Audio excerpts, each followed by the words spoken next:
Chapter 1. They didn't say anything about this in the books, I thought, as the snow blew in through the gaping doorway and settled on my naked back.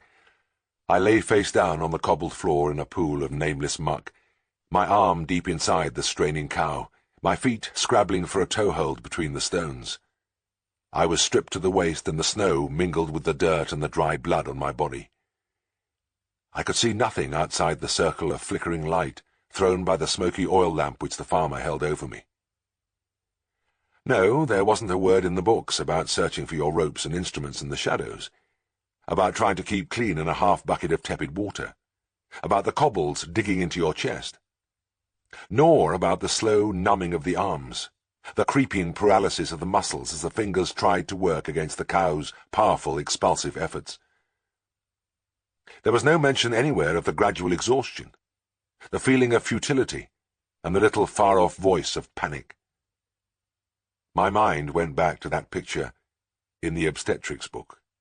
A cow standing in the middle of a gleaming floor while a sleek veterinary surgeon in a spotless patrician overall inserted his arm to a polite distance. He was relaxed and smiling. The farmer and his helpers were smiling. Even the cow was smiling. There was no dirt, or blood, or sweat anywhere.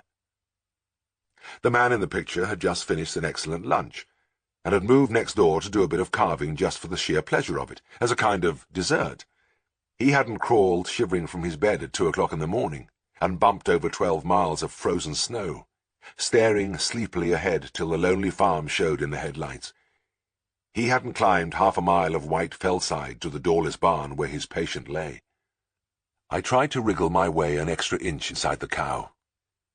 The calf's head was back, and I was painfully pushing a thin, looped rope towards its lower jaw with my fingertips. All the time my arm was being squeezed between the calf and the bony pelvis. With every straining effort from the cow, the pressure became almost unbearable. Then she would relax, and I would push the rope another inch. I wondered how long I would be able to keep this up. If I didn't snare that jaw soon, I would never get the calf away. I groaned, set my teeth, and reached forward again. Another little flurry of snow blew in, and I could almost hear the flakes sizzling on my sweating back. There was sweat on my forehead, too, and it trickled into my eyes as I pushed. There is always a time at a bad carving when you begin to wonder if you will ever win the battle. I had reached that stage. Little speeches began to flit through my brain. Perhaps it would be better to slaughter this cow. Her pelvis is so small and narrow that I can't see a calf coming through. Or, she's a good fat animal and really of the beef type, so don't you think it would pay you better to get the butcher? Or perhaps, this is a very bad presentation. In a roomy cow it would be simple enough to bring the head round, but in this case it is just about impossible. Of course, I could have delivered the calf by embryotomy, by passing a wire over the neck and sawing off the head. So many of these occasions ended with the floor strewn with heads, legs, heaps of intestines. There were thick textbooks devoted to the countless ways you could cut up a calf. But none of it was any good here, because this calf was alive. At my furthest stretch I had got my finger as far as the commissure of the mouth, and had been startled by a twitch of the little creature's tongue. It was unexpected, because calves in this position are usually dead, asphyxiated by the acute flexion of the neck and the pressure of the dam's powerful contractions, but this one had a spark of life in it, and if it came out, it would have to be in one piece. I went over to my bucket of water, cold now and bloody, and silently soaked my arms. Then I lay down again, feeling the cobbles harder than ever against my chest.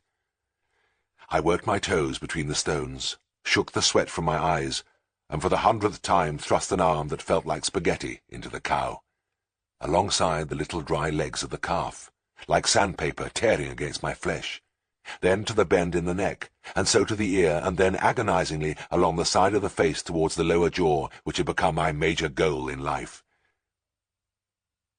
It was incredible that I had been doing this for nearly 2 hours, fighting as my strength ebbed to push a little noose round the jaw. I had tried everything else, repelling a leg, gentle traction with a blunt hook in the eye socket, but I was back to the noose. It had been a miserable session all through. The farmer, Mr. Dinsdale, was a long, sad, silent man of few words, who always seemed to be expecting the worst to happen. He had a long, sad, silent son with him, and the two of them had watched my efforts with deepening gloom. But worst of all had been Uncle. When I had first entered the hillside barn, I had been surprised to see a little, bright-eyed old man in a pork-pie hat settling down comfortably on a bale of straw. He was filling his pipe and clearly looking forward to the entertainment. "Now then, young man," he cried in a nasal twang of the West Riding. "I'm Mr. Dinsdale's brother. I farm over in Listondale." I put down my equipment and nodded. "How do you do?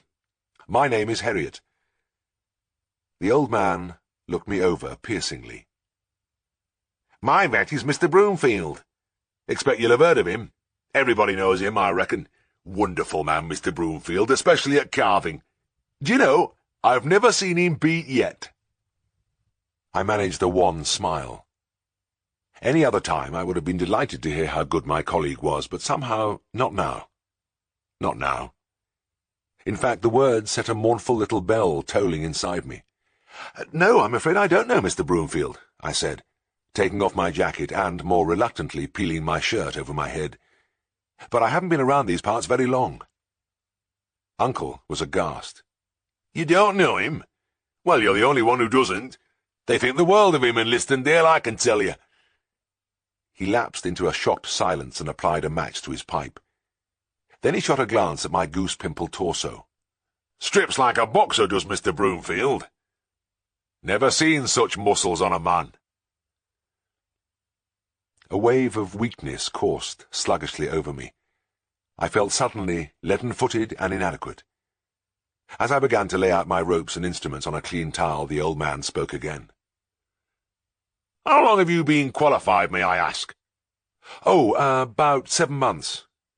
7 months.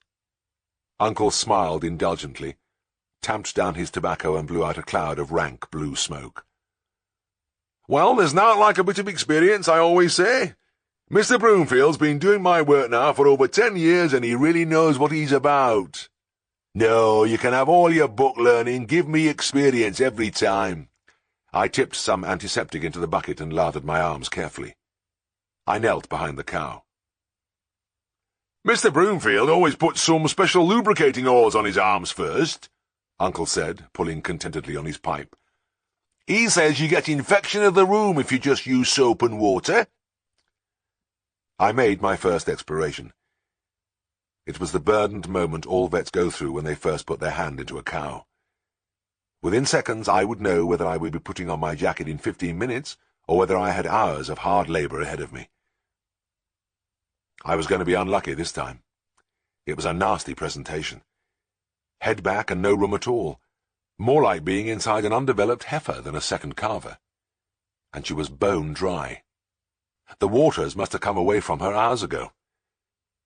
She had been running out on the high fields and had started to calve a week before her time. That was why they had had to bring her into this half-ruined barn. Anyway, it would be a long time before I saw my bed again. "Well now, what have you found, young man?" Uncle's penetrating voice cut through the silence.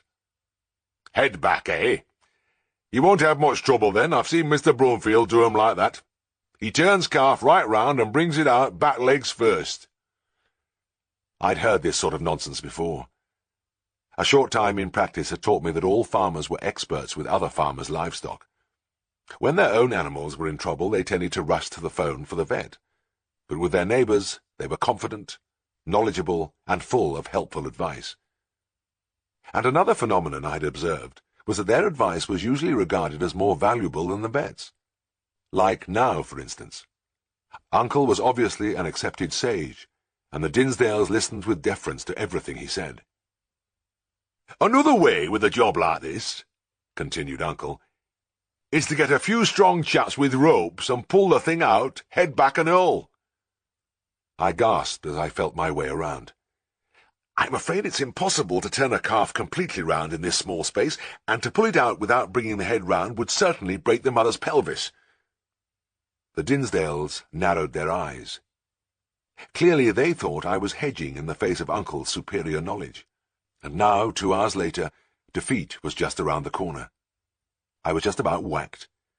I had rolled and grovelled on the filthy cobbles while the Dinsdales watched me in morose silence, and Uncle kept up a non-stop stream of comment. Uncle, his ruddy face glowing with delight, his little eyes sparkling, hadn't had such a happy night for years.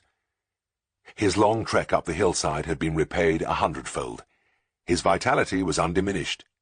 He had enjoyed every minute. As I lay there, eyes closed, face stiff with dirt, mouth hanging open, Uncle took his pipe in his hand and leant forward on his straw bale.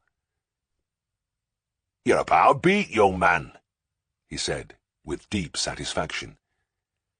"Well, I've never seen Mr. Broomfield beat, but he's had a lot of experience, and what's more, he's strong, really strong. That's one man you couldn't tire."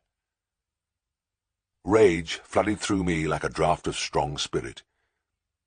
The right thing to do, of course, would be to get up, tip the bucket of bloody water over Uncle's head, run down the hill, and drive away. Away from Yorkshire, from Uncle, from the Dinsdales, from this cow. Instead, I clenched my teeth, braced my legs, and pushed with everything I had.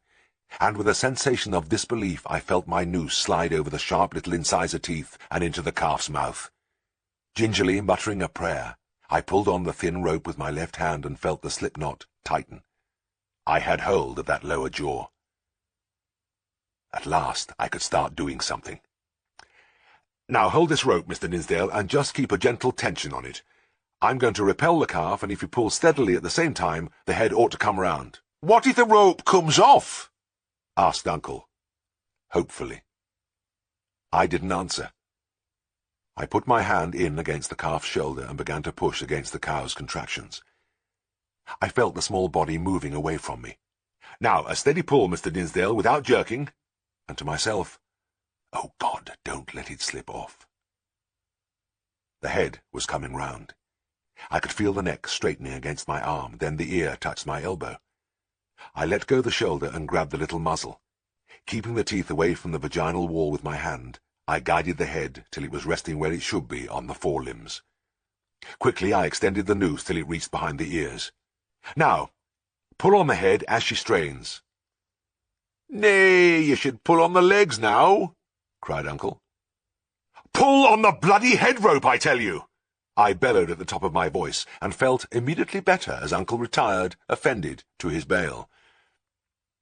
With traction the head was brought out and the rest of the body followed easily. The little animal lay motionless on the cobbles, eyes glassy and unseeing, tongue blue and grossly swollen. "It'll be dead. Bound to be," grunted Uncle, returning to the attack. I cleared the mucus from the mouth, blew hard down the throat, and began artificial respiration. After a few pressures on the ribs, the calf gave a little gasp, and the eyelids flickered. Then it started to inhale, and one leg jerked. Uncle took off his hat and scratched his head in disbelief. "By Gor, it's alive! I'd have thought it'd sure be dead after you'd messed about all that time." A lot of the fire had gone out of him, and his pipe hung down empty from his lips. "I know what this little fellow wants," I said. I grasped the calf by its forelegs and pulled it up to its mother's head. The cow was stretched out on her side, her head extended wearily along the rough floor. Her ribs heaved, her eyes were almost closed. She looked past caring about anything. Then she felt the calf's body against her face, and there was a transformation. Her eyes opened wide, and her muzzle began a snuffling exploration of the new object. Her interest grew with every sniff, and she struggled onto her chest, nosing and probing all over the calf, rumbling deep in her chest. Then she began to lick him methodically. Nature provides the perfect stimulant massage for a time like this, and the little creature arched his back as the coarse papillae on the tongue dragged along his skin. Within a minute he was shaking his head and trying to sit up. I grinned. This was the bit I liked. The little miracle. I felt it was something that would never grow stale no matter how often I saw it. I cleaned as much of the dried blood and filth from my body as I could, but most of it had caked on my skin, and not even my fingernails would move it. It would have to wait for the hot bath at home. Pulling my shirt over my head, I felt as though I had been beaten for a long time with a thick stick. Every muscle ached. My mouth was dried out, my lips almost sticking together. A long, sad figure hovered near. "How about a drink?" asked Mr. Dinsdale. I could feel my grimy face cracking into an incredulous smile. A vision of hot tea well laced with whiskey swam before me. "Well, that's very kind of you, Mr. Dinsdale. I'd love a drink. It's been a hard 2 hours." "Nay," said Mr. Dinsdale, looking at me steadily. "I meant for the cow." I began to babble. "Oh, yes, of course, certainly, by all means. Yes, give her a drink. She must be very thirsty. It'll do her good. Certainly, yeah, give her a drink." I gathered up my tackle and stumbled out of the barn. On the moor it was still dark, and a bitter wind whipped over the snow, stinging my eyes. As I plodded down the slope, Uncle's voice, strident and undefeated, reached me for the last time. "Mr. Broomfield doesn't believe in giving a drink after calving. Says it chills the stomach." Chapter 2. It was hot in the rickety little bus, and I was on the wrong side where the July sun beat on the windows. I shifted uncomfortably inside my best suit and eased a finger inside the constricting white collar. It was a foolish outfit for this weather, but a few miles ahead my prospective employer was waiting for me, and I had to make a good impression. There was a lot hanging on this interview. Being a newly qualified veterinary surgeon in this year of 1937 was like taking out a ticket for the dole queue. Agriculture was depressed by a decade of government neglect. The draft horse, which had been the mainstay of the profession, was fast disappearing. It was easy to be a prophet of doom when the young men emerging from the colleges after a hard 5-year slog were faced by a world indifferent to their enthusiasm and bursting knowledge. There were usually 2 or 3 situations vacant in the record each week, and an average of 80 applicants for each one. It hadn't seemed true when the letter came from Darrowby in the Yorkshire Dales. "Mr. Siegfried Farnan, M.R. CVS, would like to see me on the Friday afternoon. I was to come to tea, and if we were mutually suited, I could stay on as assistant." I had grabbed at the lifeline unbelievingly. So many friends who had qualified with me were unemployed, or working in shops, or as labourers in the shipyards, that I had given up hope of any other future for myself.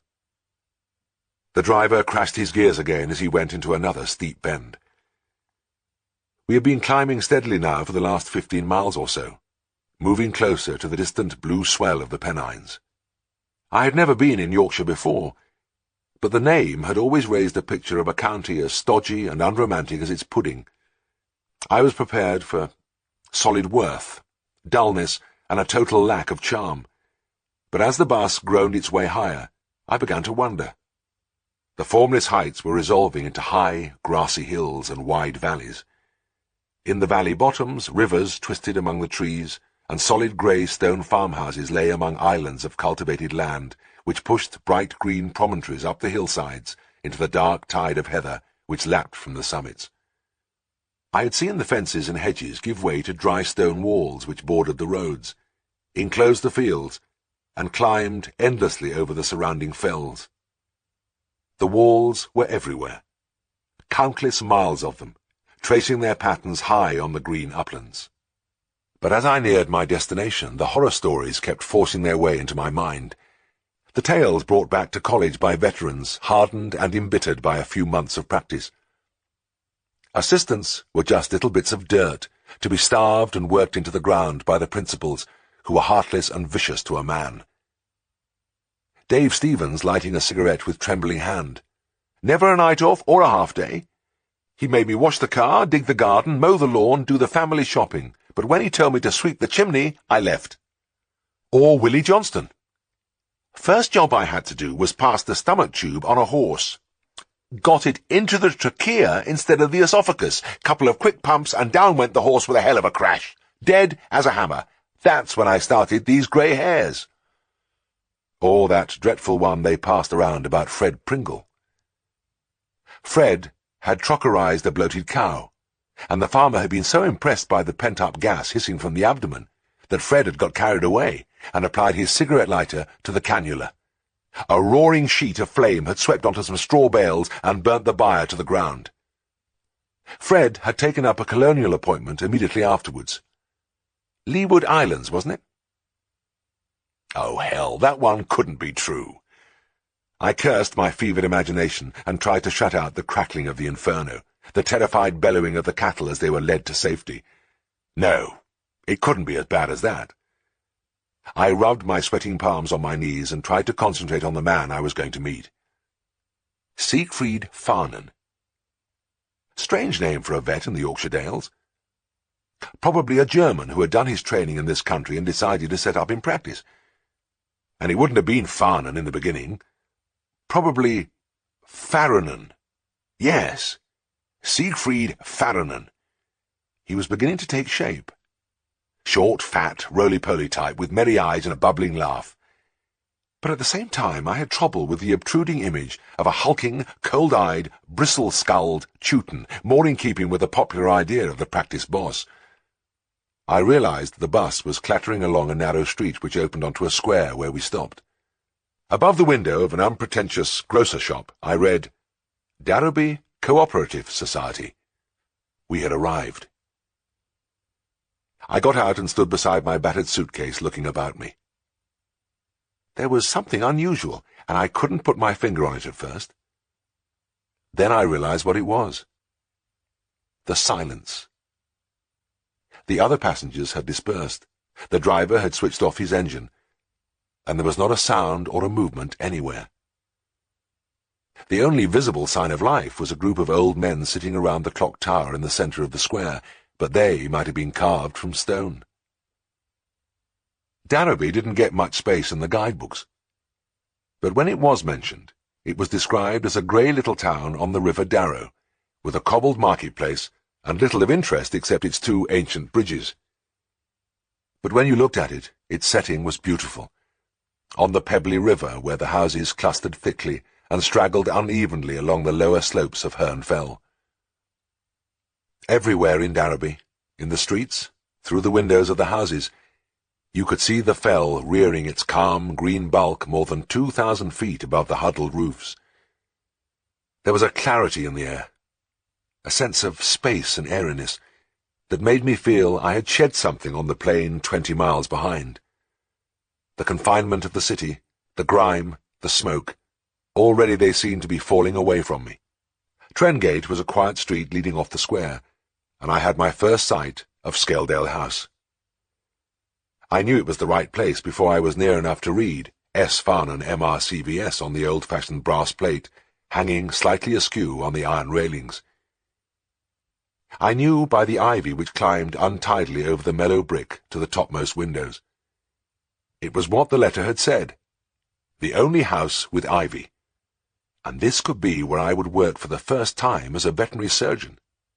Now that I was here, right on the doorstep, I felt breathless, as though I'd been running. If I got the job, this was where I would find out about myself. There were many things to prove. But I liked the look of the old house. It was Georgian with a fine, white-painted doorway. The windows, too, were white, wide and graceful on the ground floor and the first story, but small and square where they peeped out from under the overhanging tiles far above. The paint was flaking and the mortar looked crumbly between the bricks, but there was a changeless elegance about the place. There was no front garden, and only the railing separated the house from the street a few feet away. I rang the doorbell, and instantly the afternoon peace was shattered by a distant baying like a wolf pack in full cry. The upper half of the door was of glass, and as I peered through, a river of dogs poured round the corner of a long passage and dashed itself with frenzied yells against the door. If I hadn't been used to animals, I would have turned and run for my life. As it was, I stepped back warily and watched the dogs as they appeared, sometimes 2 at a time, at the top of their leap, eyes glaring, jaws slavering. After a minute or 2 of this, I was able to sort them out, and I realized that my first rough count of about 14 was exaggerated. There were, in fact, 5. A huge fawn greyhound, who appeared most often as he hadn't so far to jump as the others, a cocker spaniel, a Scottie, a whippet, and a tiny short-legged hunt terrier. This terrier was seldom seen since the glass was rather high for him. But when he did make it, he managed to get an even more frantic note into his bark before he disappeared. I was thinking of ringing the bell again when I saw a large woman in the passage. She rapped out a single word, and the noise stopped as if by magic. When she opened the door, the ravening pack was slinking round her feet ingratiatingly, showing the whites of their eyes and wagging their tucked-in tails. I had never seen such a servile crew. "Good afternoon," I said with my best smile. "My name is Herriot." The woman looked bigger than ever with the door open. She was about 60, but her hair, tightly pulled back from her forehead, was jet black and hardly streaked with grey. She nodded and looked at me with grim benevolence, but she seemed to be waiting for further information. Evidently, the name struck no answering spark. "Mr. Farnan is expecting me. He wrote asking me to come today." "Mr. Herriot," she said thoughtfully, "surgery is from 6 to 7 o'clock. If you wanted to bring a dog in, that would be your best time." No, I said, hanging on to my smile. "I'm applying for the position of assistant. Mr. Farnan said to come in time for tea." "Assistant? Well, now, that's nice." The lines in her face softened a little. "I'm Mrs. Hall. I keep house for Mr. Farnan. He's a bachelor, you know." "He never said anything to me about you, but never mind. Come in and have a cup of tea." "He shouldn't be long before he's back." I followed her between the whitewashed walls, my feet clattering on the tiles. We turned right at the end into another passage, and I was beginning to wonder just how far back the house extended when I was shown into a sunlit room. It had been built in the grand manner, high-ceilinged and airy, with a massive fireplace flanked by arched alcoves. One end was taken up by a French window which gave on a long high-walled garden. I could see unkempt lawns, a rockery, and many fruit trees. A great bank of peonies blazed in the hot sunshine, and at the far end rooks cawed in the branches of a group of tall elms. Above and beyond were the green hills with their climbing walls. Ordinary-looking furniture stood around on a very worn carpet. Hunting prints hung on the walls, and books were scattered everywhere, some on shelves in the alcoves, but others piled on the floor in the corners. A pewter pint pot occupied a prominent place at one end of the mantelpiece. It was an interesting pot.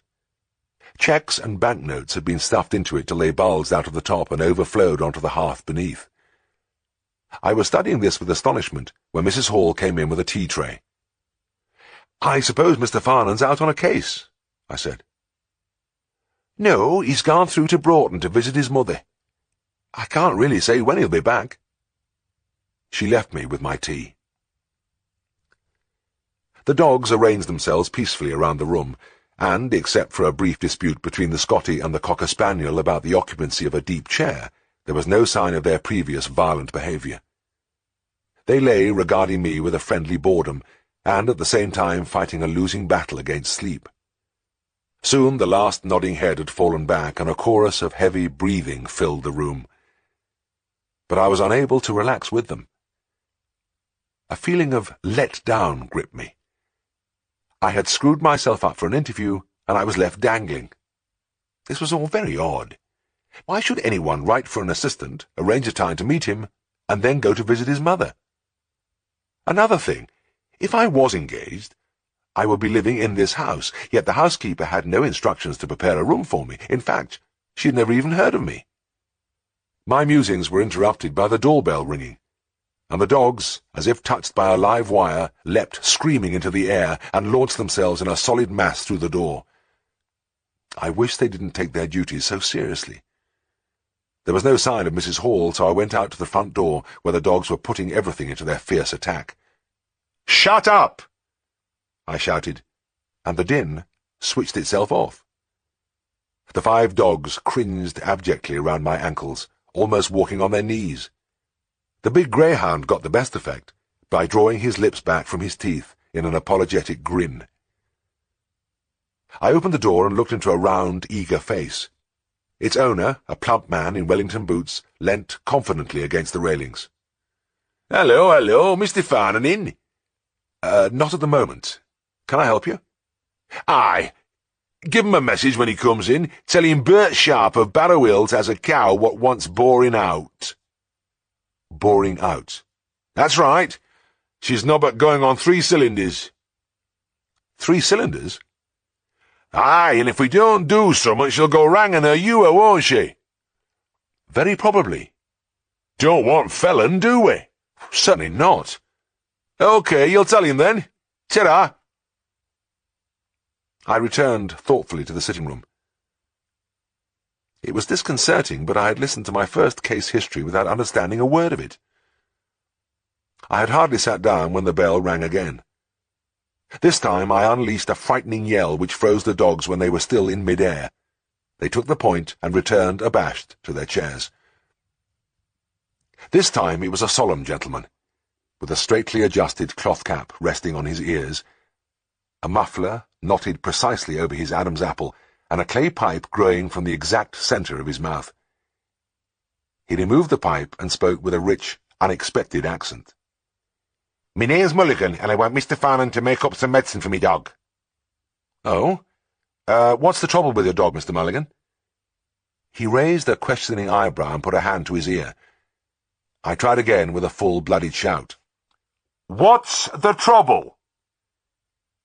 He looked at me doubtfully for a moment. "He's vomiting, sir. Vomiting bad." I immediately felt on secure ground now, and my brain began to seethe with diagnostic procedures. "How long after eating does he vomit?"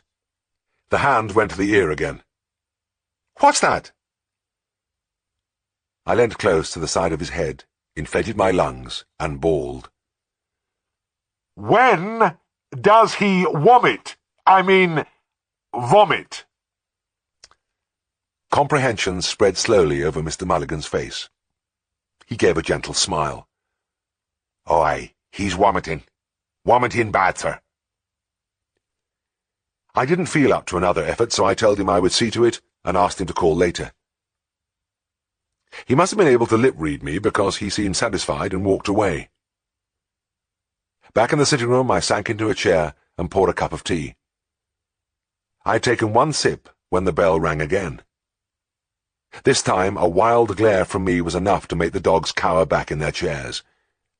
I was relieved they had caught on so quickly. Outside the front door, a lovely red-haired girl was standing. She smiled, showing a lot of very white teeth.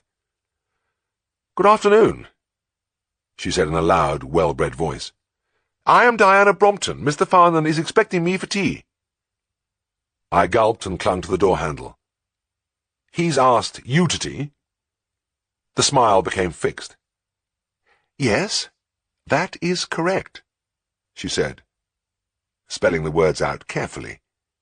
"He asked me to tea. I'm afraid Mr. Farnan isn't at home. I can't say when he'll be back." The smile was plucked away. "Oh," she said, and she got a lot into the word. "At any rate, perhaps I could come in." "Oh, certainly, do come in, I'm sorry," I babbled, suddenly conscious that I'd been staring open-mouthed at her. I held open the door and she brushed past me without a word. She knew her way about, because when I got to the first corner she had disappeared into the room.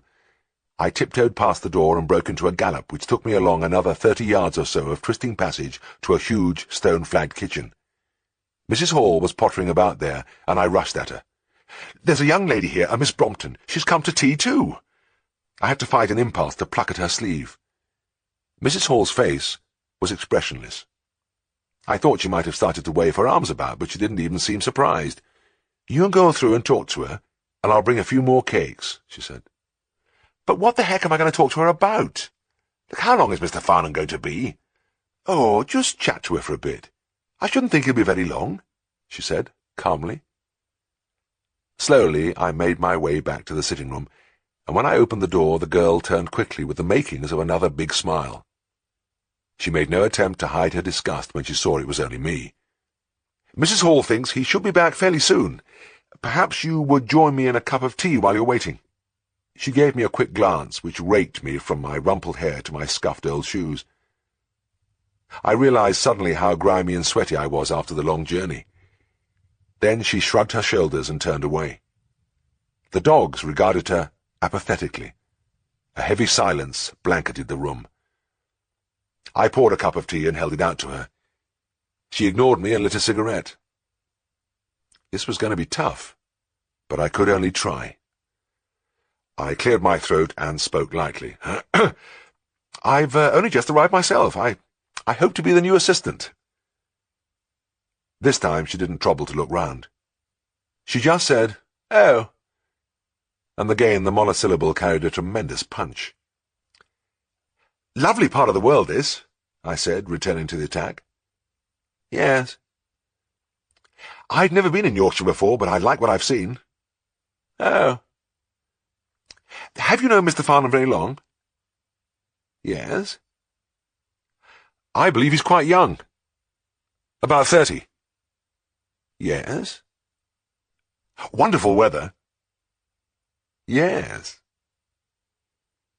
I kept at it with courage and tenacity for about 5 minutes, hunting for something original or witty, but finally Miss Brompton, instead of answering, took the cigarette from her mouth, turned towards me, and gave me a long, blank stare. I knew that was the end, and shrank into silence. After that she sat staring out of the French window, pulling deeply at her cigarette, narrowing her eyes as the smoke trickled from her lips. As far as she was concerned, I just wasn't there. I was able to observe her at will, and she was interesting. I had never met a living piece of a society magazine before. Cool linen dress, expensive-looking cardigan, elegant legs, and the glorious red hair falling on her shoulders. And yet here was a fascinating thought. She was sitting there, positively hungering for a little fat German vet. This Farnham must have something. The tableau was finally broken up when Miss Brompton jumped to her feet. She hurled her cigarette savagely into the fireplace and marched from the room. Wearily I got out of my chair. My head began to ache as I shuffled through the French window into the garden. I flopped down among the knee-deep grass on the lawn and rested my back against a towering acacia tree.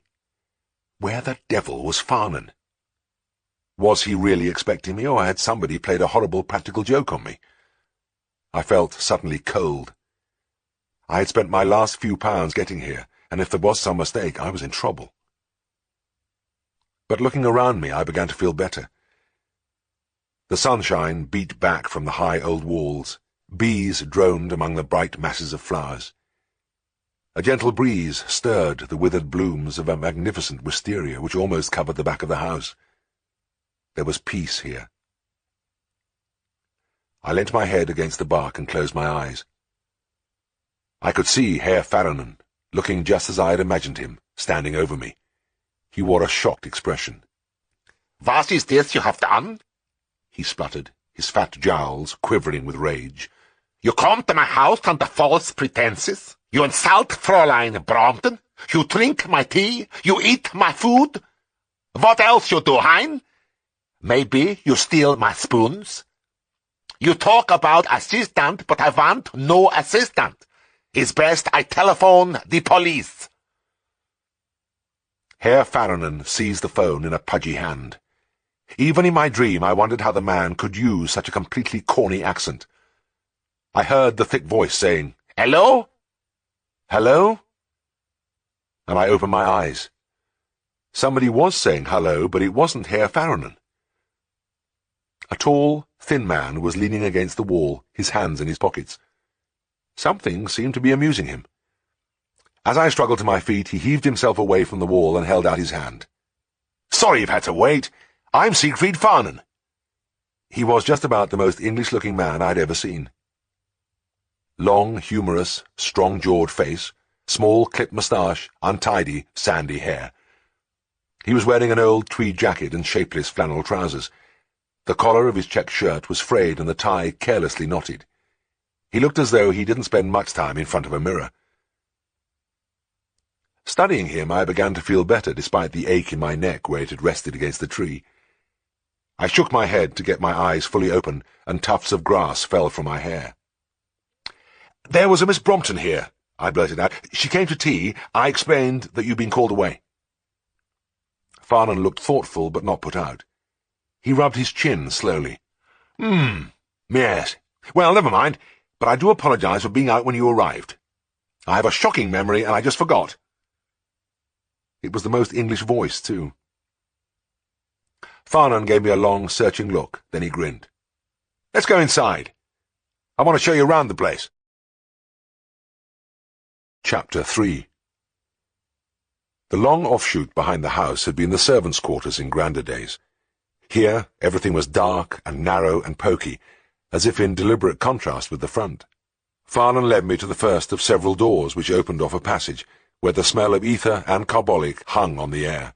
This, he said, with a secret gleam in his eye, as though he were about to unveil the mysteries of Aladdin's cave, is the dispensary. The dispensary was an important place in the days before penicillin and the sulfonamides. Rows of gleaming Winchester bottles lined the white walls from floor to ceiling. I savoured the familiar names. Sweet spirits of nitre, tincture of camphor, chlorodyne, formalin, salammoniac, hexamine, sugar of lead, liniment album, perchloride of mercury, red blister. The lines of labels were comforting. I was an initiate among old friends. I had painfully accumulated their lore, ferreting out their secrets over the years. I knew their origins, actions, and uses, and their maddeningly varied dosage. The examiner's voice. And what is the dose for the horse, and the cow, and the sheep, and the pig, and the dog, and the cat? These shelves held the vet's entire armoury against disease, and on a bench under the window I could see the instruments for compounding them, the graduated vessels and beakers, the mortars and pestles, and underneath in an open cupboard the medicine bottles, piles of corks of all sizes, pill-boxes, powder papers. As we moved around, Farnan's manner became more and more animated. His eyes glittered and he talked rapidly. Often he reached up and caressed a Winchester on its shelf, or he would lift out a horseball, or an electuary from its box, give it a friendly pat, and replace it with tenderness. "Look at this stuff, Herriot!" he shouted without warning. "Adravan! This is the remedy par excellence for red worms in horses. A bit expensive, mind you, 10 bob a packet. And these gentian violet pessaries. If you shove one of these into a cow's uterus after a dirty cleansing, it turns the discharges a very pretty colour. Really looks as though it's doing something. And have you seen this trick?" He placed a few crystals of resublimated iodine on a glass dish, and added a drop of turpentine. Nothing happened for a second, then a dense cloud of purple smoke rolled heavily to the ceiling. He gave a great bellow of laughter at my startled face. "Ha-ha! It's like witchcraft, isn't it? I use it for wounds in horses' feet. The chemical reaction drives the iodine deep into the tissues." "It does?" "Well, I don't know, but that's the theory, and anyway, you must admit it looks wonderful.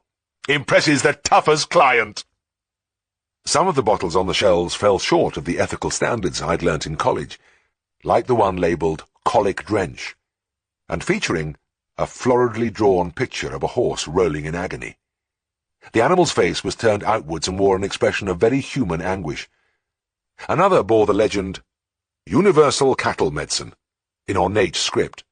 A sovereign remedy for coughs, chills, scars, pneumonia, milk fever, gargit, and all forms of indigestion. At the bottom of the label, in flaring black capitals, was the assurance, "Never fails to give relief." Farnan had something to say about most of the drugs. Each one had its place in his 5 years' experience of practice. They all had their fascination, their individual mystique. Many of the bottles were beautifully shaped, with heavy glass stoppers and their Latin names cut deeply into their sides. Names familiar to physicians for centuries, gathering fables through the years. The two of us stood gazing at the gleaming rows without any idea that it was nearly all useless, and that the days of the old medicines were nearly over. Soon they would be hustled into oblivion by the headlong rush of the new discoveries, and they would never return. "This is where we keep the instruments." Farnan showed me into another little room. The small animal equipment lay on green baize shelves, very neat and impressively clean. hypodermic syringes, whelping forceps, tooth scalers, probes, searchers, and, in a place of prominence, an ophthalmoscope. Farnan lifted it lovingly from its black box. "My latest purchase," he murmured, stroking its smooth shaft. "Wonderful thing. Here, have a peep at my retina." I switched on the bulb and gazed with interest at the glistening, coloured tapestry in the depths of his eye. "Very pretty. I could write you a certificate of soundness." He laughed and thumped my shoulder. "Good! I'm glad to hear it. I always fancied I had a touch of cataract in that one." He began to show me the large animal instruments which hung from hooks on the walls. Docking and firing irons, bloodless castrators, emasculators, casting ropes and hobbles, carving ropes and hooks. A new silvery embryotomy hung in the place of honour. But many of the instruments, like the drugs, were museum pieces. Particularly the bloodstick and phlegm, a relic of medieval times, but still used to bring the rich blood spouting into a bucket. "You still can't beat it for laminitis," Farnan declared seriously. We finished up in the operating room with its bare white walls, high table, oxygen, an ether anesthetic outfit, and a small sterilizer. "Not much small animal work in this district," Farnan smoothed the table with his palm, "but I'm trying to encourage it. It makes a pleasant change from lying on your belly in a cowhouse. The thing is, we've got to do the job right. The old castor oil and prussic acid doctrine is no good at all. You probably know that a lot of the old hands won't look at a dog or a cat, but the profession has got to change its ideas." He went over to a cupboard in the corner and opened the door. I could see glass shelves with a few scalpels, artery forceps, suture needles, and bottles of catgut in spirit. He took out his handkerchief and flicked at an oroscope before closing the doors carefully. "Well, what do you think of it all?" he asked as we went out into the passage. "Great," I replied. "You've got just about everything you need here. I'm really impressed." He seemed to swell visibly. The thin cheeks flushed, and he hummed softly to himself. Then he burst loudly into song in a shaky baritone, keeping time with our steps as we marched along. Back in the sitting room, I told him about Bert Sharp. Something about boring out a cow which was going on 3 cylinders. He talked about her ewer and felon. I didn't quite get it. Farnan laughed. "Well, I think I can translate. He wants a Hudson's operation doing on a blocked teat. Ewer is the udder, and felon the local term for mastitis."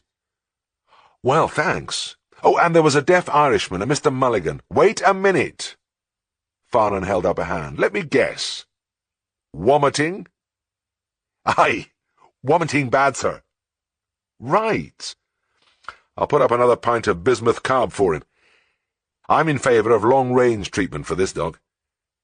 He looks like an Airedale, but he's as big as a donkey and has a moody disposition. He's had Joe Mulligan on the floor a few times. Just gets him down and worries him when he's got nothing better to do. But Joe loves him." "Well, how about the vomiting?" "That doesn't mean a thing. Natural reaction from eating every bit of rubbish he finds." "Well, we better get out to Sharp's, and there are 1 or 2 other visits. How about coming with me, and I'll show you a bit of the district?" Outside the house, Farnan motioned me towards a battered hillman, and as I moved round to the passenger's side, I shot a startled glance at the treadless tyres, the rusty bodywork, the almost opaque windscreen with its network of fine cracks. What I didn't notice was that the passenger seat was not fixed to the floor, but stood freely on its sledge-like runners. I dropped into it and went over backwards, finishing with my head on the rear seat and my feet against the roof. Farnan helped me up, apologizing with great charm, and we set off. Once clear of the marketplace, the road dipped quite suddenly, and we could see all of the dale stretching away from us in the evening sunshine. The outlines of the great hills were softened in the gentle light, and a broken streak of silver showed where the Darrow wandered on the valley floor. Farnan was an unorthodox driver. Apparently captivated by the scene, he drove slowly down the hill, elbows resting on the wheel, his chin cupped in his hands. At the bottom of the hill he came out of his reverie and spurted to 70 miles an hour. The old car rocked crazily along the narrow road, and my movable seat slewed from side to side as I jammed my feet against the floorboards. Then he slammed on the brakes and pointed out some pedigree shorthorns in a field, and then jolted away again. He never looked at the road in front. All his attention was on the countryside, around and behind him.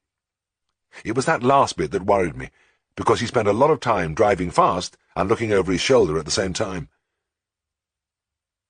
We left the road at last and made our way up a gated lane. My years of seeing practice had taught me to hop in and out very smartly, as students were regarded primarily as gate-opening machines. Farnan, however, thanked me gravely every time, and once I got over my surprise, I found it refreshing. We drew up in a farmyard. "Lame horse here," Farnan said. A strapping Clydesdale gelding was brought out, and we watched attentively as the farmer trotted him up and down. "Which leg do you make it?" my colleague asked. "Near 4, yes, I think so too. Like to examine it?" I put my hand on the foot, feeling how much hotter it was than the other. I called for a hammer and tapped the wall of the hoof. The horse flinched, raised the foot, and held it trembling for a few seconds before replacing it carefully on the ground. "Looks like pus in the foot to me." "I bet you're right," Farnan said. "They call it gravel round here, by the way. What do you suggest we do about it?" "Open up the sole and evacuate the pus." "Right." He held out a hoof knife. "I'll watch your technique." With the uncomfortable feeling that I was on trial, I took the knife, lifted the foot, and tucked it between my knees. I knew what I had to do. Find the dark mark on the sole where the infection had entered, and follow it down till I reached the pus. I scraped away the caked dirt and found not one, but several marks. After more tapping to find the painful area, I selected the likely spot and started to cut. The horn seemed as hard as marble, and only the thinnest little shaving came away with each twist of the knife. The horse, too, appeared to appreciate having his sore foot lifted off the ground, and gratefully lent his full weight on my back. He hadn't been so comfortable all day. I groaned and dug him in the ribs with my elbow, and though it made him change his position for a second, he was soon leaning on again. The mark was growing fainter, and after a final gouge with the knife, it disappeared altogether. I swore quietly and started on another mark. With my back at breaking point and the sweat trickling into my eyes, I knew that if this one petered out too, I would have to let the foot go and take a rest. And with Farnan's eye on me, I didn't want to do that. Agonizingly, I hacked away, and as the hole deepened, my knees began an uncontrollable trembling. The horse rested happily, his 1,500 weight cradled by this thoughtful human.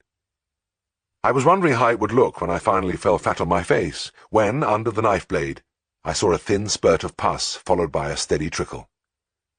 "There it goes," the farmer grunted. "You'll get relief now." I enlarged the drainage hole and dropped the foot. It took me a long time to straighten up, and when I stepped back, my shirt clung to my back. "Well done, Herriot!" Farnan took the knife from me and slipped it into his pocket. "It just isn't funny when the horn's as hard as that." He gave the horse a shot of tetanus antitoxin, then turned to the farmer. "I wonder if you'd hold up the foot for a second while I disinfect the cavity." The stocky little man gripped the foot between his knees and looked down with interest as Farnan filled the hole with iodine crystals and added some turpentine. Then he disappeared, behind a billowing purple curtain. I watched, fascinated, as the thick pall mounted and spread. I could locate the little man only by the spluttering noises from somewhere in the middle.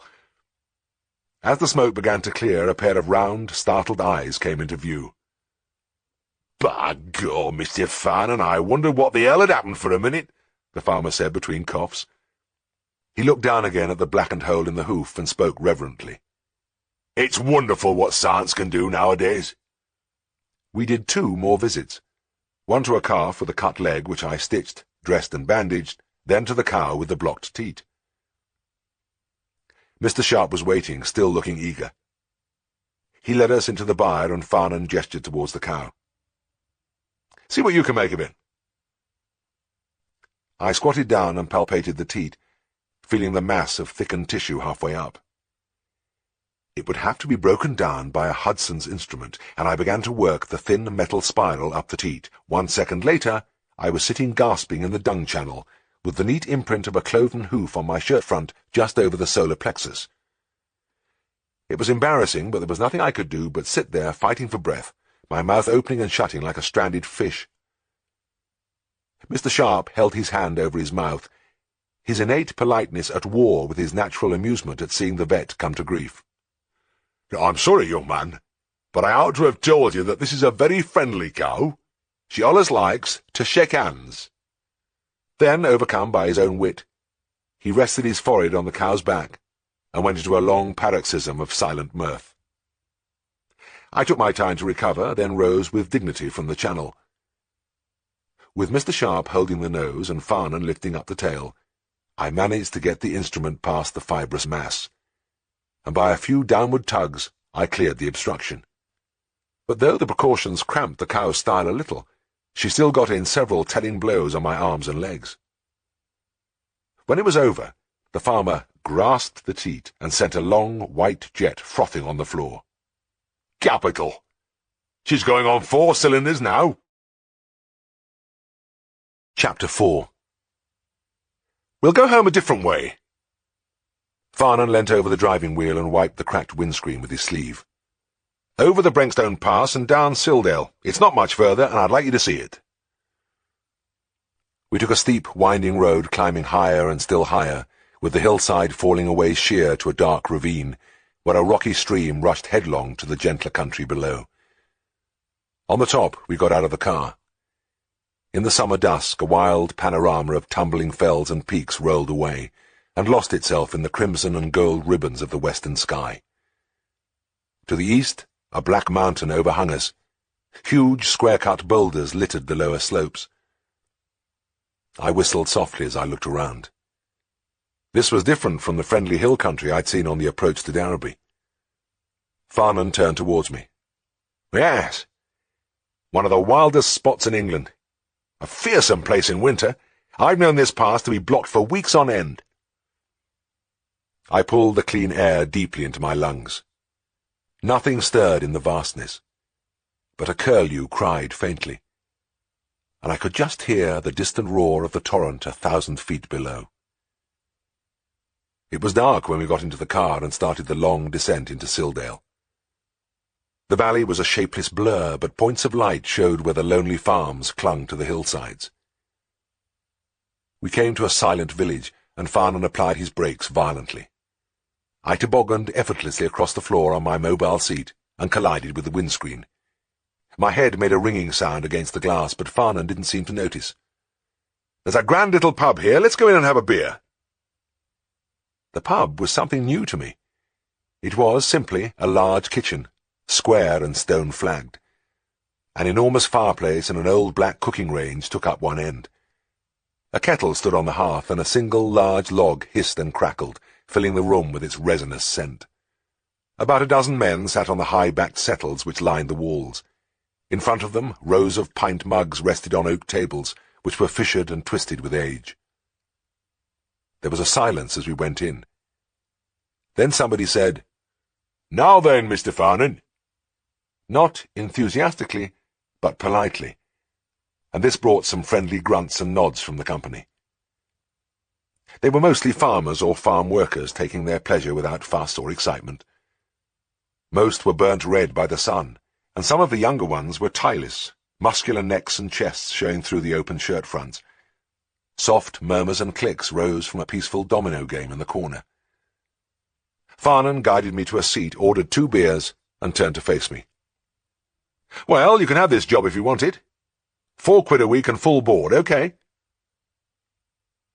The suddenness struck me silent. I was in. And £4 a week! I remembered the pathetic entries in the record. Veterinary surgeon, fully experienced, will work for keep. The BVMA had had to put pressure on the editor to stop him printing these cries from the heart. It hadn't looked so good to see members of the profession offering their services free. £4 a week was affluence. "Thank you," I said, trying hard not to look triumphant. "I accept." "Good." Farnan took a hasty gulp at his beer. "Let me tell you about the practice. I bought it a year ago from an old man of 80. Still practicing, mind you, a real tough old character. But he got past getting up in the middle of the night, which isn't surprising. And of course, in lots of ways, he had let things slide, hanging on to all the old ideas. Some of those ancient instruments in the surgery were his. One way and another, there was hardly any practice left, and I'm trying to work it up again now. There's very little profit in it so far. But if we stick in for a few years, I'm confident we'll have a good business. The farmers are pleased to see a younger man taking over, and they welcome new treatments and operations. But I'm having to educate them out of the 3 and 6penny consulting fee the old chap used to charge, and it's been a hard slog. These Dalesmen are wonderful people, and you'll like them, but they don't like parting with their brass, unless you can prove they're getting something in return. He talked on enthusiastically of his plans for the future. The drinks kept coming, and the atmosphere in the pub thawed steadily. The place filled up as the regulars from the village streamed in. The noise and heat increased, and by near closing time I had got separated from my colleague, and was in the middle of a laughing group I seemed to have known for years. But there was one odd character who swam repeatedly into my field of vision. An elderly little man with a soiled white Panama perched above a smooth, brown, time-worn face like an old boot. He was dodging round the edge of the group, beckoning and winking. I could see there was something on his mind, so I broke away and allowed myself to be led to a seat in the corner. The old man sat opposite me, rested his hands and chin on the handle of his walking-stick, and regarded me from under drooping eyelids. "Now then, young man, I've summat to tell thee. I've been among beasts all my life, and I'm going to tell thou summat." My toes began to curl. I'd been caught this way before. Early in my college career I had discovered that all the older inhabitants of the agricultural world seemed to have the idea that they had something priceless to impart, and it usually took a long time. I looked around me in alarm, but I was trapped. The old man shuffled his chair closer, and began to talk in a conspiratorial whisper. Gusts of beery breath hit my face from 6 inches range. There was nothing new about the old man's tale, just the usual recital of miraculous cures he had wrought, infallible remedies known only to himself, and many little sidetracks about how unscrupulous people had tried in vain to worm his secrets from him. He paused only to take expert pulls at his pint pot. His tiny frame seemed to be able to accommodate a surprising amount of beer. But he was enjoying himself, and I let him ramble on. In fact, I encouraged him by expressing amazement and admiration at his feats. The little man had never had such an audience. He was a retired smallholder, and it had been years since anybody had shown him the appreciation he deserved. His face wore a lopsided leer, and his swimmy eyes were alight with friendship. But suddenly he became serious and sat up straight.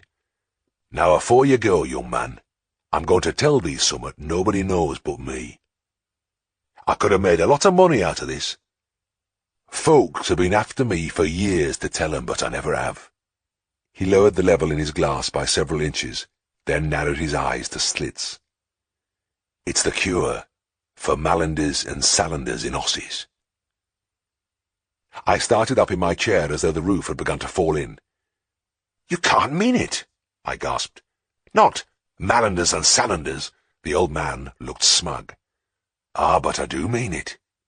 All you have to do is to rub on this salve of mine, and the 'oss walks away, sound.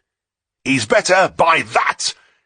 His voice rose to a thin shout, and he made a violent gesture with his arm which swept his nearly empty glass to the floor. I gave a low, incredulous whistle and ordered another pint.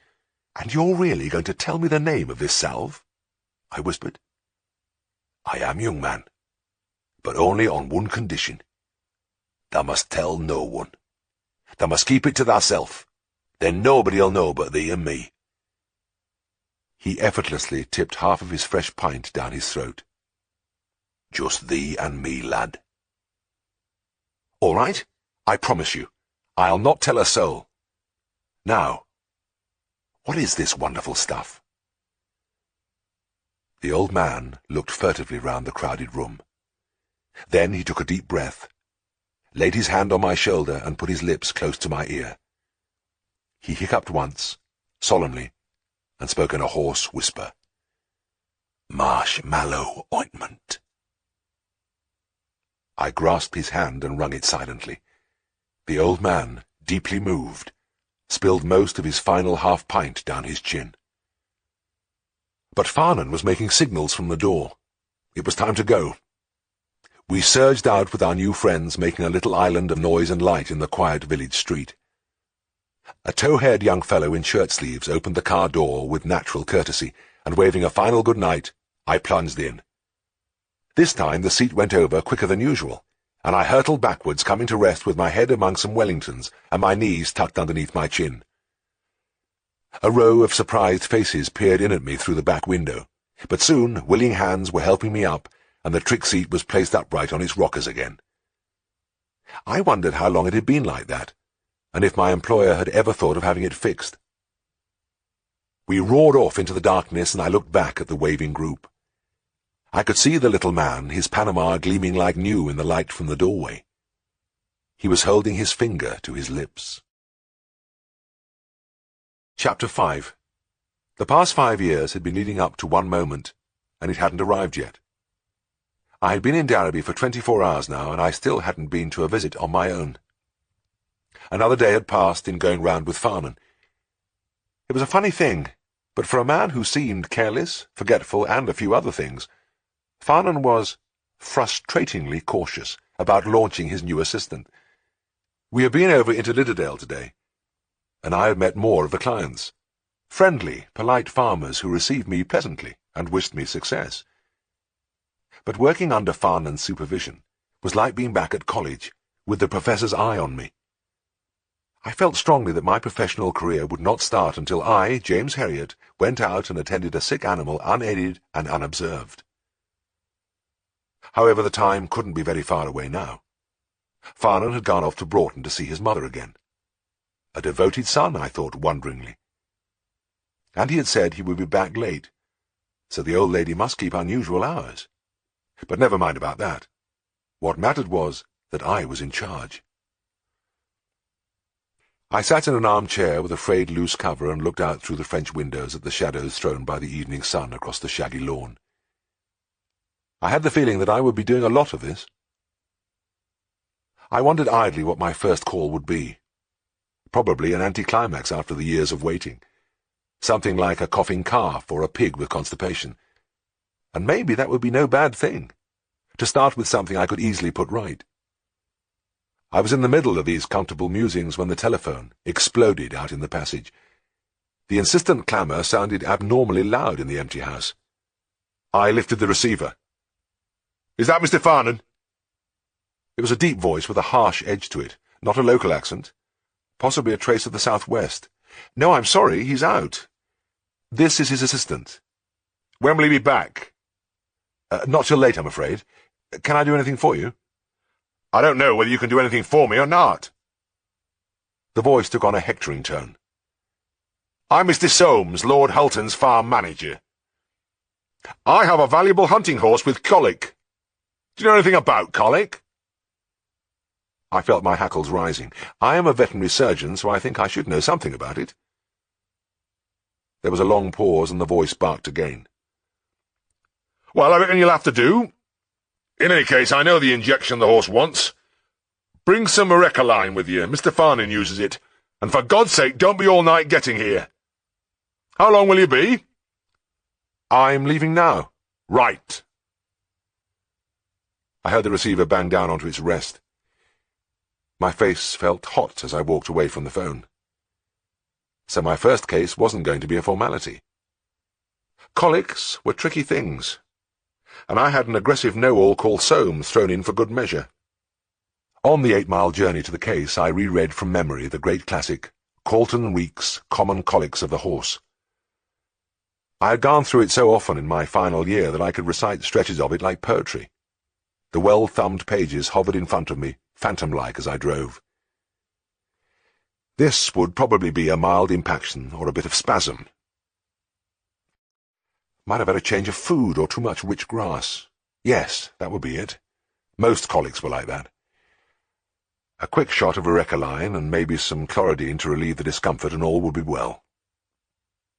My mind went back to the cases I had met while seeing practice, the horse standing quietly except that it occasionally eased a hind leg or looked round at its side. There was nothing to it, really. I was elaborating this happy picture when I arrived. I drove into a spotless, gravelled yard surrounded on three sides by substantial loose boxes. A man was standing there, a broad-shouldered, thick-set figure, very trim in check cap and jacket, well-cut breeches, and shiny leggings. The car drew up about 30 yards away, and as I got out, the man slowly and deliberately turned his back on me. I walked across the yard, taking my time, waiting for the other to turn round, but he stood motionless, hands in pockets, looking in the other direction. I stopped a few feet away, but still the man did not turn. After a long time, and when I got tired of looking at the back, I spoke. "Mr. Soames?" At first the man did not move. Then he turned very slowly. He had a thick red neck, a ruddy face and small, fiery eyes. He made no answer, but looked me over carefully from head to foot, taking in the worn raincoat, my youth, my air of inexperience. When he had completed his examination, he looked away again. "Yes, I am Mr. Soames." He stressed the Mr. as though it meant a lot to him. "I am a very great friend of Mr. Farnan." "My name is Herriot." Soames didn't appear to have heard. "Yes, a clever man is Mr. Farnan. We are great friends." "I understand you have a horse with colic." I wished my voice didn't sound so high and unsteady. Soames' gaze was still directed somewhere into the sky. He whistled a little tune softly to himself before replying. "In there," he said, jerking his head in the direction of one of the boxes. "One of his lordship's best hunters. In need of expert assistance, I think." He put a bit of emphasis on the expert. I opened the door and went inside. And I stopped as though I had walked into a wall. It was a very large box, deeply bedded with peat moss. A bay horse was staggering round and round the perimeter where he had worn a deep path in the peat. He was lathered in sweat from nose to tail. His nostrils were dilated, and his eyes stared blankly in front of him. His head rolled about at every step, and through his clenched teeth gobbets of foam dripped to the floor. A rank steam rose from his body as though he had been galloping. My mouth had gone dry. I found it difficult to speak, and when I did, it was almost in a whisper. "How long has he been like this?" "Oh, he started with a bit of a bellyache this morning. I've been giving him black draughts all day, or at least this fellow has. I wouldn't be surprised if he's made a bloody mess of it, like he does everything." I saw that there was somebody standing in the shadows in the corner. A large, fat man with a head collar in his hand. "Oh, I got the draughts down him right enough, Mr. Soames, but they haven't done him no good." The big man looked scared. "You call yourself a horseman?" Soames said. "But I should have done the damn job myself. I reckon he'd have been better by now." "It would take more than a black draught to help him," I said. "This is no ordinary colic." "What the hell is it, then?" "Well, I can't say till I've examined him, but severe, continuous pain like this could mean a torsion. A twisted bowel." "Twisted bowel, my foot! He's got a bit of bellyache, that's all. He hasn't passed anything all day, and he wants something to shift him. Have you got the Arecaline with you?" "If this is a torsion, Arecaline would be the worst thing you could give him. He's in agony now, but that would drive him mad. It acts by contracting the muscles of the intestines." "God damn it!" snarled Soames. "Don't start giving me a bloody lecture. Are you going to start doing something for the horse, or aren't you?" I turned to the big man in the corner. "Slip on that head collar, and I'll examine him." With the collar on, the horse was brought to a halt.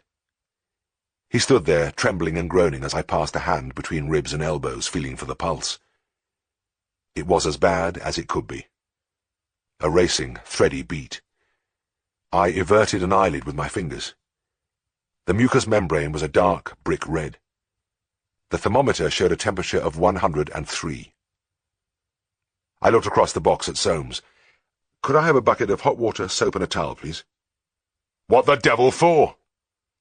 You've done nothing yet, and you want to have a wash?" I want to make a rectal examination. Will you please bring me the water? God help us, I've never seen anything like this.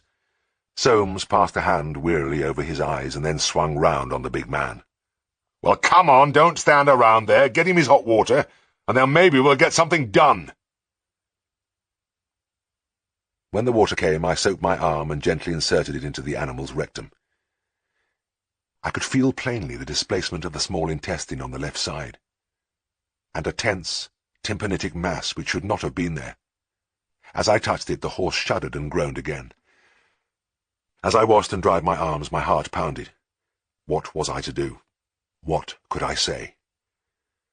Soames was stamping in and out of the box, muttering to himself, as the pain-maddened animal writhed and twisted.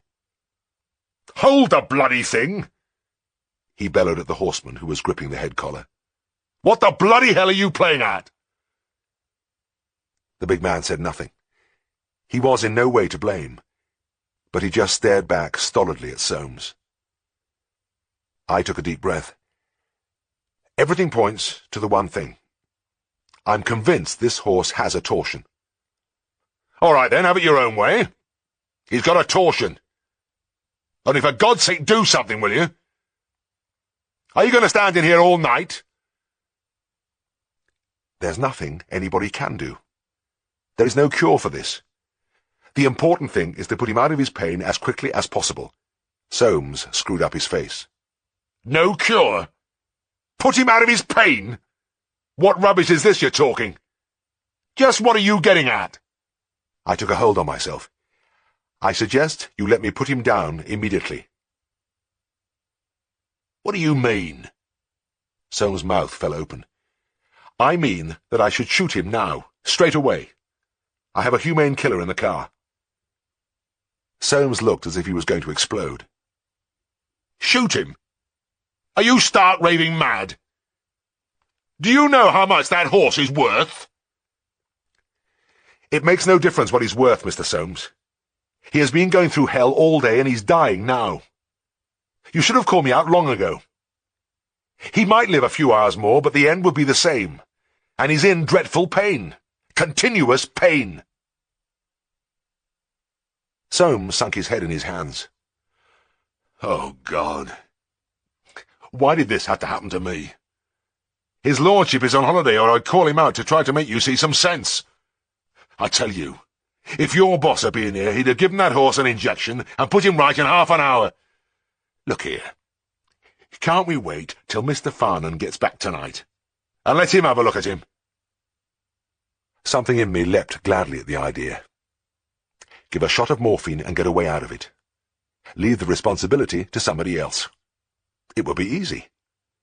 I looked again at the horse. He had recommenced his blind circling of the box, stumbling round and round in a despairing attempt to leave his agony behind. As I watched, he raised his lolling head and gave a little whinny. It was a desolate, uncomprehending, frantic sound, and it was enough for me. I strode quickly out and got the killer from the car. Steady his head, I said to the big man, and placed the muzzle between the glazing eyes. There was a sharp crack, and the horse's legs buckled. He thudded down on the peat, and lay still. I turned to Soames, who was staring at the body in disbelief. Mr. Farnan will come round in the morning and carry out a post-mortem. I'd like Lord Hulton to have my diagnosis confirmed. I put on my jacket and went out to the car. As I started the engine, Soames opened the door and pushed his head in. He spoke quietly, but his voice was furious. I'm going to inform his lordship about this night's work. And Mr. Farnan, too. I'll let him know what kind of an assistant he's landed himself with.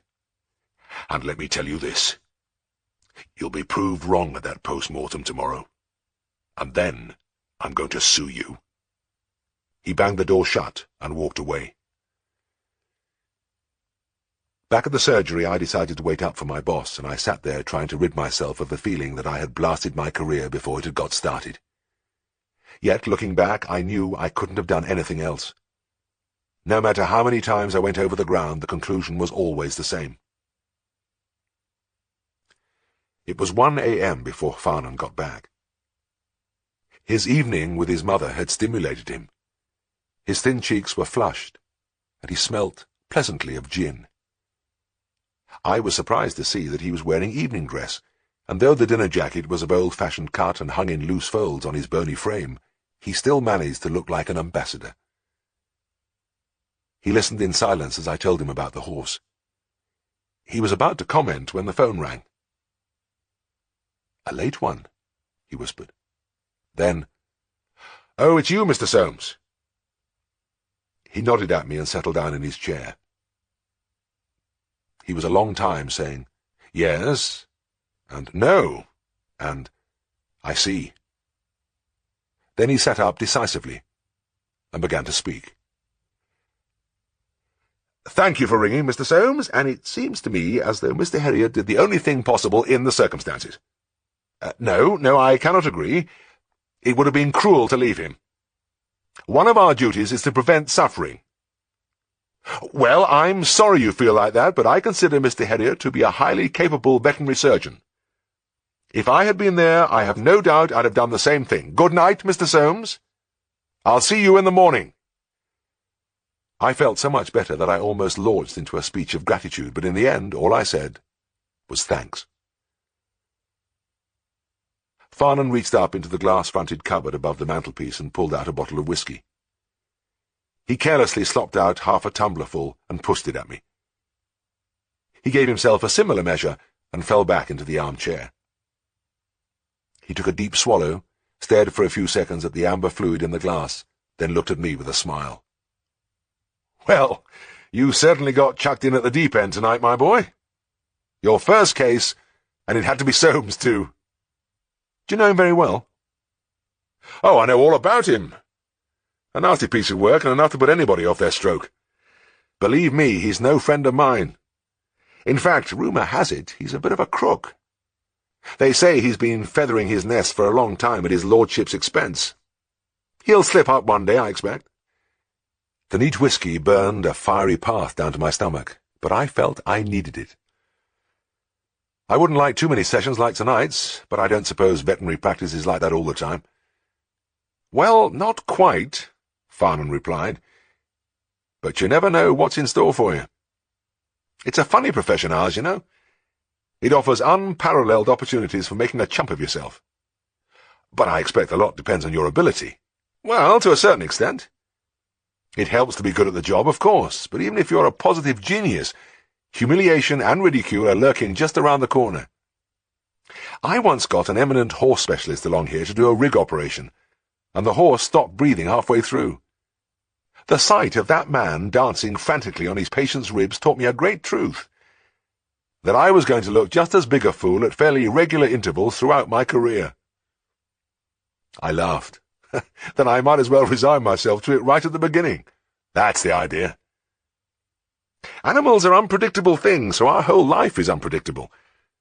It's a long tale of little triumphs and disasters, and you've got to really like it to stick it.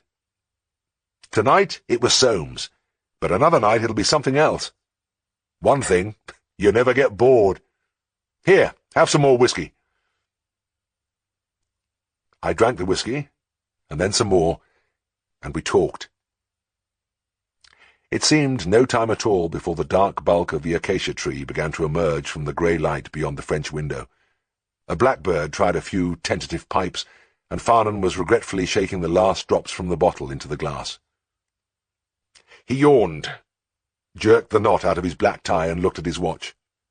"Well, 5 o'clock. Who would have thought it? But I'm glad we had a drink together. Only right to celebrate your first case. It was a right one, wasn't it?" Chapter 6. 2.5 hours sleep was a meagre ration, but I made a point of being up by 7:30 and downstairs shaved and scrubbed by 8. But I breakfasted alone. Mrs. Hall, impassively placing scrambled eggs before me, told me that my employer had left some time ago to do the post-mortem on Lord Hulton's horse. I wondered if he had bothered to go to bed at all. I was busy with the last of the toast when Farnan burst into the room. I was getting used to his entrances and hardly jumped at all as he wrenched at the door handle and almost leapt into the middle of the carpet. He looked rosy and in excellent spirits. "Anything left in the coffee pot? I'll join you for a cup." He crashed down in a protesting chair. "Well, you've got nothing to worry about. The post-mortem showed a classical torsion. Several loops of bowel involved, black and tympanitic. I'm glad you put the poor beggar down straight away." "Did you see my friend Soames?" "Oh, he was there, of course. He tried to get in a few digs about you, but I quietened him. I just pointed out that he had delayed far too long in sending for us, and that Lord Halton wasn't going to be too pleased when he heard how his horse had suffered. I left him chewing over that." The news did a lot to lighten my outlook. I went over to the desk and got the daybook. "Here are this morning's calls. What would you like me to do?" Farnan picked out a round of visits, scribbled a list on a scrap of paper, and handed it over. "There you are," he said. "A few nice, trouble-free cases to get yourself worked in." I was turning to leave when he called me back. "Oh, there's one other thing I'd like you to do. My young brother is hitching from Edinburgh today. He's at the veterinary college there, and the term finished yesterday. When he gets within striking distance, he'll probably give us a ring. I wonder if you'd slip out and pick him up." "Yes, certainly. Glad to. His name's Tristan, by the way." "Tristan?" "Yes. Oh, I should have told you. You must have wondered about my own queer name. It was my father. Great Wagnerian. Nearly ruled his life. It was music all the time, mainly Wagner. I'm a bit partial myself." "Ah, well, yes, but you didn't get it morning, noon, and night, like we did. And then to be stuck with a name like Siegfried. Anyway, could have been worse. Wotan, for instance. Or Pogner." Farnan looked startled. "By golly, you're right. I'd forgotten about old Pogner. I suppose I've got a lot to be thankful for." It was late afternoon before the expected call came. The voice at the other end was uncannily familiar. "This is Tristan Farnan." "Gosh, you sound just like your brother." A pleasant laugh answered me. "Everybody says that." "Oh, that's very good of you. I'd be glad of a lift. I'm at the Holly Tree Cafe on the Great North Road." After the voice, I had been expecting to find a younger edition of my employer, but the small, boyish-faced figure sitting on a rucksack could hardly have been less like him. He got up, pushed back the dark hair from his forehead, and held out his hand. The smile was charming. "Had much walking to do?" I asked. "Oh, a fair bit, but I needed the exercise. We had a roughish end-of-term party last night." He opened the car door and threw the rucksack into the back. As I started the engine, he settled himself in the passenger seat as though it were a luxurious armchair, pulled out a paper packet of Woodbines, lit one with tender concentration, and gulped the smoke down blissfully. He produced the Daily Mirror from a side pocket, and shook it open with a sigh of utter content. The smoke, which had been gone a long time, began to wisp from his nose and mouth. I turned west off the great highway, and the rumble of traffic faded rapidly behind us. I glanced round at Tristan. "You'll have just finished exams," I said. "Yes, pathology and parasitology." I almost broke one of my steadfast rules by asking him if he had passed, but stopped myself in time. It is a chancy business, but in any case there was no shortage of conversation. Tristan had something to say about most of the news items, and now and then he read out an extract and discussed it with me. I felt a growing conviction that I was in the presence of a quicker and livelier mind than my own. It seemed no time at all before we pulled up outside Skeldale House. Siegfried was out when we arrived, and it was early evening before he returned.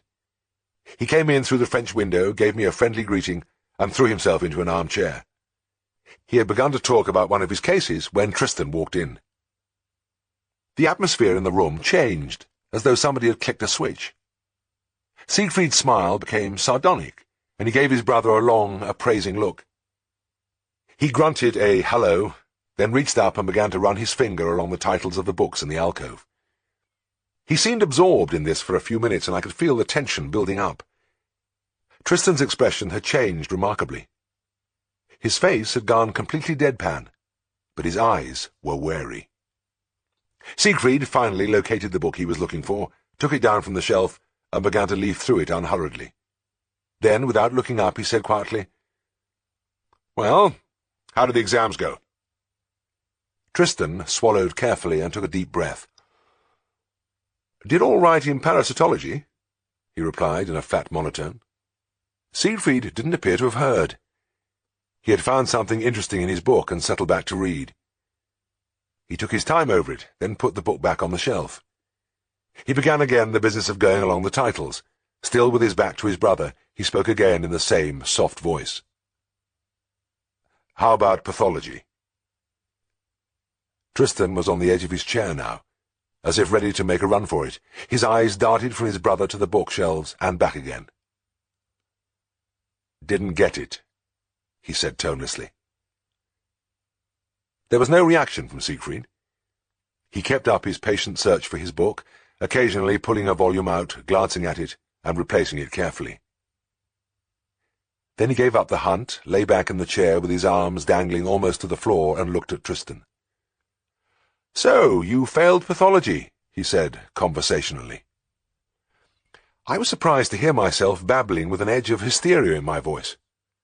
"Well, now, that's pretty good, you know. It puts him in the final year, and he'll be able to sit pat at Christmas. He won't lose any time that way, and after all, it's a tough subject." Siegfried turned a cold eye on me. "So you think it's pretty good, do you?" There was a pause and a long silence, which was broken by a totally unexpected bellow as he rounded on his brother. "Well, I don't. I think it's bloody awful. It's a damn disgrace, that's what it is. What the hell have you been doing all this term, anyway?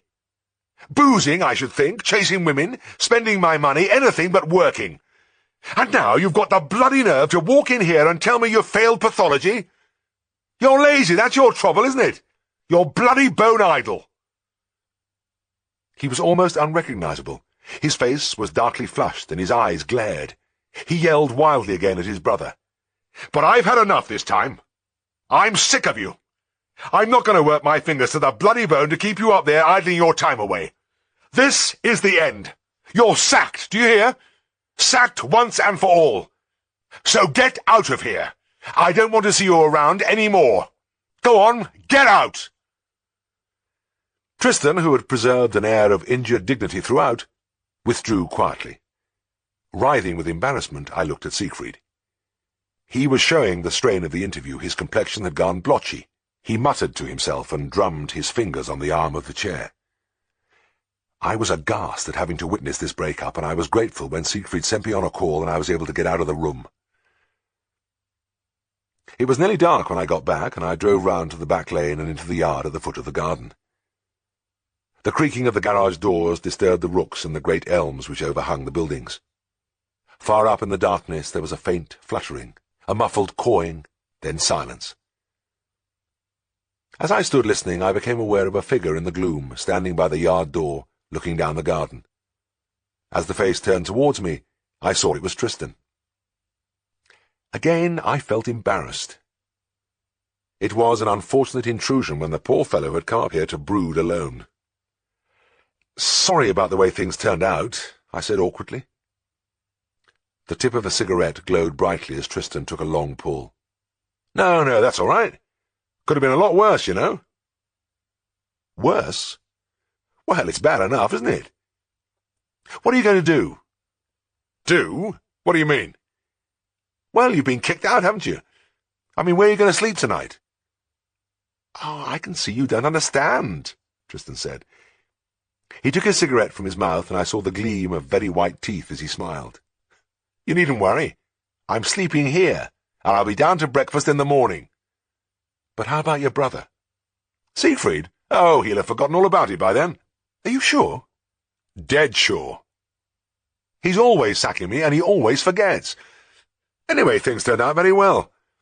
The only tricky bit back there was getting him to swallow the bit about parasitology." I stared at the shadowy form by my side. Again there was a rustling as the rooks stirred in the tall trees, then settled into silence. "The parasitology?" "Yes. If you think back, all I said was that I had done all right. I wasn't any more specific than that."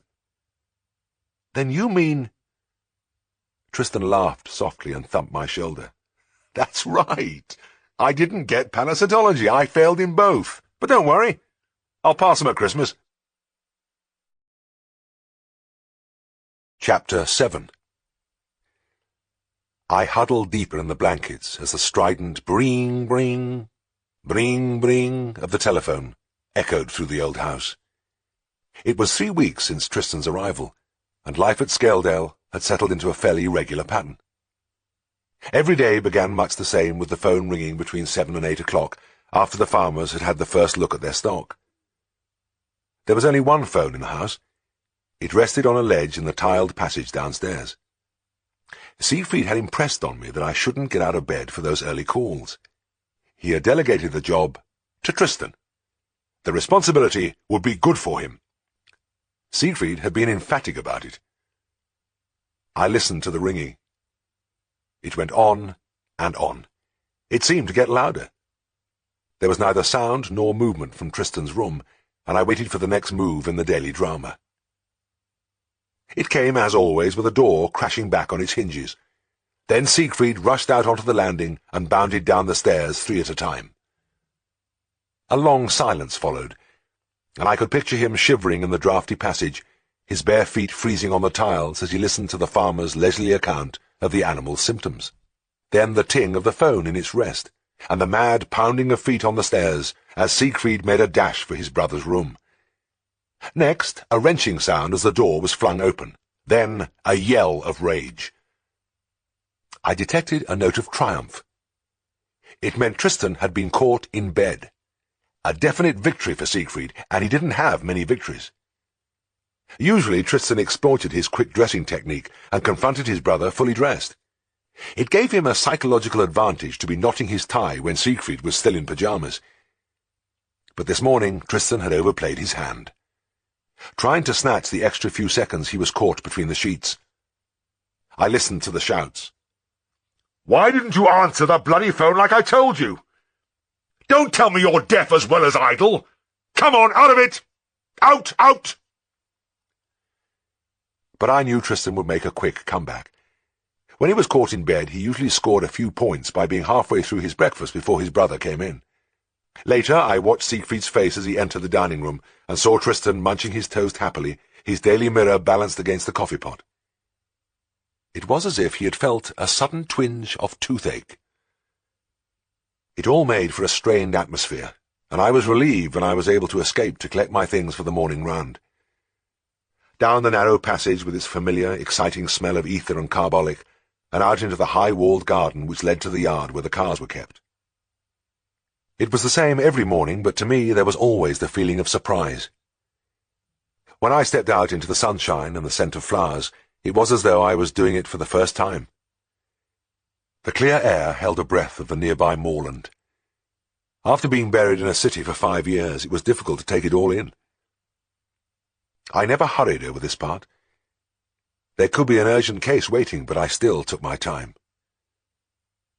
Along the narrow part between the ivy-covered wall and the long offshoot of the house, where the wisteria climbed, pushing its tendrils and its withered blooms into the very rooms. Then past the rockery where the garden widened to the lawn, unkempt and lost-looking, but lending coolness and softness to the weathered brick. Around its borders flowers blazed in untidy profusion, battling with a jungle of weeds. And so to the rose garden. Then an asparagus bed, whose fleshy fingers had grown into tall fronds. Further on were strawberries and raspberries. Fruit trees were everywhere, their branches dangling low over the path. Peaches, pears, cherries and plums were trained against the south wall, where they fought for a place with wild-growing rambler roses.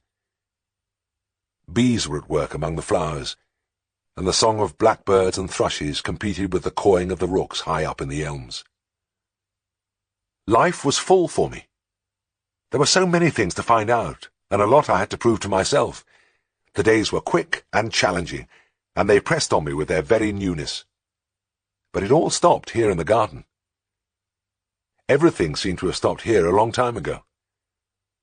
I looked back before going through the door into the yard, and it was like suddenly coming across a picture in an old book.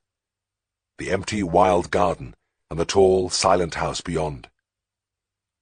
I could never quite believe it was there, and that I was a part of it.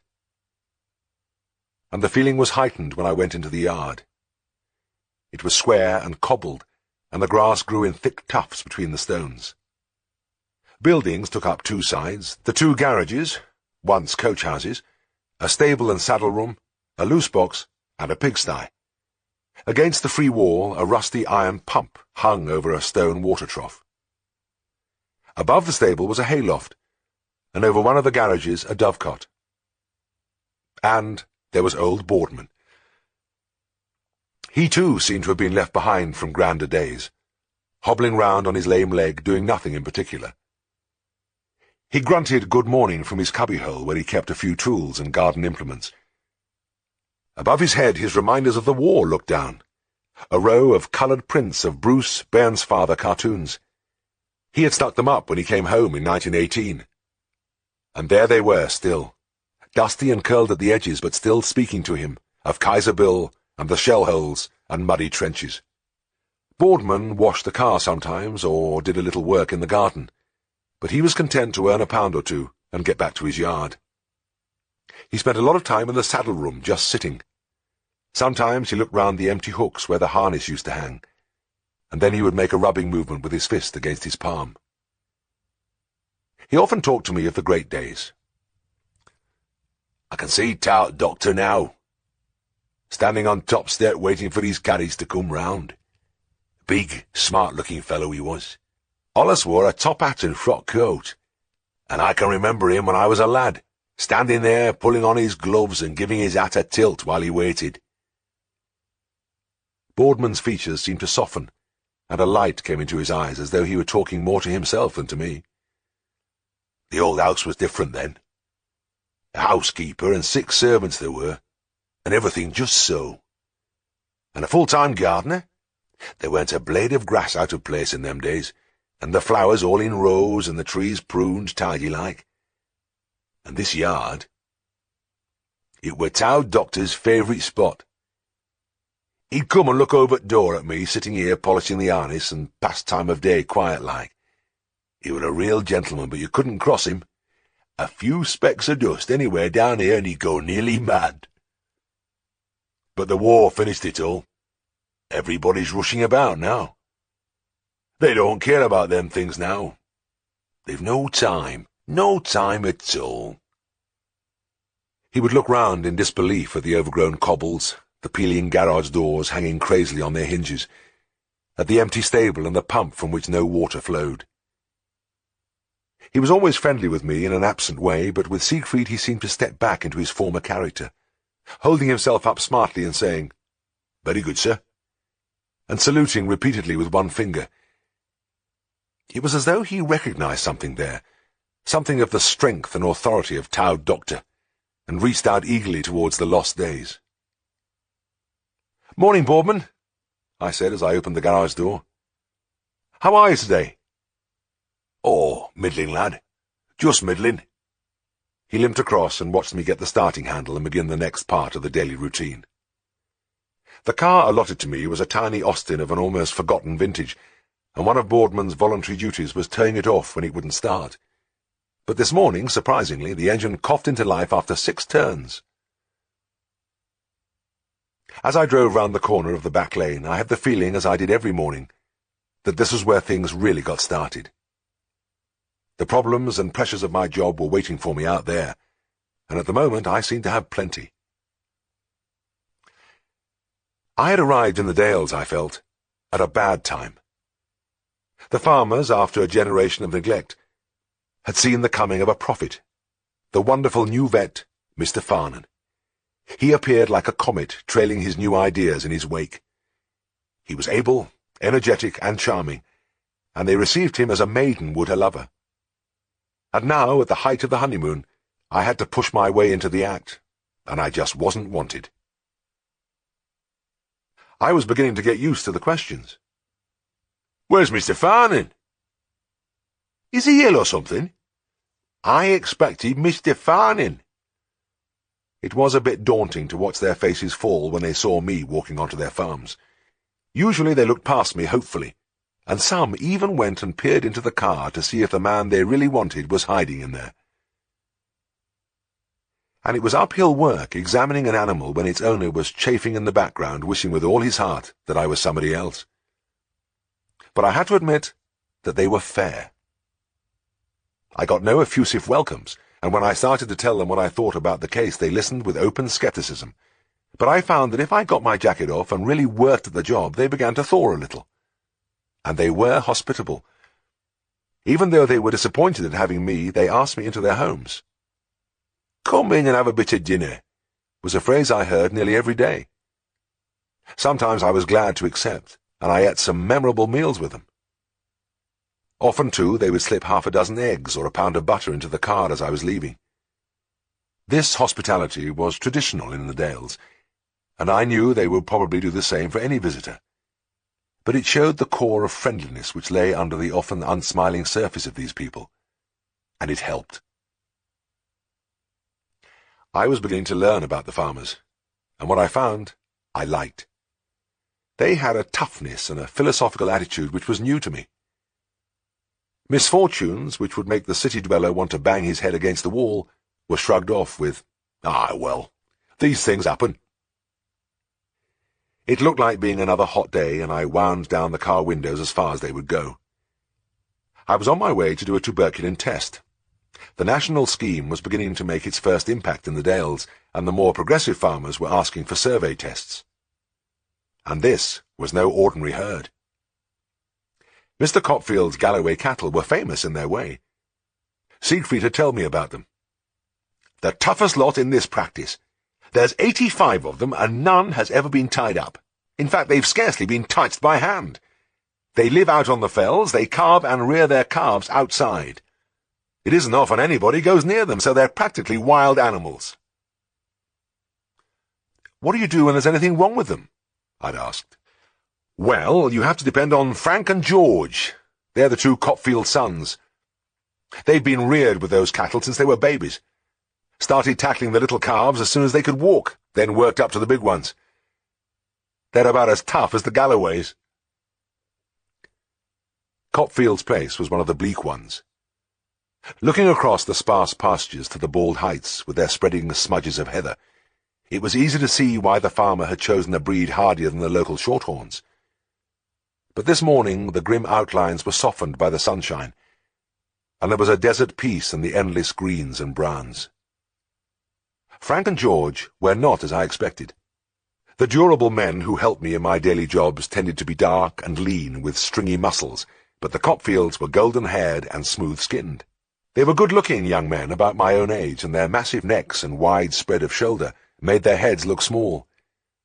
Neither of them was tall, but they looked formidable with their shirt sleeves rolled high to reveal wrestlers' arms, and their thick legs encased in cloth gaiters. Both wore clogs. The cattle had been herded into the buildings, and they just about filled all the available accommodation. There were about 25 in a long passage down the side of the fold yard. I could see the ragged line of heads above the rails, the steam rising from their bodies. 20 more occupied an old stable, and 2 lots of 20 milled about in large loose boxes. I looked at the black, untamed animals, and they looked back at me, their reddish eyes glinting through the rough fringe of hair which fell over their faces. They kept up a menacing, bad-tempered swishing with their tails. It wasn't going to be easy to get an intradermal injection into every one of them. I turned to Frank. "Can you catch these beggars?" I asked. "We'll have a bloody good try," he replied calmly, throwing a halter over his shoulder. He and his brother lit cigarettes before climbing into the passage where the biggest beasts were packed. I followed them and soon found that the tales I'd heard about the Galloways had not been exaggerated. If I approached them from the front, they came at me with their great hairy heads, and if I went behind them, they kicked me as a matter of course. But the brothers amazed me. One of them would drop a halter on a beast, get his fingers into its nose, and then be carried away as the animal took off like a rocket. They were thrown about like dolls, but they never let go. Their fair heads bobbed about incongruously among the black backs, and the thing that fascinated me was that through all the contortions the cigarettes dangled undisturbed. The heat increased until it was like an oven in the buildings, and the animals, their bowels highly fluid with their grass diet, ejected greenish-brown muck like non-stop geysers. The affair was conducted in the spirit of a game, with encouragement shouted to the man in action. "That was him, Frank! Sniggle him, George!" In moments of stress the brothers cursed softly and without heat. "Get off my bloody foot, thou old bitch!" They both stopped work and laughed with sincere appreciation when a cow slashed me across the face with her sodden tail. And another little turn, which was well received, was when I was filling my syringe with both arms raised, and a bullock, backing in alarm from the halter, crashed its craggy behind into my midriff. The wind shot out of me in a sharp hiccup. Then the animal decided to turn round in the narrow passage, squashing me like a fly against the railings. I was pop-eyed as it scrambled round. I wondered whether the creaking was coming from my ribs or the wood behind me. We finished up with the smallest calves, and they were just about the most difficult to handle. The shaggy little creatures kicked, bucked, sprang into the air, ran through our legs, and even hurtled straight up the walls. Often the brothers had to throw themselves on top of them and bear them to the ground before I could inject them. And when the calves felt the needle, they stuck out their tongues and bawled deafeningly. Outside, the anxious mothers bellowed back in chorus. It was midday when I reeled out of the buildings. I seemed to have been a month in there, in the suffocating heat, the continuous din, the fusillade of muck. Frank and George produced a bucket of water and a scrubbing brush and gave me a rough clean-up before I left. A mile from the farm, I drove off the unfenced road, got out of the car, and dropped down on the cool fellside. Throwing wide my arms, I wriggled my shoulders and my sweat-soaked shirt into the tough grass, and let the sweet breeze play over me.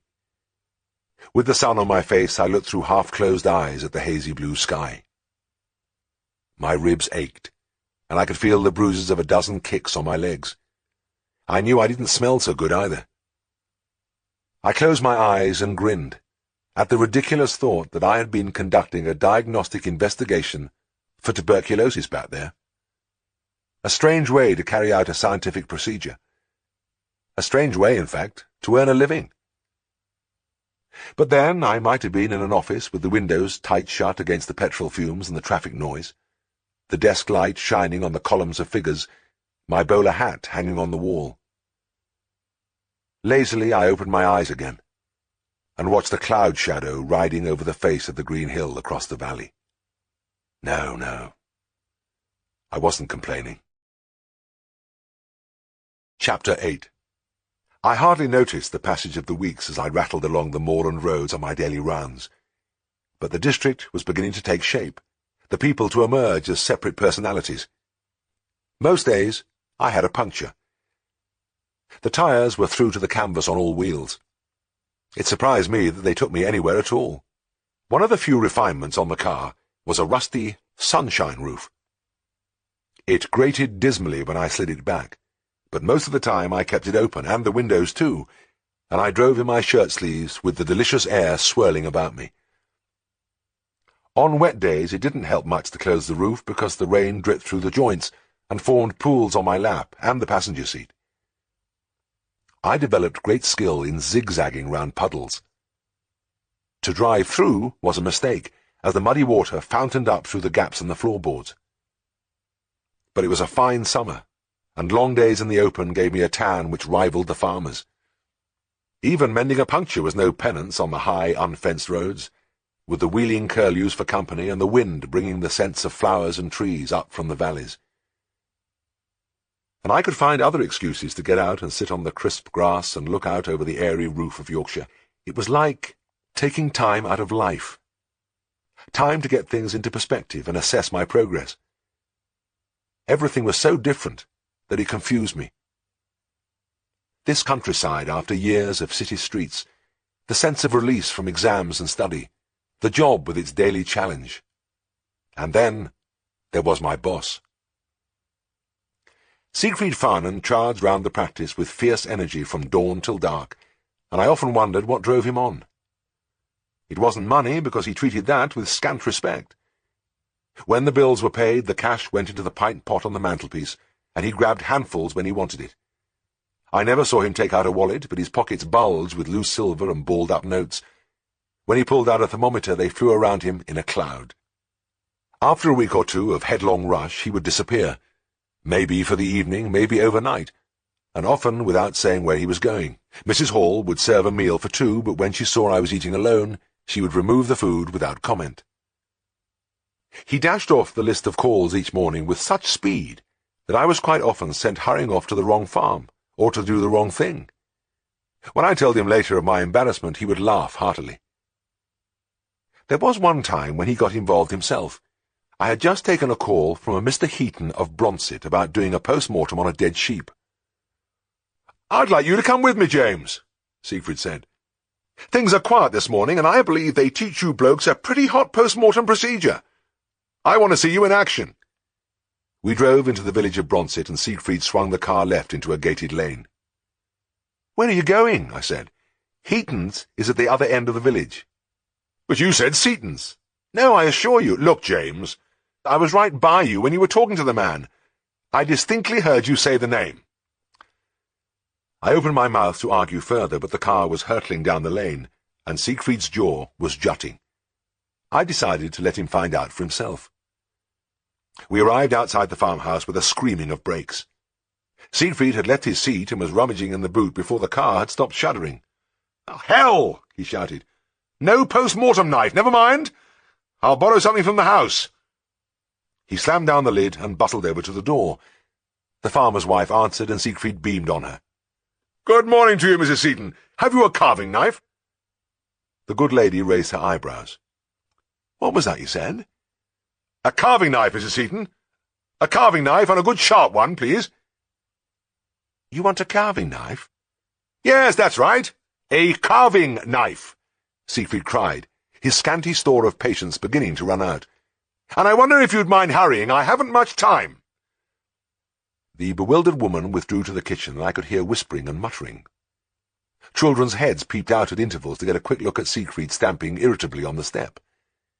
After some delay, one of the daughters advanced timidly, holding out a long, dangerous-looking knife. Siegfried snatched it from her hand and ran his thumb up and down the edge. "This is no damn good!" he shouted in exasperation. "Don't you understand? I want something really sharp. Fetch me a steel." The girl fled back into the kitchen, and there was a low rumble of voices.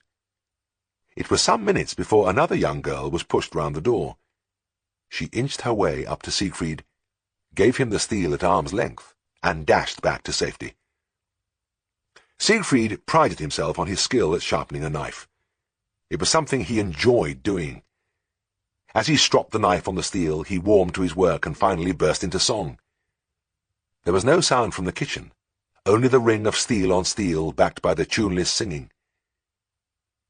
There were silent intervals when he carefully tested the edge, then the noise would start again. When he had completed the job to his satisfaction, he appeared inside the door. "Where is your husband?" he called. There was no reply, so he strode into the kitchen, waving the gleaming blade in front of him. I followed him and saw Mrs. Seaton and her daughters cowering in the far corner, staring at Siegfried with large, frightened eyes. He made a sweeping gesture at them with a knife. "Well, come on, I can get started now." "Started what?" the mother whispered, holding her family close to her. "I want to post-mortem this sheep. You have a dead sheep, haven't you?" Explanations and apologies followed. Later, Siegfried remonstrated gravely with me for sending him to the wrong farm.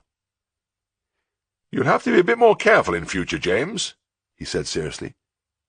"Creates a very bad impression, that sort of thing." Another thing about my new life which interested me was the regular traffic of women through Skeldale House. They were all upper class, mostly beautiful, and they had one thing in common: eagerness. They came for drinks, for tea, to dinner. But the real reason was to gaze at Siegfried like parched travellers in the desert sighting an oasis. I found it damaging to my own ego when their eyes passed over me without recognition or interest and fastened themselves hungrily on my colleague. I wasn't envious, but I was puzzled.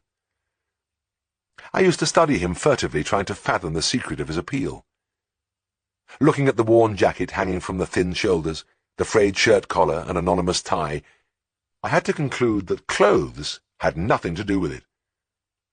There was something attractive in the long, bony face and humorous blue eyes, but a lot of the time he was so haggard and sunken-cheeked that I wondered if he was ill. I often spotted Diana Brompton in the queue, and at these times I had to fight down an impulse to dive under the sofa.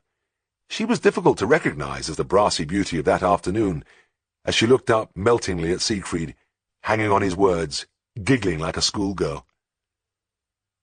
I used to grow cold at the thought that Siegfried might pick her out of the mob and marry her. It worried me a lot because I knew I would have to leave just when I was beginning to enjoy everything about Darrowby.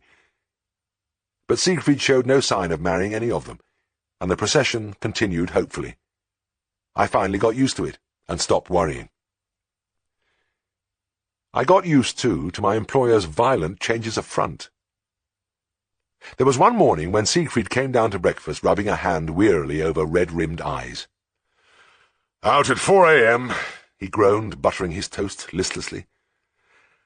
"And I don't like to have to say this, James, but it's all your fault." "My fault?" I said, startled. "Yes, lad, your fault.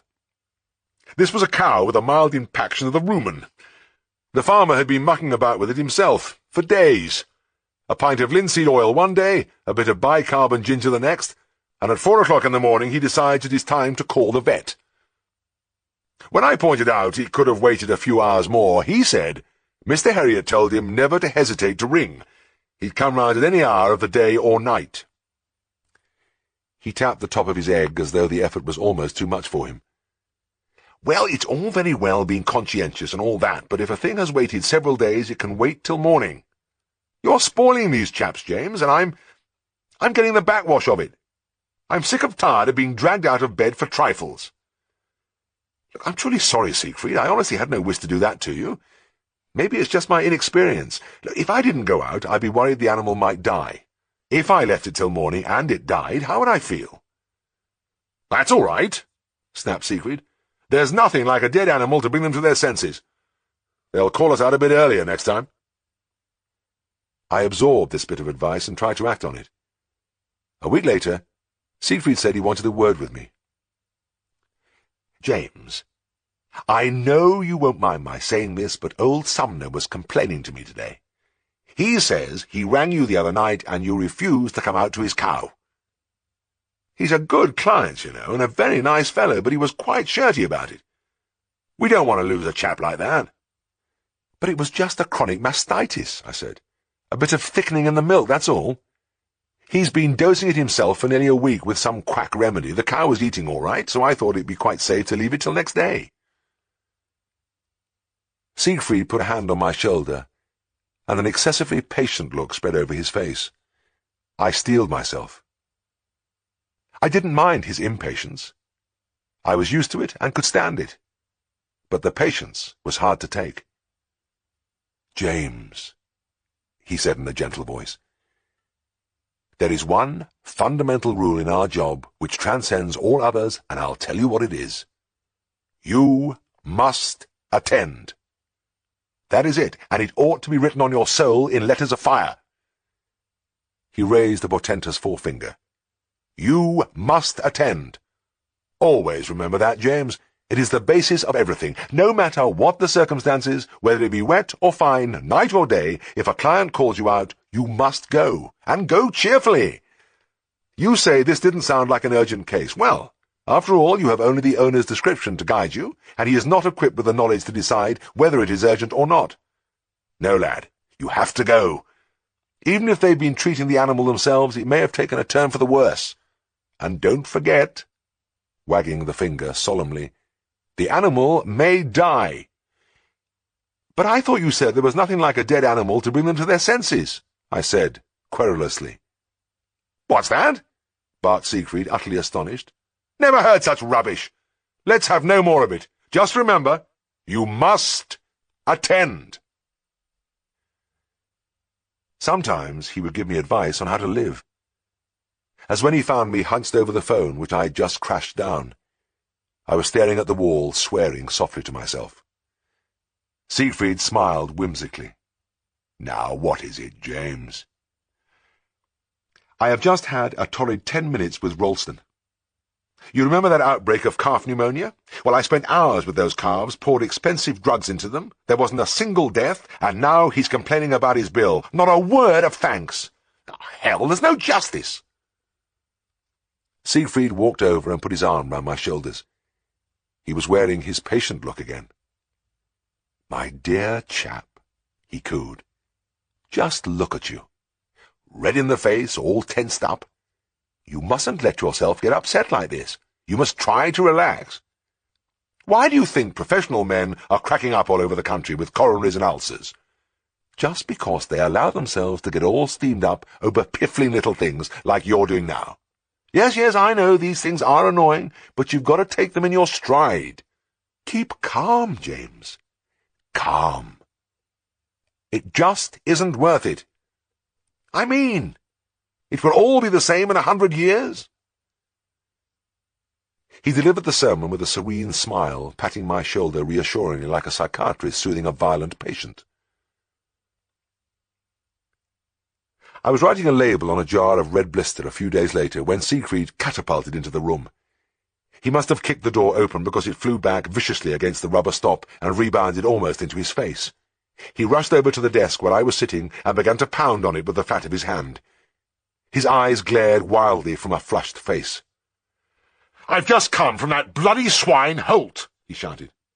"Ned Holt, you mean?" "Yes, that's what I mean, damn him!" I was surprised. Mr. Holt was a little man who worked on the roads for the county council. He kept 4 cows as a sideline, and had never been known to pay a veterinary bill. But he was a cheerful character, and Siegfried had rendered his unpaid services over the years without objection. "But one of your favourites, isn't he?" I said. "Was, by God, was!" Siegfried snarled. "I've been treating Muriel for him. You know, the big red cow second from the far end of the byre? She's had recurrent tympany, coming in from the field every night badly blown, and I've tried about everything. Nothing did any good. Then it struck me that it might be actinobacillosis of the reticulum. I shot some sodium iodide into the vein, and when I saw her today the difference was incredible. She was standing there, chewing her cud, right as rain. I was just patting myself on the back for a smart piece of diagnosis, and do you know what Holt said? He said he knew she'd be better today because last night he gave her 1/2 pound of Epsom salts in a bran mash. That was what had cured her." Siegfried took some empty cartons and bottles from his pockets and hurled them savagely into the wastepaper basket. He began to shout again. "Do you know, for the past fortnight I've puzzled and worried and damn nearly dreamt about that cow. Now I've found the cause of the trouble, applied the most modern treatment, and the animal has recovered. And what happens? Does the owner express his grateful thanks for my skill? Does he, hell? The entire credit goes to 1/2 pound of Epsom salts. What I did was a pure waste of time." He dealt the desk another sickening blow. "But I frightened him, James," he said, his eyes staring. "By God, I frightened him. When he made that crack about the salts, I yelled out, 'You bugger!' and I made a grab for him. I think I would have strangled him, but he shot into the house and stayed there. I didn't see him again." Siegfried threw himself into a chair and began to churn his hair about. "Epsom salts," he groaned. "Oh, God, it makes you despair." I thought of telling him to relax, and pointing out that it would all be the same in 100 years, but my employer still had an empty serum bottle dangling from one hand. I discarded the idea. Then there came the day when Siegfried decided to have my car rebored. It had been using a steady 2 pints of oil a day, and he hadn't thought this excessive. But when he got to 1/2 gallon a day, he felt something ought to be done.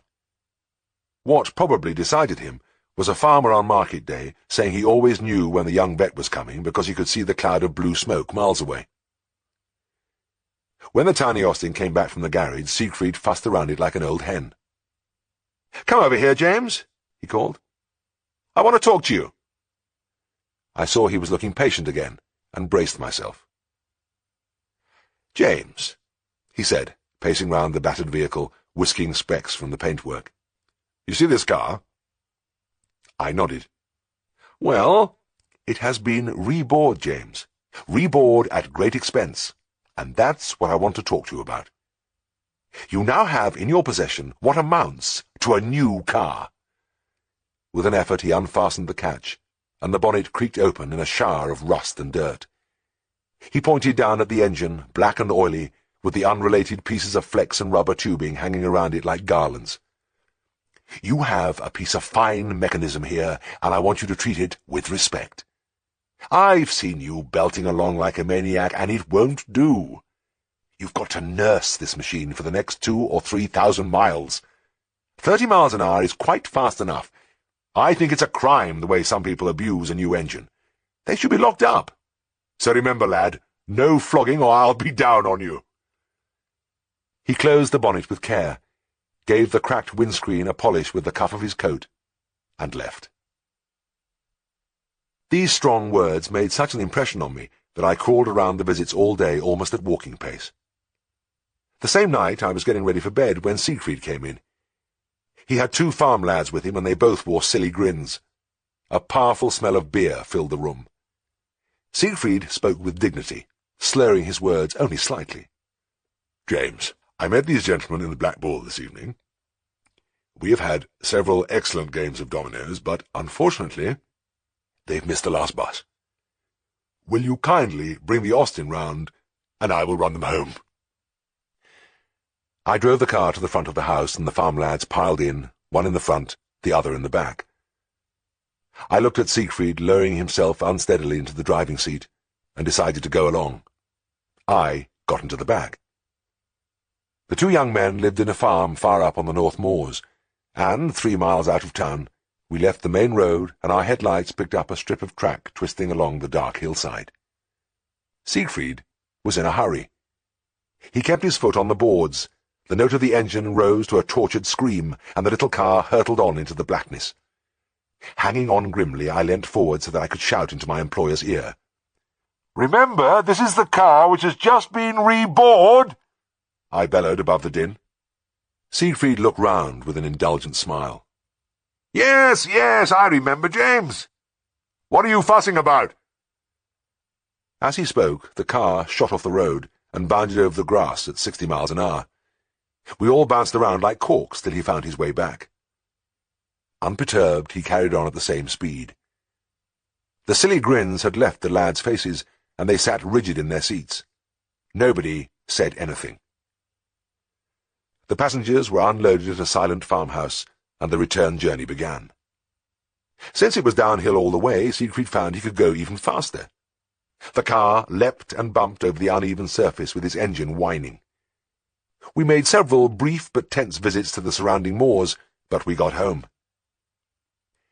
It was a month later that Siegfried had occasion to take his assistant to task once more. "James, my boy," he said sorrowfully, "you're a grand chap, but by God you're hard on cars. Look at this Austin. Newly rebored a short time ago in tip-top condition, and look at it now. Drinking oil. I don't know how you did it in the time. You're a real terror." Chapter 9. "First, please," I called as I looked into the waiting room.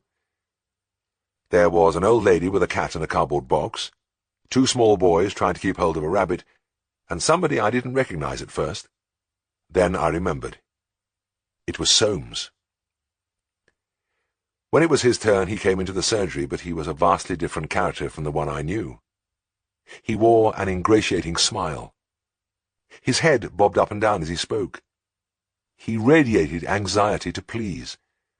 And the most interesting thing was that his right eye was puffed and closed, and surrounded by an extensive area of bluish-black flesh. "I hope you don't mind me coming to see you, Mr. Herriot," he said. "The fact is, I have resigned my position with his lordship, and am looking for another post. I was wondering if you and Mr. Farnan would put in a word for me if you heard of anything." I was too astonished at the transformation to say much. I replied that we would do what we could, and Soames thanked me effusively and bowed himself out. I turned to Siegfried after he'd gone. "Well, what do you make of that?" "Oh, I know all about it." Siegfried looked at me with a wry smile. "Remember I told you he was working 1 or 2 shady sidelines up there, selling a few bags of corn or 100 weight of fertilizer here and there? Well, it all mounted up, but it didn't last. He got a bit careless, and he was out on his ear before he knew what had happened." "And, how about the lovely black eye?" "Oh, he got that from Tommy. You must have seen Tommy when you were there. He's the horseman." My mind went back to that uncomfortable night. and to the quiet man holding the horse's head. "I remember him. Big fat chap." "Yes, he's a big lad.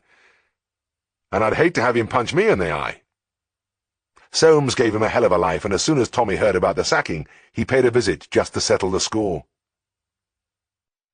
I was now comfortably settled into the way of life in Scaledale House. At first I wondered where Tristan fitted into the setup.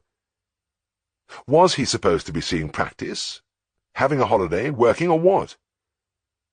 But it soon became clear that he was a factotum who dispensed and delivered medicines, washed the cars, answered the phone, and even in an emergency went to a case.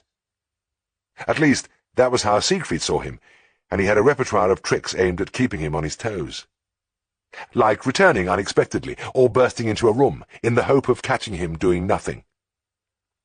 He never seemed to notice the obvious fact that the college vacation was over, and that Tristan should have been back there. I came to the conclusion over the next few months that Tristan must have had some flexible arrangement with the college authorities, because, for a student, he seemed to spend a surprising amount of time at home. He interpreted his role rather differently from his brother, and, while resident in Danby, he devoted a considerable amount of his acute intelligence to the cause of doing as little as possible. Tristan did, in fact, spend much of his time sleeping in a chair. When he was left behind to dispense, when we went out on our rounds, he followed an unvarying procedure. He half-filled a 16-ounce bottle with water, added a few drams of chloridine, and a little ipecacuanha, pushed the cork in, and took it through to the sitting-room to stand by his favourite chair. It was a wonderful chair for his purpose, old-fashioned and high-backed with wings to support the head.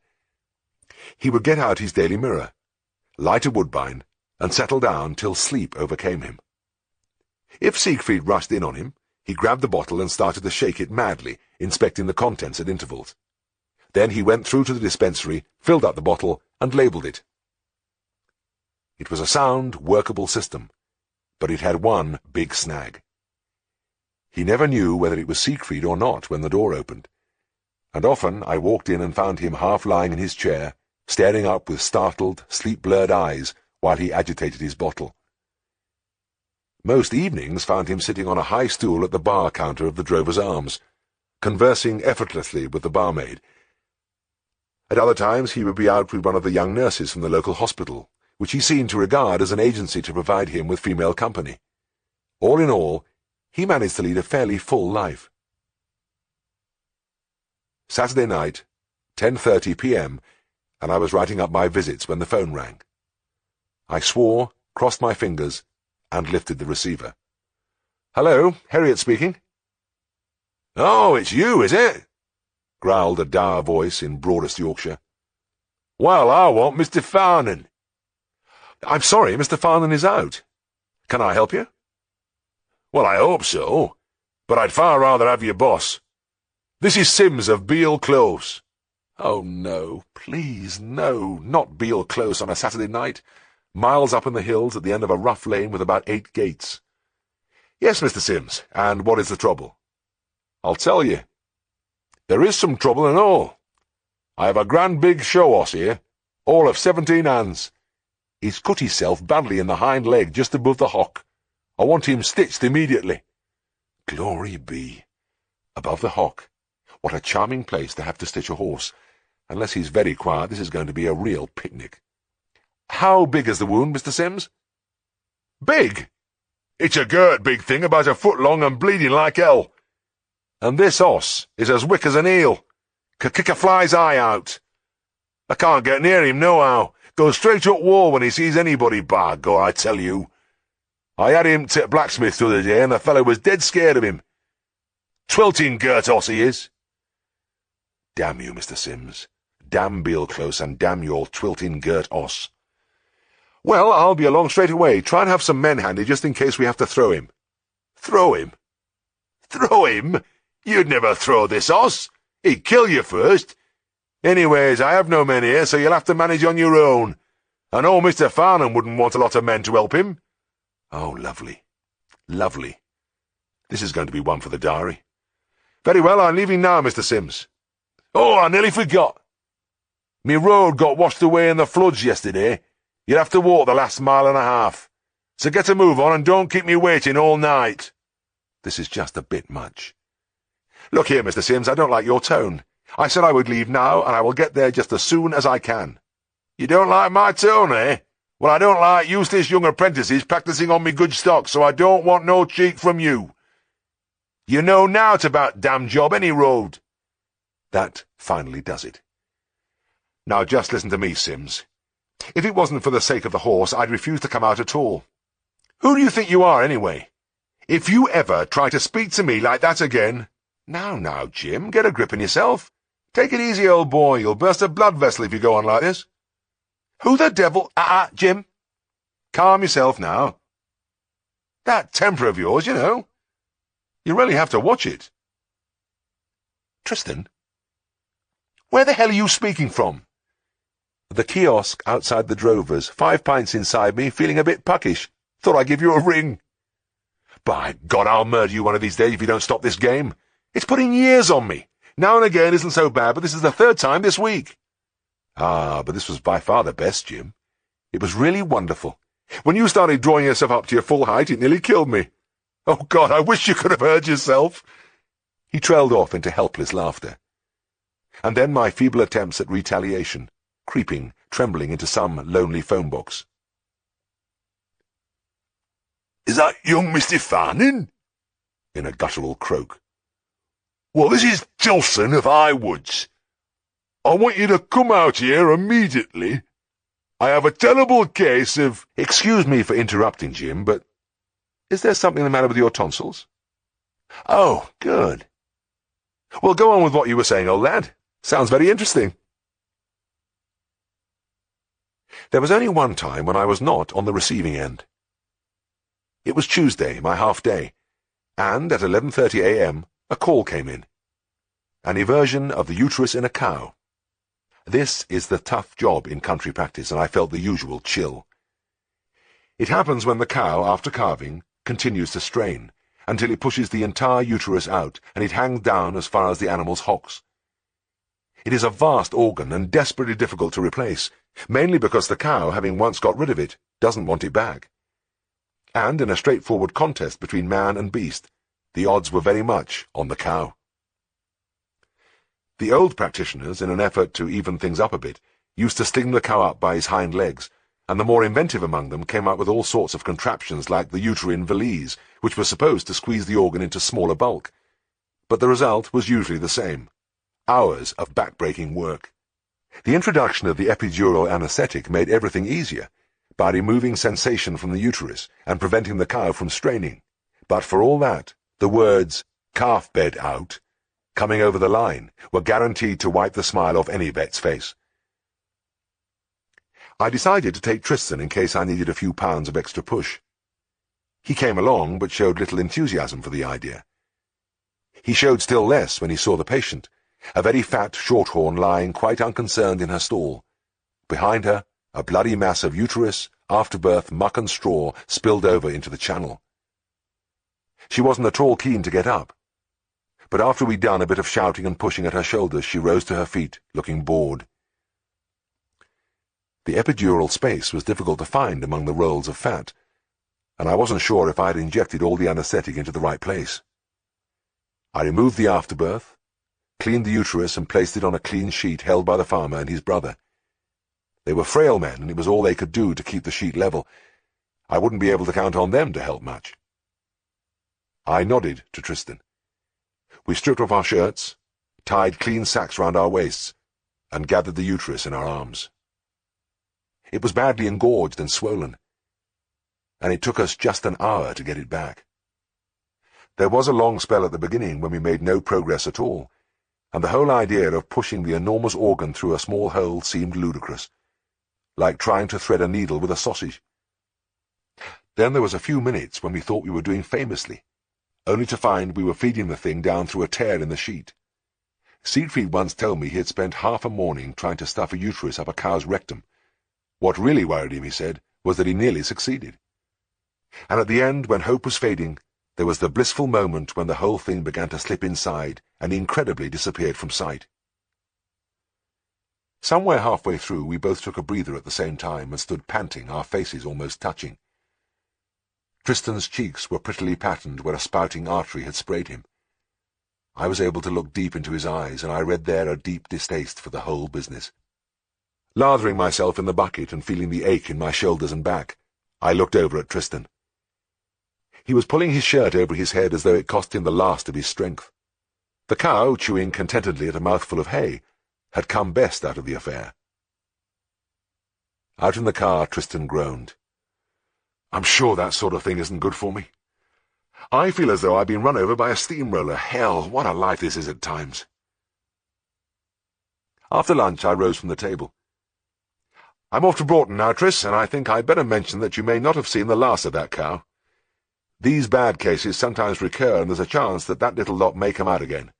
If it does, it's all yours, because Siegfried won't be back for hours, and nothing is going to stop me having my half-day." For once, Tristan's sense of humour failed him. He became haggard. He seemed to age suddenly. "Oh, God," he moaned. "Don't even talk about it. I'm all in. Another session like that, it would kill me. And on my own. It would be the end of me, I tell you." "Ah, well," I said sadistically. "Try not to worry. It may never happen." It was when I saw the phone box about 10 miles along the Broughton Road that the thought struck me. I slowed down and got out of the car. "I wonder," I muttered, "I wonder if I could do it just once." Inside the box, inspiration was strong in me. I wrapped my handkerchief over the mouthpiece, dialed the practice number, and when I heard Tristan on the line, I shouted at the top of my voice. "Are you junk fellow that put our cow's calf bed back this morning?"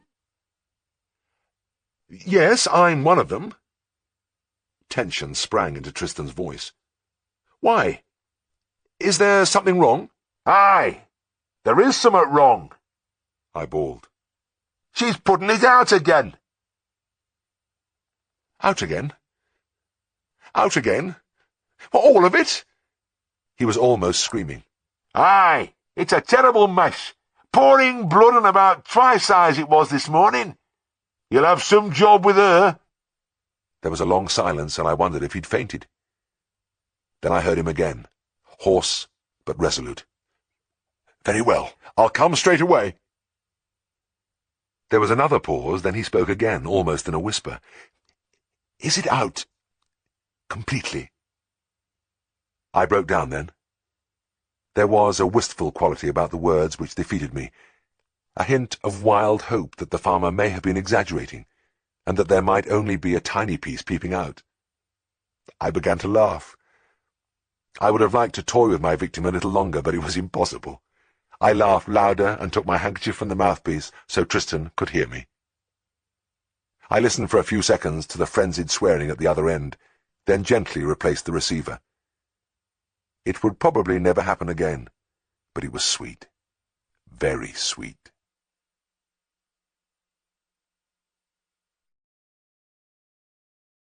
Chapter 10. "You want Mr. Herriot? Certainly, I'll get him for you." Siegfried cupped the phone with his hand. "Come on, James. Here's another one prefers you to me." I glanced at him quickly, but he was smiling. He was pleased. I thought, as I took the phone, of the tales I'd heard of the other kind of boss, the man who couldn't bear to be knocked off his little pedestal, and I thought, too, of the difference a few weeks had made in the farmer's attitude. They didn't look past me now, hoping that Mr. Farnham had come with me. They were beginning to accept me, and I like to think that it wasn't only their hospitable traditions that made them ask me in for a bit of dinner. This really meant something, because with the passage of time, an appreciation of the Dales people had grown in me, a sense of the value of their carefully given friendship. The higher up the country, the more I liked them. At the bottom of the valley, where it widened into the plain, the farmers were like farmers everywhere. But the people grew more interesting as the land heightened, and in the scattered hamlets and isolated farms near the bleak tops, I found their characteristics most marked. Their simplicity and dignity, their rugged independence, and their hospitality. This Sunday morning it was the Bellabys, and they lived at the top of Haldon, a little valley branching off the main dale. My car bumped and rattled over the last rough mile of an earth road, with the tops of boulders sticking up every few yards. I got out, and from where I stood high at the head, I could see all of the strangely formed cleft in the hills, its steep sides grooved and furrowed by countless streams feeding the boisterous Holden Beck, which tumbled over its rocky bed far below.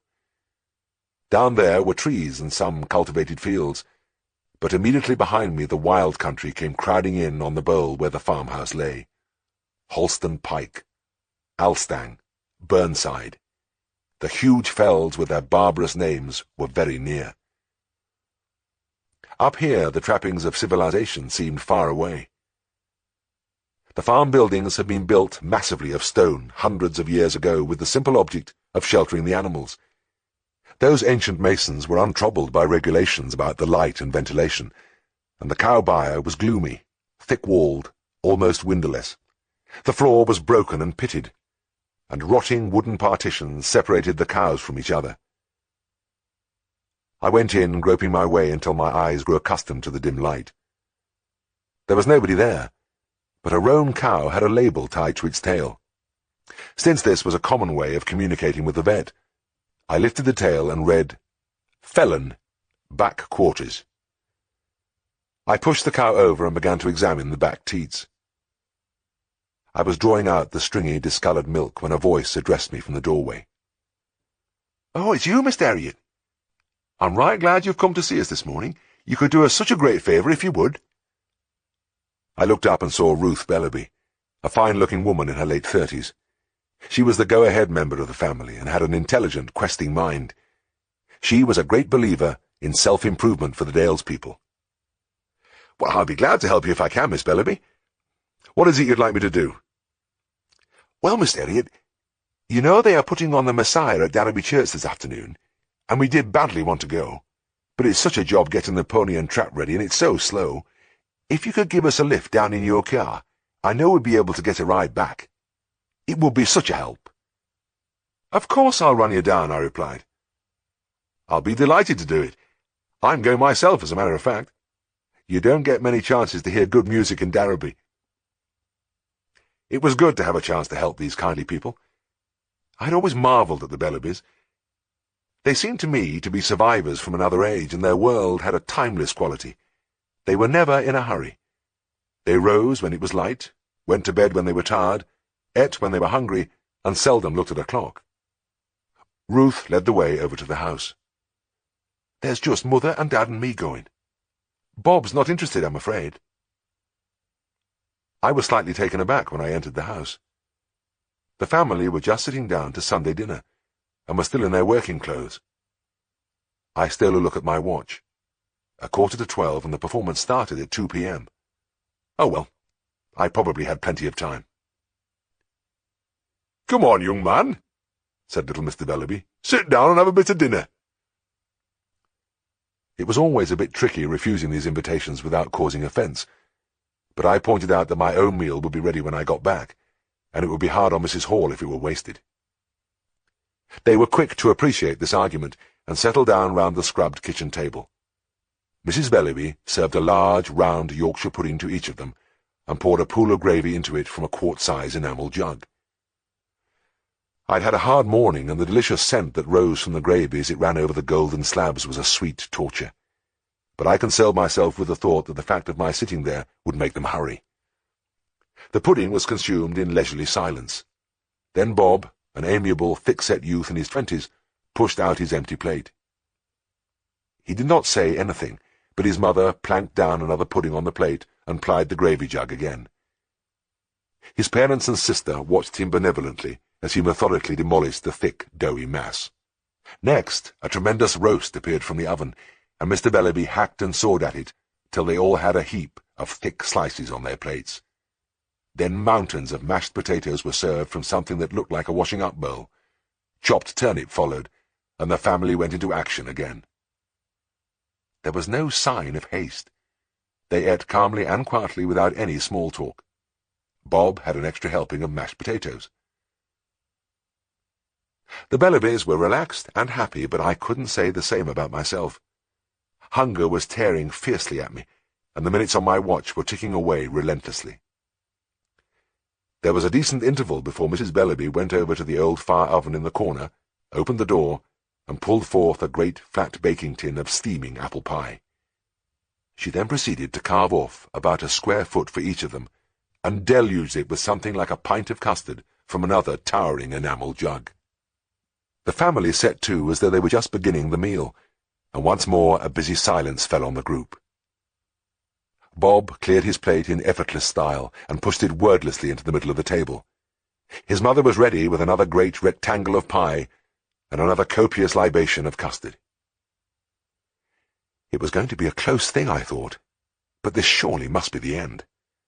They would realize time was getting short and start to change.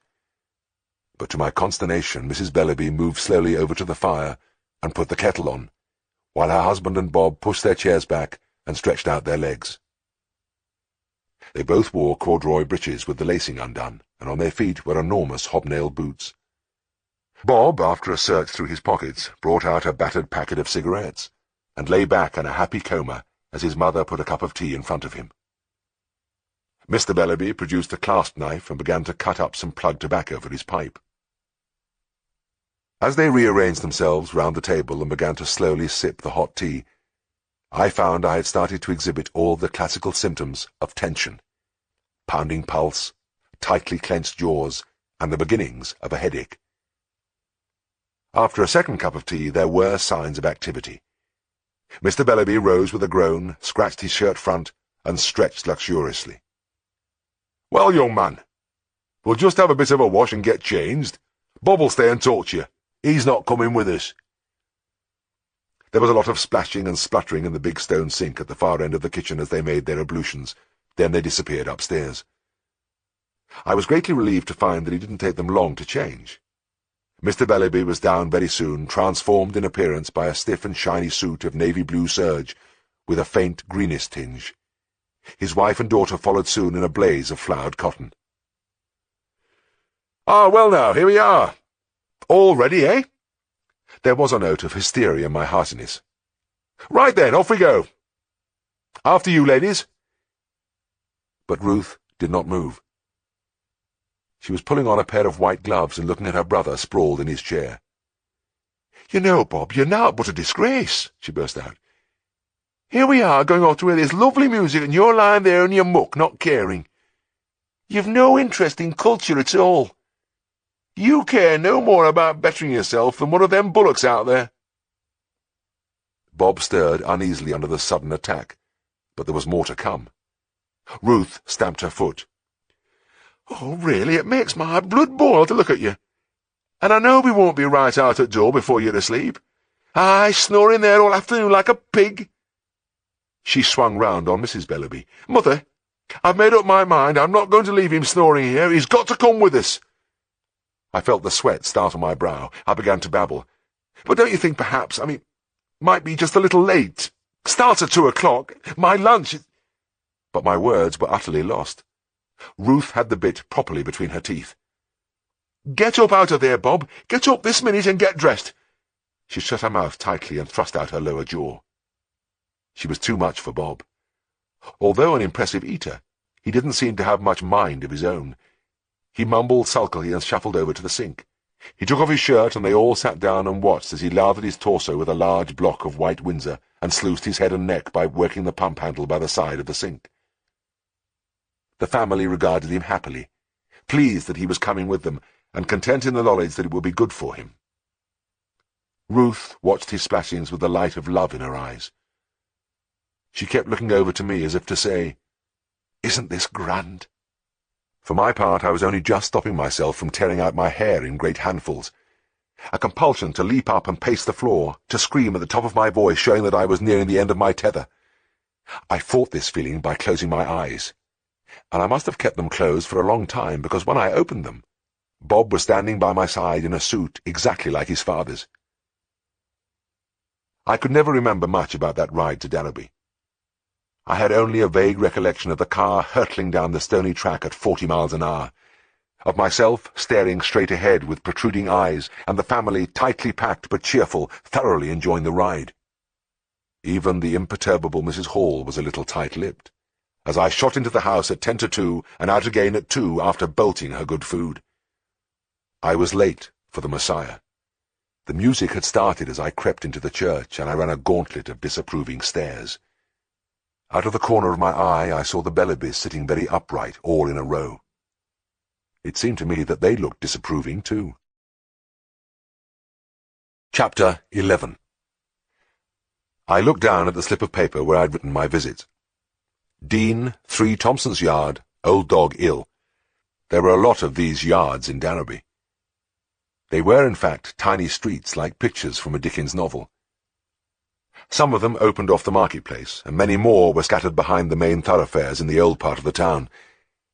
From the outside you could only see an archway, and it was always a surprise to me to go down a narrow passage and come suddenly upon the uneven rows of little houses, with no two alike, looking into each other's windows across 8 feet of cobbles.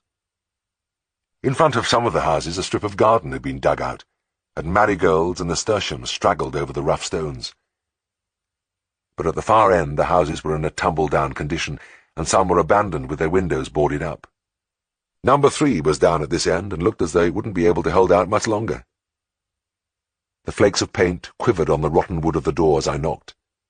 Above, the outer wall bulged dangerously on either side of a long crack in the masonry.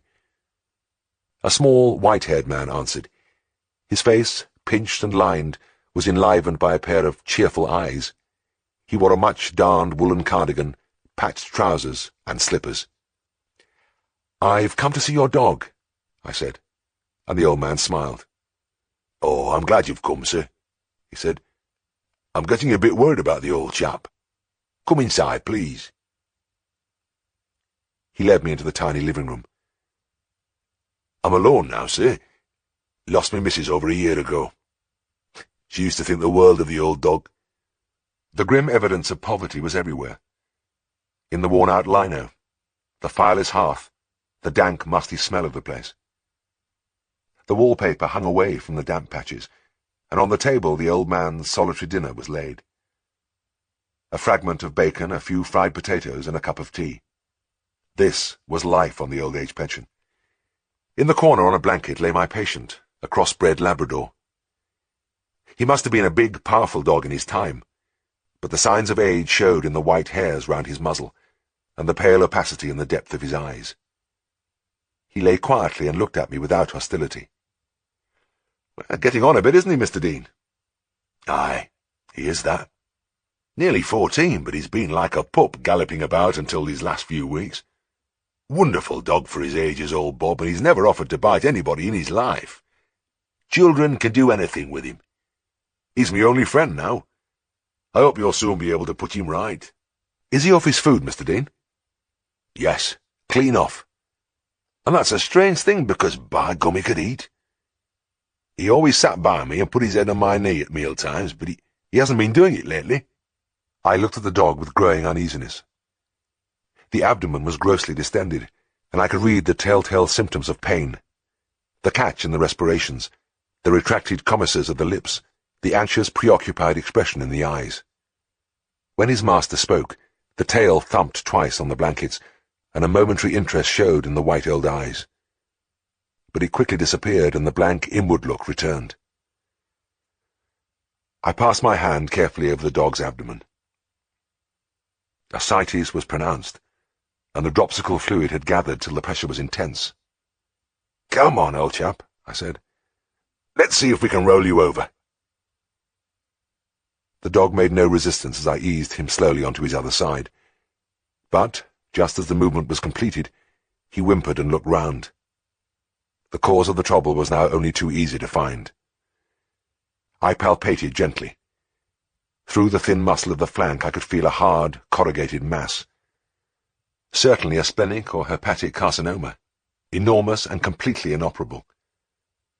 I stroked the old dog's head as I tried to collect my thoughts. This wasn't going to be easy. "Is he going to be ill for long?" the old man asked, and again came the thump-thump of the tail at the sound of the loved voice. "It's miserable when Bob isn't following me round the house when I'm doing my little jobs." "I'm sorry, Mr. Dean, but I'm afraid this is something very serious. You see this large swelling? It is caused by an internal growth." "You mean cancer?" the little man said faintly. "I'm afraid so, and it has progressed too far for anything to be done. I wish there was something I could do to help him, but there isn't. The old man looked bewildered and his lips trembled. Then he's going to die. I swallowed hard. We really can't just leave him to die, can we? He's in some distress now, but it will soon be an awful lot worse. Don't you think it would be kindest to put him to sleep? After all, he's had a good long innings. I always aimed at a brisk, matter-of-fact approach, but the old clichés had an empty ring. The old man was silent. Then he said, "Just a minute," and slowly and painfully knelt down by the side of the dog. He did not speak, but ran his hand again and again over the grey old muzzle and the ears, while the tail thump, thump, thumped on the floor. He knelt there a long time while I stood in the cheerless room, my eyes taking in the faded pictures on the walls, the frayed, grimy curtains, the broken-springed armchair. At length the old man struggled to his feet and gulped once or twice. Without looking at me, he said huskily, "All right. Will you do it now?" I filled the syringe and said the things I always said. "You needn't worry, this is absolutely painless. Just an overdose of an anesthetic. It is really an easy way out for the old fellow." The dog did not move as the needle was inserted, and as the barbiturate began to flow into the vein, the anxious expression left his face and the muscles began to relax. By the time the injection was finished, the breathing had stopped. "Is that it?" the old man whispered. "Yes, that's it," I said. "He's out of his pain now." The old man stood motionless except for the clasping and unclasping of his hands. When he turned to face me, his eyes were bright. "That's right. We couldn't let him suffer, and I'm grateful for what you've done. And now, what do I owe you for your services, sir?" "Oh, that's all right, Mr. Dean," I said quickly. "It's nothing at all. I was passing right by here. It was no trouble." The old man was astonished. But you can't do that for nothing." "Now, please say no more about it, Mr. Dean. As I told you, I was passing right by your door." I said goodbye and went out of the house through the passage and into the street. In the bustle of people and the bright sunshine, I could still see only the stark little room, the old man and his dead dog. As I walked towards my car, I heard a shout behind me. The old man was shuffling excitedly towards me in his slippers. His cheeks were streaked and wet, but he was smiling. In his hand he held a small, brown object. "You've been very kind, sir. I've got something for you." He held out the object, and I looked at it. It was tattered but just recognizable as a precious relic of a bygone celebration. "Go on, it's for you," said the old man. "Have a cigar."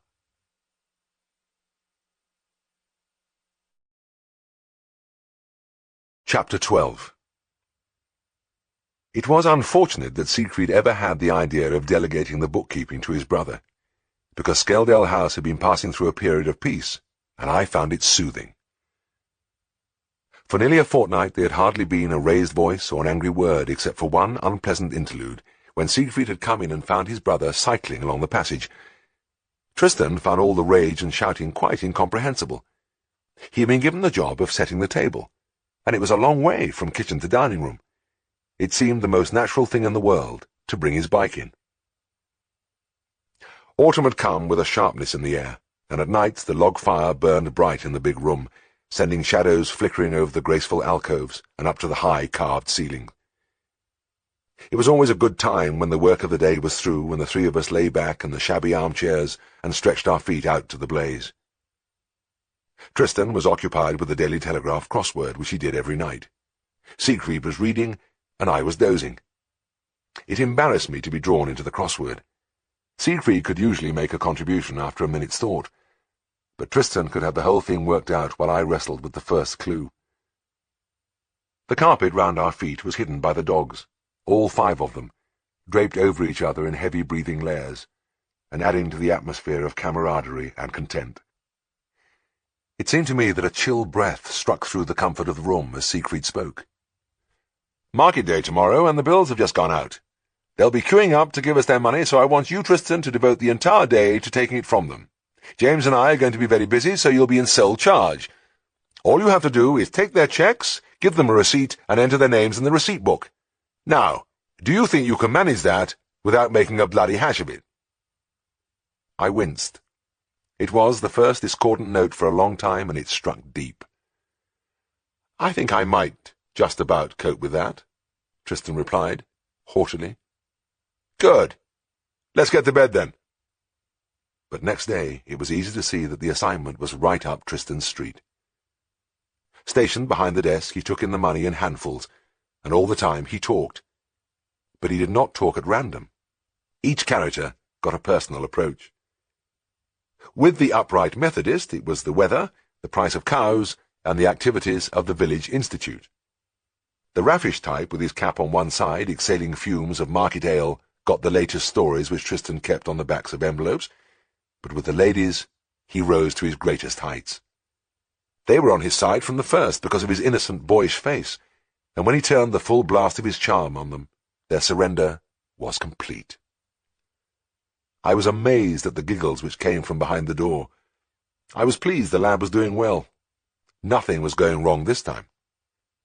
Tristan was smug at lunchtime, and cock-a-hoop at tea.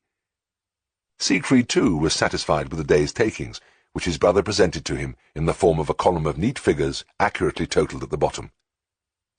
"Thank you, Tristan. Very efficient." All was sweetness. At the end of the day I was in the yard, throwing the used bottles from the boot of my car into a bin. It had been a busy day, and I had accumulated a bigger than usual load of empties. Tristan came panting in from the garden. "Jim, I've lost the receipt book." "Always trying to pull my leg, always joking," I said. "Why don't you give your sense of humour a rest sometime?" I laughed heartily and sent a liniment bottle crashing among the others. He plucked at my sleeve. "I'm not joking, Jim, believe me. I really have lost the bloody thing." For once his sang-froid had deserted him. His eyes were wide, his face pale. "But it can't just have disappeared," I said. "It's bound to turn up." "It'll never turn up." Tristan wrung his hands and did a bit of pacing on the cobbles. "Do you know, I've spent about 2 hours searching for it. I've ransacked the house. It's gone, I tell you." "But it doesn't matter, does it? You'll have transferred all the names into the ledger." "That's just it. I haven't. I was going to do it tonight." "So that means that all the farmers who've been handing you money today are going to get the same bill next month." "Looks like it." "I can't remember the names of more than 2 or 3 of them." I sat down heavily on the stone trough. "Then God help us all, especially you. These Yorkshire lads don't like parting with their brass once, but when you ask them to do it twice, oh, brother." Another thought struck me, and I said with a touch of cruelty, "And how about Siegfried? Have you told him yet?" A spasm crossed Tristan's face. "No, he's just come in. I'm going to do it now." He squared his shoulders and strode from the yard. I decided not to follow him to the house. I didn't feel strong enough for the scene that was bound to follow. Instead, I went out into the back lane and round behind the house to the marketplace, where the lighted entrance of the Drover's Arms beckoned in the dusk. I was sitting behind a pint when Tristan came in, looking as though somebody had just drained half a gallon of blood from him. "How did it go?" I asked. "Oh, the usual, you know. A bit worse this time, maybe. But I can tell you this, Jim. I'm not looking forward to a month from today." The receipt book was never found, and a month later all the bills were sent out again, timed as usual to arrive on market day morning. The practice was quiet that particular day, and I had finished my round by mid-morning. I didn't go into the house because through the waiting-room window I could see rows of farmers sitting round the walls. They all wore the same offended, self-righteous expression. I stole away to the marketplace. When I had time, I enjoyed moving among the stalls which crowded the ancient square. You could buy fruit, fish, second-hand books, cheeses, clothes, in fact nearly everything. But the china stall was my favourite. It was run by a Jewish gentleman from Leeds, Fat, confident, sweating, and with a hypnotic selling technique. I never got tired of watching him. He fascinated me. He was in his best form today, standing in a little clearing surrounded on all sides by heaps of crockery, while beyond the farmers' wives listened open-mouthed to his oratory. "I'm not good-looking," he was saying. "I'm not clever. But by God I can talk. I can talk the hind leg off a donkey, now look here." He lifted a cheap cup and held it aloft, but tenderly, gripping it between his thick thumb and forefinger, his little finger daintily outspread. "Beautiful, isn't it? Now isn't that lovely?" Then he placed it reverently on the palm of his hand and displayed it to the audience. "Now I tell you this, ladies, you can buy this self-same tea set in Connors in Bradford for £3.15. I'm not joking nor jesting, it's there and that's the price. But my price, ladies—" And here he fished out an old walking stick with a splintered handle. "My price for this beautiful tea set—" He held the stick by its end and brought it crashing down on an empty tea chest. "Never mind £3.15, crash! Never mind £3, crash! Never mind £2, crash! Never mind 30 bob, crash! Here, come on, who'll give me a quid?" Not a soul moved. All right. I can see I've met me match today. Go on, 17 and a tanner the lot." A final, devastating crash, and the ladies began to make signals and fumble in their handbags. A little man emerged from the back of the stall and started to hand out the tea sets. The ritual had been observed, and everybody was happy. I was waiting, deeply content, for the next item from the virtuoso, when I saw a burly figure in a check cap waving wildly at me from the edge of the crowd. He had his hand inside his jacket, and I knew what he was feeling for. I didn't hesitate, but dodged quickly behind a stall laden with pig troughs and wire netting. I had gone only a few steps before another farmer hailed me purposefully. He was brandishing an envelope. I felt trapped. Then I saw a way of escape. Rapidly skirting a counter displaying cheap jewellery, I plunged into the doorway of the Drover's Arms, and, avoiding the bar which was full of farmers, slipped into the manager's office. I was safe. This was one place where I was always welcome. The manager looked up from his desk, but he did not smile. "Look here," he said sharply. "I brought my dog in to see you some time ago, and in due course I received an account from you." I cringed inwardly. "I paid by return and was extremely surprised this morning to find that another account had been rendered. I have here a receipt signed by—" I couldn't stand any more. "Look, I'm very sorry, Mr. Brooke, but there's been a mistake. I'll put it right. Please accept our apologies." This became a familiar refrain over the next few days, but it was Siegfried who had the most unfortunate experience. It was in the bar of his favourite pub, the Black Swan.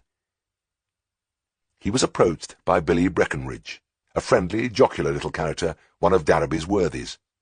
"Hey, remember that 3 and 6 I paid you at your surgery? I've had another bill for it." Siegfried made a polished apology. He'd had a lot of practice, and bought the man a drink. They parted on good terms. The pity of it was that Siegfried, who seldom remembered anything, didn't remember this. A month later, also in the Swan, he ran into Billy Breckenridge again. This time, Billy wasn't so jocular. "Hey, remember that bill you sent me twice? Well, I've had it again." Siegfried did his best, but his charm bounced off the little man. He was offended. "Right, I can see you don't believe I paid your bill. I had a receipt from your brother, but I've lost it." He brushed aside Siegfried's protestations. No, there's only one way to settle this. I say I paid the 3 and 6. You say I haven't. All right, I'll toss you for it." Miserably, Siegfried demurred, but Billy was adamant. He produced a penny and with great dignity balanced it on his thumbnail. "Okay, you call." "Heads," muttered Siegfried, and heads it was. The little man did not change expression. Still dignified, he handed the 3 and 6 to Siegfried. "Perhaps we might be able to consider the matter closed." He walked out of the bar. Now there are all kinds of bad memories, but Siegfried's was of the inspired type. He somehow forgot to make a note of this last transaction, and, at the end of the month, Billy Breckenridge received the 4th request for the amount, which he had already paid, twice. It was about then that Siegfried changed his pub and started going to the Cross Keys. Chapter 13. As autumn wore into winter, and the high tops were streaked with the first snows, the discomforts of practice in the dales began to make themselves felt. Driving for hours with frozen feet, climbing to the high barns in biting winds which seared and flattened the wiry hill grass. The interminable stripping off in draughty buildings, and the washing of hands and chest in buckets of cold water, using scrubbing soap and often a piece of sacking for a towel. I really found out the meaning of chapped hands. When there was a rush of work, my hands were never quite dry, and the little red fissures crept up almost to my elbows. This was when some small animal work came as a blessed relief. To step out of the rough, hard routine for a while, to walk into a warm drawing room instead of a cowhouse, and tackle something less formidable than a horse or bull. And among all those comfortable drawing rooms there was none so beguiling as Mrs. Pumphrey's. Mrs. Pumphrey was an elderly widow. Her late husband, a beer baron whose breweries and pubs were scattered widely over the broad bosom of Yorkshire, had left her a vast fortune and a beautiful house on the outskirts of Darrowby. Here she lived with a large staff of servants, a gardener, a chauffeur, and Tricky Woo. Tricky Woo was a Pekingese and the apple of his mistress' eye. Standing now in the magnificent doorway, I furtively rubbed the toes of my shoes on the back of my trousers and blew on my cold hands. I could almost see the deep armchair drawn close to the leaping flames, the tray of cocktail biscuits, the bottle of excellent sherry. Because of the sherry, I was always careful to time my visits for half an hour before lunch. A maid answered my ring, beaming on me as an honoured guest, and led me to the room crammed with expensive furniture and littered with glossy magazines and the latest novels. Mrs. Pumphrey, in a high-backed chair by the fire, put down her book with a cry of delight. "Tricky! Tricky! Here's your Uncle Herriot!" I had been made an uncle very early, and, sensing the advantages of the relationship, had made no objection. Tricky, as always, bounded from his cushion, leapt onto the back of a sofa, and put his paws on my shoulders. He then licked my face thoroughly before retiring, exhausted. He was soon exhausted, because he was given roughly twice the amount of food needed for a dog of his size, and it was the wrong kind of food. "Oh, Mr. Herriot," Mrs. Pumphrey said, looking at her pet anxiously, "I'm so glad you've come. Tricky has gone flop-bot again." This ailment, not to be found in any textbook, was her way of describing the symptoms of Tricky's impacted anal glands. When the glands filled up, he showed discomfort by sitting down suddenly in mid-walk, and his mistress would rush to the phone in great agitation. "Mr. Herriot, please come. He's going flop-bot again." I hoisted the little dog onto a table, and by pressure on the anus with a pad of cotton wool, I evacuated the glands. It baffled me that the Peak was always so pleased to see me. Any dog who could still like a man who grabbed him and squeezed his bottom hard every time they met had to have an incredibly forgiving nature. But Tricky never showed any resentment. In fact, he was an outstandingly equable little animal, bursting with intelligence, and I was genuinely attached to him. It was a pleasure to be his personal physician. The squeezing over, I lifted my patient from the table, noticing the increased weight, the padding of extra flesh over the ribs. "You know, Mrs. Pumphrey, you're overfeeding him again. Didn't I tell you to cut out all those pieces of cake and give him more protein?" "Oh, yes, Mr. Herriot," Mrs. Pumphrey wailed, "but what can I do? He's so tired of chicken." I shrugged. It was hopeless. I allowed the maid to lead me to the palatial bathroom where I always performed a ritual hand-washing after the operation. It was a huge room with a fully stocked dressing table, massive greenware, and rows of glass shelves laden with toilet preparations. My private guest towel was laid out next to a slab of expensive soap. Then I returned to the drawing-room. My sherry glass was filled, and I settled down by the fire to listen to Mrs. Pumphrey. It couldn't be called a conversation because she did all the talking, but I always found it rewarding. Mrs. Pumphrey was likeable, gave widely to charities, and would help anybody in trouble. She was intelligent and amusing and had a lot of waffling charm. But most people have a blind spot, and hers was Tricky Woo. The tales she told about her darling ranged far into the realms of fantasy, and I waited eagerly for the next instalment. "Oh, Mr. Herriot, I had the most exciting news. Tricky has a pen pal. Yes! He wrote a letter to the editor of Doggy World enclosing a donation, and told him that even though he was descended from a long line of Chinese emperors, he had decided to come down and mingle freely with the common dogs. He asked the editor to seek out a pen pal for him among the dogs he knew, so that they could correspond to their mutual benefit. And for this purpose, Tricky said he would adopt the name of Mr. Utterbunkum. And do you know, he received the most beautiful letter from the editor?" I could imagine the sensible man leaping upon this potential gold mine, "who said he would like to introduce Bonzo Fotheringham, a lonely Dalmatian who would be delighted to exchange letters with a new friend in Yorkshire." I sipped the sherry. Tricky snored on my lap. Mrs. Pumphrey went on. "But I'm so disappointed about the new summer house. You know, I got it specially for Tricky, so we could sit outside together on warm afternoons. Well, it's such a nice little rustic shelter, but he's taken a passionate dislike to it. Simply loathes it. Absolutely refuses to go inside. You should see the dreadful expression on his face when he looks at it. And do you know what he called it yesterday? Oh, I hardly dare tell you." She looked around the room before leaning over and whispering, "He called it the bloody hut." The maid struck fresh life into the fire and refilled my glass. The wind hurled a handful of sleet against the window. This, I thought, was the life. I listened for more. "And did I tell you, Mr. Herriot? Tricky had another good win yesterday. You know, I'm sure he must study the racing columns. He's such a tremendous judge of form. Well, he told me to back Canny Lad in the 3 o'clock at Redcar yesterday, and, as usual, it won. He put on a shilling each way and got back 9 shillings.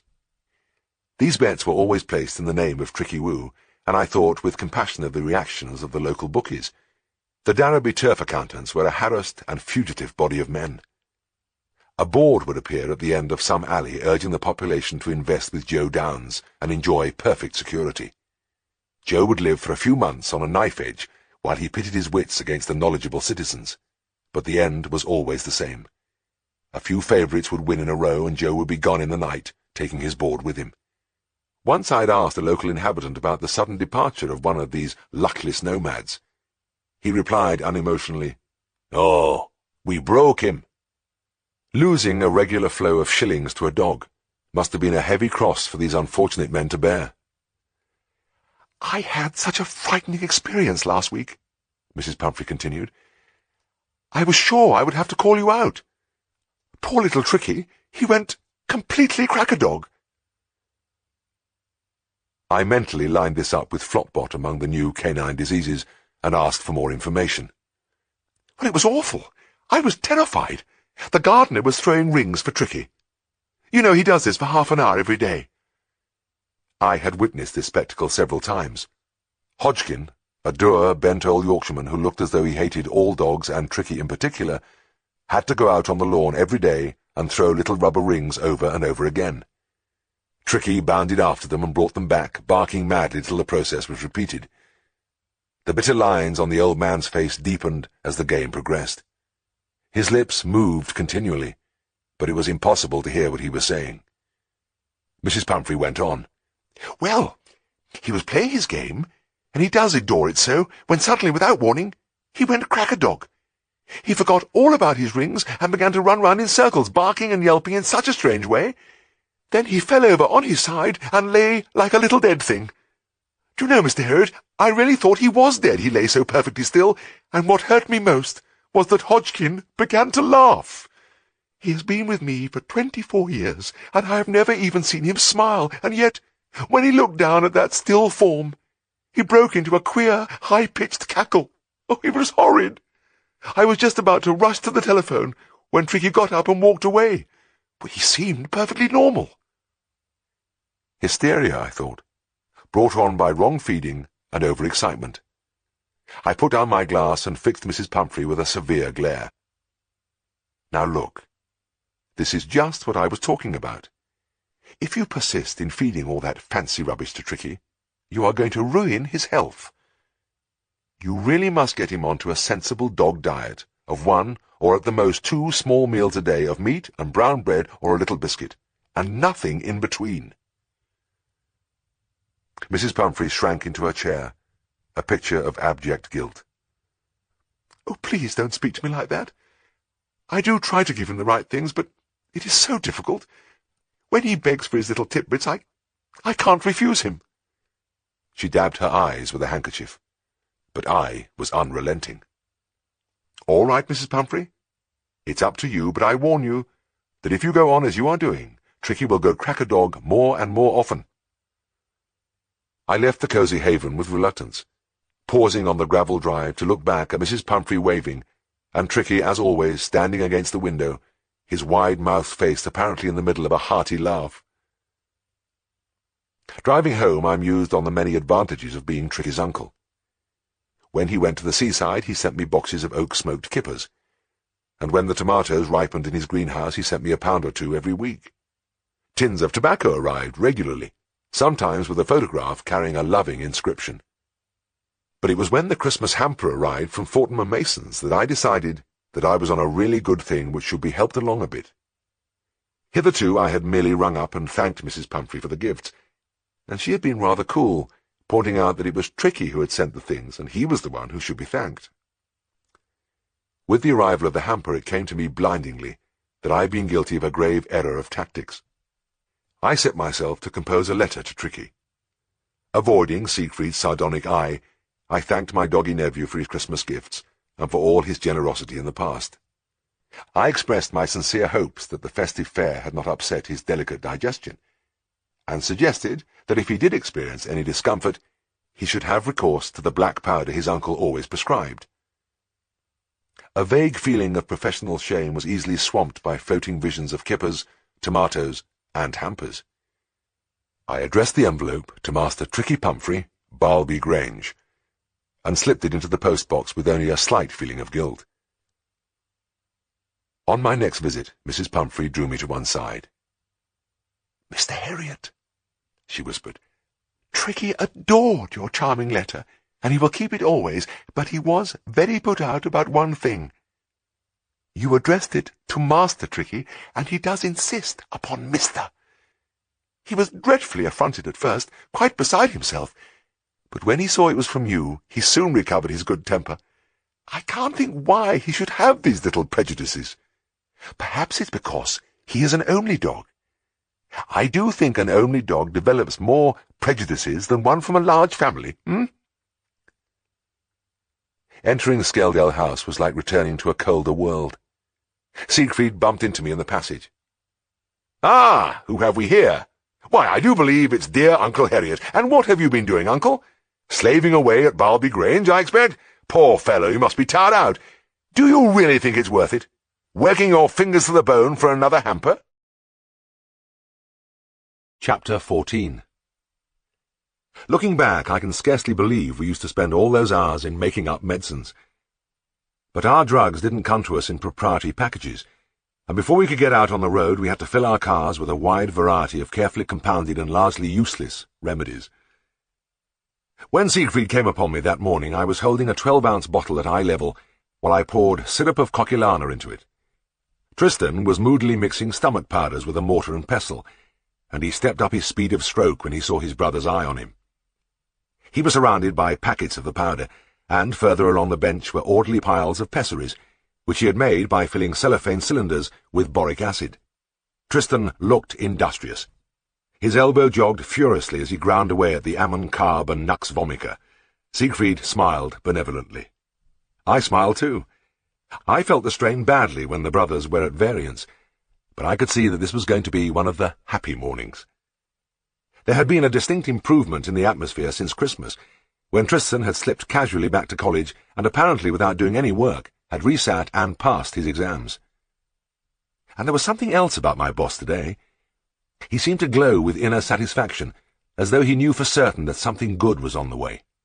He came in and closed the door. "I've got a bit of good news." I screwed the cork into the bottle. "Well, don't keep us in suspense. Let's have it." Siegfried looked from one of us to the other. He was almost smirking. "You remember that bloody awful shambles when Tristan took charge of the bills?" His brother looked away and began to grind still faster, but Siegfried laid a friendly hand on his shoulder. No, don't worry.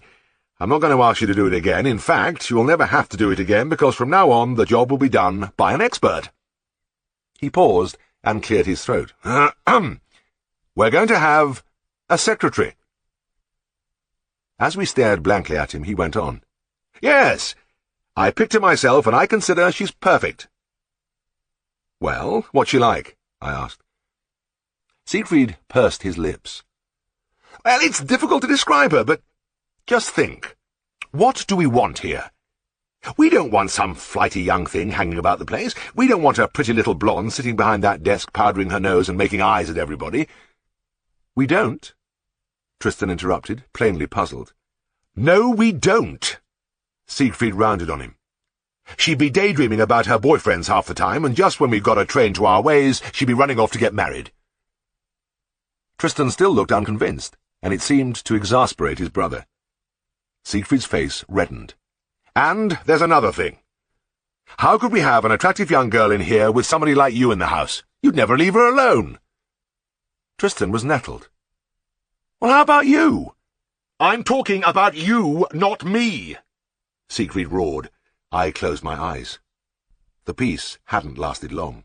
I decided to cut in. "All right, tell us about the new secretary." With an effort, he mastered his emotion. "Well, she's in her 50s, and she has retired after 30 years with Green & Moulton in Bradford. She was company secretary there, and I've had the most wonderful reference from the firm. They say she is a model of efficiency. And that's what we want in this practice. Efficiency. We're far too slack. It's just a stroke of luck for us that she decided to come and live in Darrowby. Anyway, you'll be able to meet her in a few minutes. She's coming at 10 o'clock this morning." The church clock was chiming when the doorbell rang. Siegfried hastened out to answer it, and led his great discovery into the room in triumph. "Gentlemen, I want you to meet Miss Harbottle." She was a big, high-bosomed woman with a round, healthy face and gold-rimmed spectacles. A mass of curls, incongruous and very dark, peeped from under her hat. They looked as if they might be dyed, and they didn't go with her severe clothes and brogue shoes. It occurred to me that we wouldn't have to worry about her rushing off to get married. It wasn't that she was ugly, but she had a jutting chin and an air of effortless command that would send any man running for his life. I shook hands and was astonished at the power of Miss Harbottle's grip. We looked into each other's eyes and had a friendly trial of strength for a few seconds. Then she seemed happy to call it a draw and turned away. Tristan was entirely unprepared, and a look of alarm spread over his face as his hand was engulfed. He was released only when his knees started to buckle. She began a tour of the office while Siegfried hovered behind her, rubbing his hands and looking like a shopwalker with his favourite customer. She paused at the desk, heaped high with incoming and outgoing bills, Ministry of Agriculture forms, circulars from drug firms, and here and there stray boxes of pills and tubes of udder ointment. Stirring distastefully among the mess, she extracted the dog-eared old ledger and held it up between finger and thumb. "What's this?" Siegfried trotted forward. "Oh, that's our ledger. We enter the visits into it from our day book, which is here somewhere." He scrabbled about on the desk. Here it is. This is where we write the calls as they come in." She studied the two books for a few minutes with an expression of amazement which gave way to a grim humour. "You gentlemen will have to learn to write if I'm going to look after your books. There are 3 different hands here, but this one is by far the worst. It's quite dreadful. Whose is it?" She pointed to an entry which consisted of a long, broken line with an occasional undulation. "That's mine, actually," said Siegfried, shuffling his feet. "Must have been in a hurry that day." "But it's all like that, Mr. Farnan. Look, here, and here, and here. It won't do, you know." Siegfried put his hands behind his back and hung his head. "I expect you keep your stationery and envelopes in here." She pulled open a drawer in the desk. It appeared to be filled entirely with old seed packets, many of which had burst open. A few peas and French beans rolled gently from the top of the heap. The next drawer was crammed tightly with soiled carving ropes which somebody had forgotten to wash. They didn't smell so good, and Miss Harbottle drew back hurriedly. But she was not easily deterred, and tugged hopefully at the third drawer. It came open with a musical clinking, and she looked down on a dusty row of empty pale ale bottles. She straightened up slowly and spoke patiently. "And where, may I ask, is your cash-box?" "Well, we just stuff it in there, you know." Siegfried pointed to the pint pot on the corner of the mantelpiece. "Haven't got what you'd call a proper cash-box, but this does the job all right." Miss Harbottle looked at the pot with horror. "You just stuff—" Crumpled cheques and notes peeped over the brim at her. Many of their companions had burst out onto the hearth below. "And you mean to say that you go out and leave that money there day after day?" "What never seems to come to any harm," Siegfried replied. "And how about your petty cash?" Siegfried gave an uneasy giggle. "Well, it's all in there, you know. All cash, petty and otherwise." Miss Harbottle's ruddy face had lost some of its colour. "Really, Mr. Farnan, this is too bad. I don't know how you've gone on so long like this. I simply do not know. However, I'm confident I will be able to straighten things out very soon. There is obviously nothing complicated about your business. A simple card index system will be the thing for your accounts. The other little things—" she glanced back unbelievingly at the pot— "I will put right very quickly." "Fine, Miss Harbottle, fine." Siegfried was rubbing his hands harder than ever. "We'll expect you on Monday morning. 9 o'clock sharp, Mr. Farnan." After she had gone, there was a silence. Tristan had enjoyed her visit and was smiling thoughtfully, but I felt uncertain. "You know, Siegfried," I said, "maybe she is a demon of efficiency, but isn't she just a bit tough?" "Tough?" Siegfried gave a loud, rather cracked laugh. "Not a bit of it! You leave her to me. I can handle her." Chapter 15. There was little furniture in the dining-room, but the noble lines and the very size of the place lent grace to the long sideboard and the Morris mahogany table where Tristan and I sat at breakfast. The single large window was patterned with frost, and in the street outside the footsteps of the passers-by crunched in the crisp snow. I looked up from my boiled egg as a car drew up. There was a stamping in the porch, the outer door banged shut, and Siegfried burst into the room. Without a word he made for the fire and hung over it, leaning his elbows on the grey marble mantelpiece.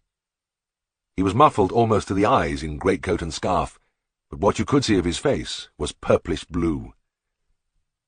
He turned a pair of streaming eyes to the table. "A milk fever up at old Hazeltine's. One of the high buildings. God, it was cold out there. I could hardly breathe." As he pulled off his gloves and shook his numbed fingers in front of the flames, he darted sidelong glances at his brother. Tristan's chair was nearest the fire, and he was enjoying his breakfast as he enjoyed everything, slapping the butter happily onto the toast and whistling as he applied the marmalade. His Daily Mirror was balanced against the coffee-pot. You could almost see the waves of comfort and contentment coming from him. Siegfried dragged himself unwillingly from the fire and dropped into a chair. "I'll just have a cup of coffee, James. Hazeltine was very kind. Asked me to sit down and have breakfast with him. He gave me a lovely slice of home-fed bacon. A bit fat, maybe, but what a flavour. I can taste it now." He put down his cup with a clatter. "You know, there's no reason why we should have to go to the grocer for our bacon and eggs. There's a perfectly good hen-house at the bottom of the garden, and a pigsty in the yard with a boiler for the swill. All our household waste could go towards feeding the pig. We'd probably do it quite cheaply." He rounded on Tristan, who had just lit a woodbine, and was shaking out his mirror with the air of ineffable pleasure which was peculiar to him. "And it would be a useful job for you. You're not producing much sitting around here on your arse all day. A bit of stock-keeping would do you good." Tristan put down his paper as though the charm had gone out of it. "Stock-keeping? Well, I feed your mare as it is." He didn't enjoy looking after Siegfried's new hunter, because every time he turned her out to water in the yard, she would take a playful kick at him in passing. Siegfried jumped up. "I know you do, and it doesn't take all day, does it? It won't kill you to take on the hens and pigs." "Pigs?" Tristan looked startled. "I thought you said pig." "Yes, pigs. I've just been thinking. If I buy a litter of wieners, we can sell the others and keep one for ourselves. Won't cost a thing that way." "Not with free labour, certainly." "Labour? Labour? You don't know what it means. Look at you, lying there, puffing your head off. You smoke too many of those bloody cigarettes. So do you. Never mind about me, I'm talking about you," Siegfried shouted. I got up from the table with a sigh. Another day had begun. When Siegfried got an idea, he didn't muck about. Immediate action was his watchword. Within 48 hours, a litter of 10 little pigs had taken up residence in the sty, and 12 light Sussex pullets were pecking about behind the wire of the henhouse. He was particularly pleased with the pullets. "Look at them, James. Just on point of lay, and a very good strain, too. There'll be just a trickle of eggs at first, but once they get cracking we'll be snowed under. Nothing like a nice fresh egg warm from the nest." It was plain from the first that Tristan didn't share his brother's enthusiasm for the hens. I often found him hanging about outside the henhouse, looking bored and occasionally throwing bread crusts over the wire. There was no evidence of the regular feeding, the balanced diet recommended by the experts. As egg producers, the hens held no appeal for him. But he did become mildly interested in them as personalities. An odd way of clucking, a peculiarity in gait, these things amused him. But there were no eggs, and as the weeks passed, Siegfried became increasingly irritable. "Wait till I see the chap that sold me those hens. Damned scoundrel! Good laying strain, my foot!" It was pathetic to see him anxiously exploring the empty nesting boxes every morning. One afternoon I was going down the garden when Tristan called to me. "Come over here, Jim. This is something new. I bet you've never seen anything like this before." He pointed upwards, and I saw a group of unusually coloured large birds perched in the branches of the elms. There were more of them in the neighbours' apple trees. I stared in astonishment. "You're right. I've never seen anything like them. What are they?" "Oh, come on," said Tristan, grinning in delight. "Surely there's something familiar about them. Take another look." I peered upwards again. "No. I've never seen birds as big as that, and with such exotic plumage. What is it, a freak migration?" Tristan gave a shout of laughter. "Ha ha! There are hens!" "How the devil did they get up there?" "They've left home. Hopped it." "But I can only see 7. Where are the rest of them?" "God knows. Let's have a look over the wall." The crumbling mortar gave plenty of toe holes between the bricks, and we looked down into the next garden. The other 5 hens were there, pecking contentedly among some cabbages. It took a long time to get them all back into the henhouse, and the tedious business had to be repeated several times a day thereafter. For the hens had clearly grown tired of life under Tristan, and decided that they would do better living off the country. They became nomads, ranging ever further afield in their search for sustenance. At first, the neighbours chuckled. They phoned to say their children were rounding up the hens and would we come and get them. But with the passage of time, their jocularity wore thin. Finally, Siegfried was involved in some painful interviews. His hens, he was told, were an unmitigated nuisance. It was after one particularly unpleasant session that Siegfried decided that the hens must go. It was a bitter blow, and as usual he vented his fury on Tristan. "I must have been mad to think any hens under your care would ever lay eggs. But really, isn't it just a bit hard? I give you this simple little job, and one would have thought that even you would be hard put to make a mess of it. But look at the situation after only 3 weeks. Not one solitary egg have we seen. The bloody hens are flying about the countryside like pigeons. We are permanently estranged from our neighbours. You've done a thorough job, haven't you?" All the frustrated egg producer in Siegfried welled out in his shrill tones. Tristan's expression registered only wounded virtue, but he was rash enough to try to defend himself. "You know, I thought there was something queer about those hens from the start," he muttered. Siegfried shed the last vestiges of his self-control. "Queer? he yelled wildly. "You're the one that's queer, not the poor bloody hens! You're the queerest bugger there is! For God's sake, get out! Get out of my sight!" Tristan withdrew with quiet dignity. It took some time for the last echoes of the poultry venture to die away, but after a fortnight, sitting again at the dining table with Tristan, I felt sure that all was forgotten.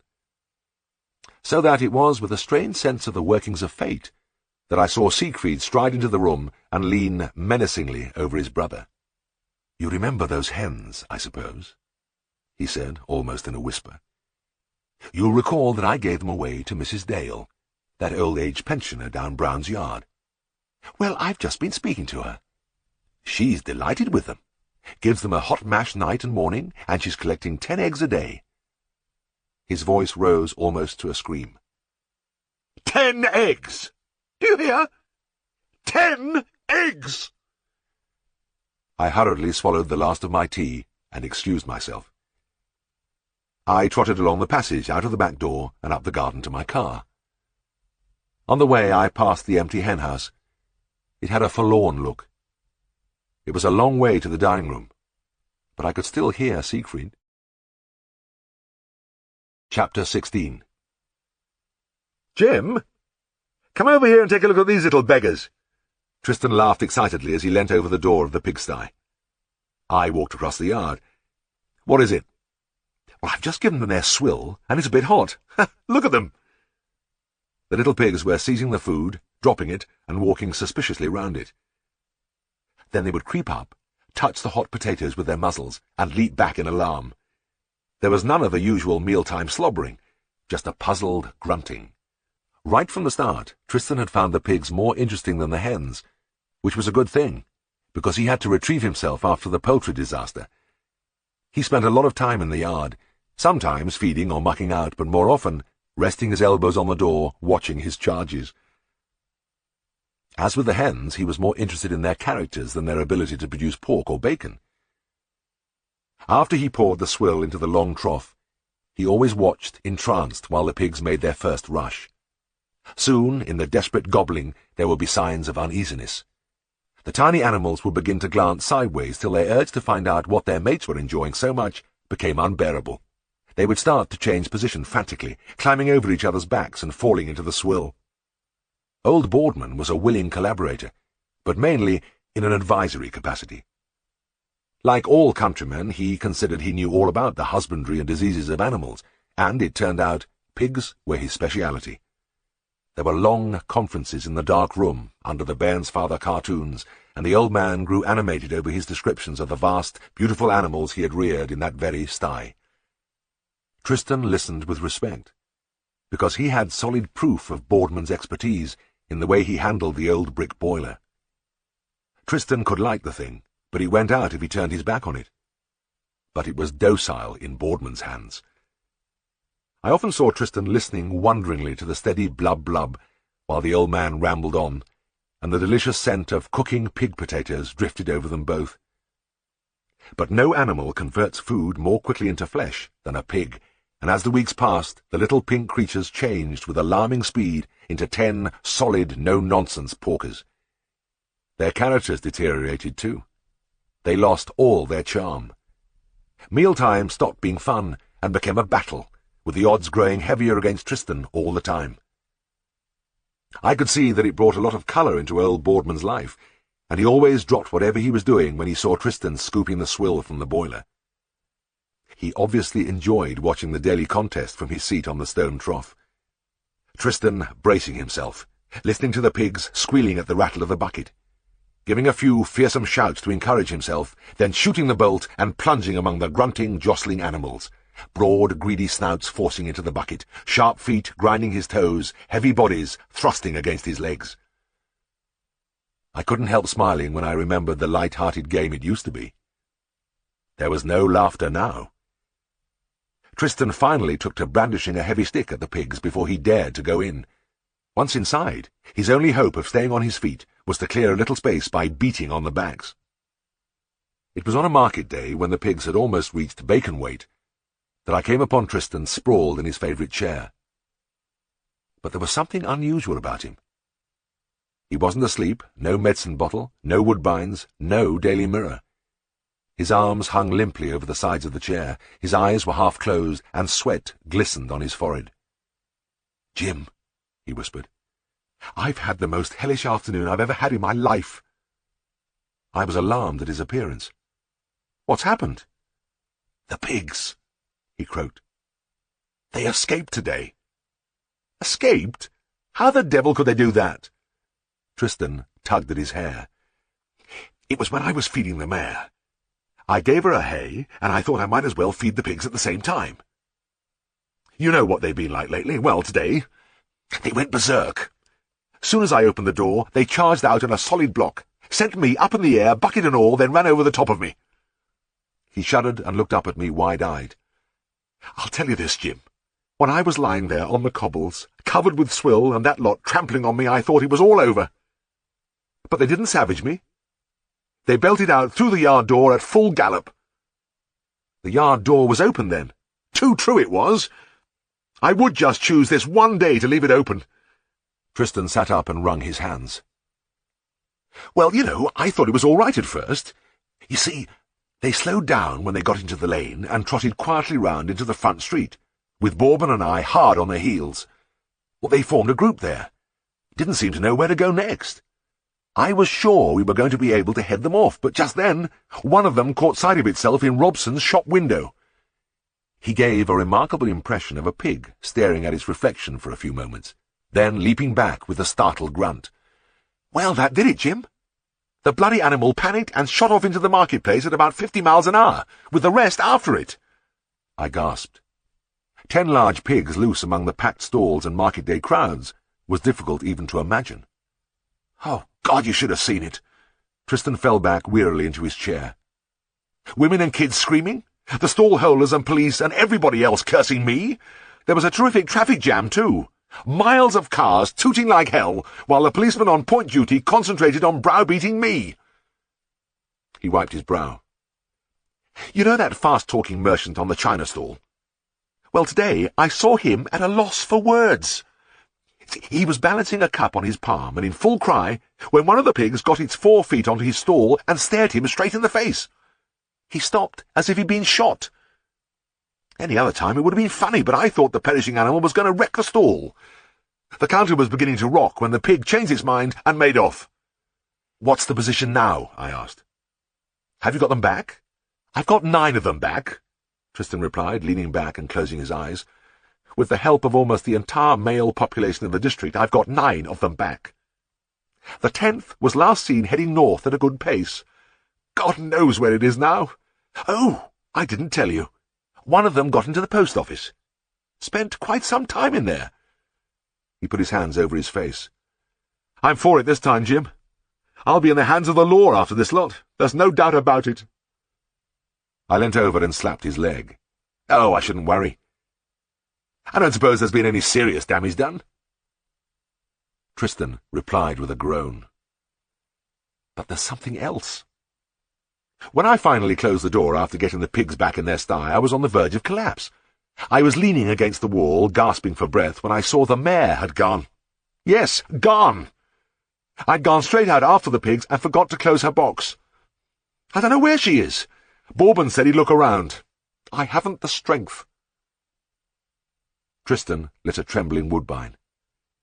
"This is the end, Jim. Siegfried will have no mercy this time." As he spoke, the door flew open, and his brother rushed in. "What the hell is going on?" he roared. "I've just been speaking to the vicar, and he says my mare is in his garden eating his wallflowers. He's hopping mad, and I don't blame him. Go on, you lazy scoundrel. Don't lie there. Get over to the vicarage this instant and bring her back." Tristan did not stir.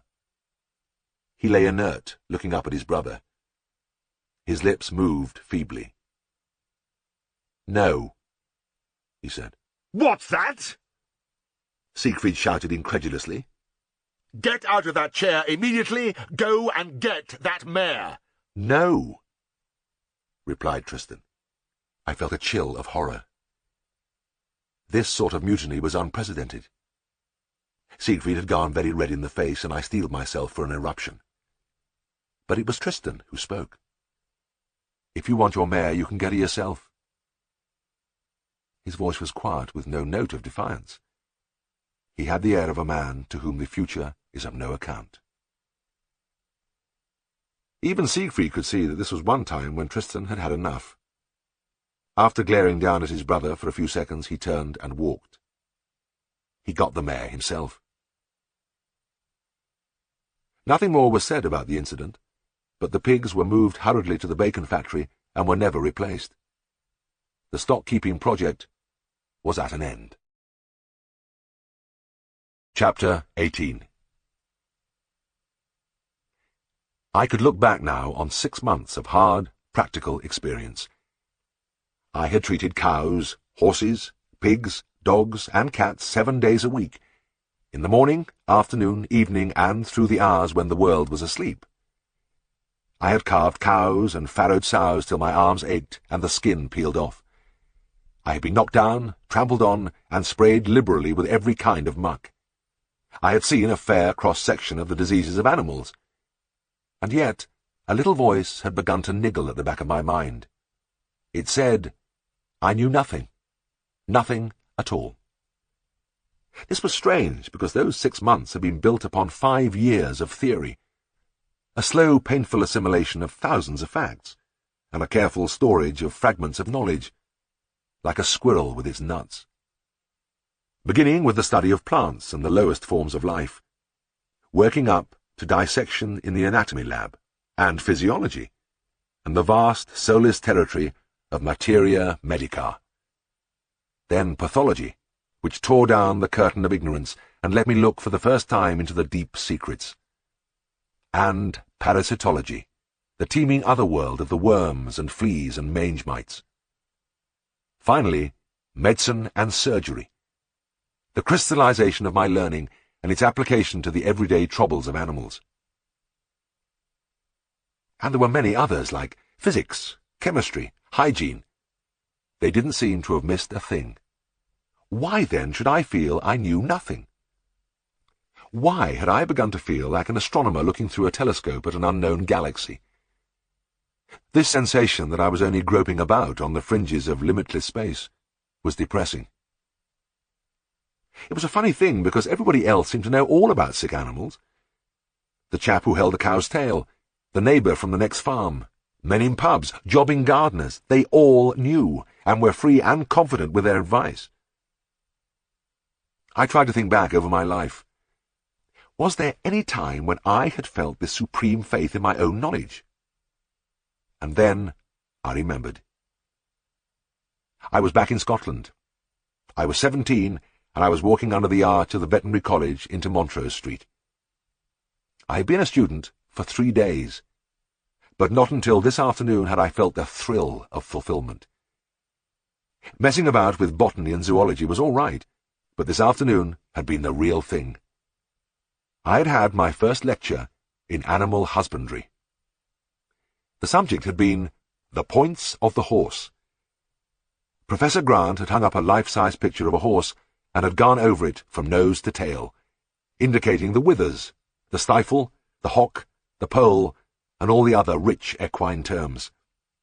And the professor had been wise. To make his lecture more interesting, he kept throwing in little practical points like, "This is where we find curb," or "Here is the site for wind galls." He talked of thoroughpins and side bones, splints and quitter, things the students wouldn't learn for another 4 years, but he brought it all to life.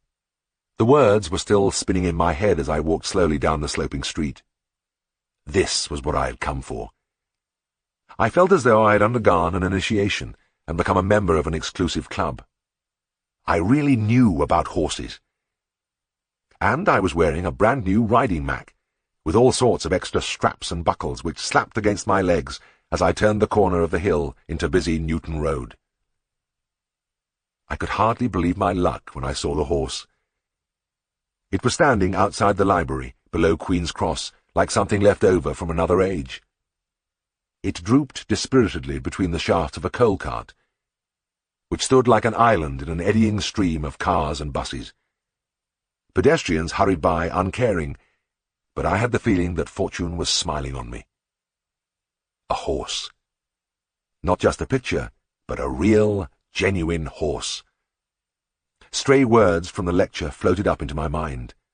The pastern, cannonbone, coronet, and all those markings, snip, blaze, white sock near hind. I stood on the pavement and examined the animal critically. I thought it must be obvious to every passer-by that here was a true expert, not just an inquisitive onlooker, but a man who knew and understood all. I felt clothed in a visible aura of horsiness.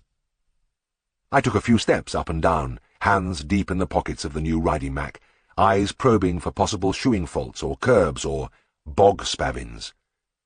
So thorough was my inspection that I worked round to the offside of the horse and stood perilously among the racing traffic. I glanced around at the people hurrying past. Nobody seemed to care, not even the horse. He was a large one, at least 17 hands, and he gazed apathetically down the street, easing his hind legs alternately in a bored manner. I hated to leave him, but I had completed my examination and it was time I was on my way. But I felt that I ought to make a gesture before I left. Something to communicate to the horse that I understood his problems, and that we belonged to the same brotherhood. I stepped briskly forward and patted him on the neck. Quick as a striking snake, the horse whipped downwards and seized my shoulder in his great, strong teeth. He laid back his ears, rolled his eyes wickedly, and hoisted me up, almost off my feet. I hung there helplessly, suspended like a lopsided puppet. I wriggled and kicked, but the teeth were clamped immovably in the material of my coat. There was no doubt about the interest of the passers-by now. The grotesque sight of a man hanging from a horse's mouth brought them to a sudden halt, and a crowd formed, with people looking over each other's shoulders and others fighting at the back to see what was going on. A horrified old lady was crying, "Oh, poor boy, help him, somebody!" Some of the braver characters tried pulling at me, but the horse whickered ominously and hung on tighter. Conflicting advice was shouted from all sides. With deep shame I saw 2 attractive girls in the front row, giggling helplessly.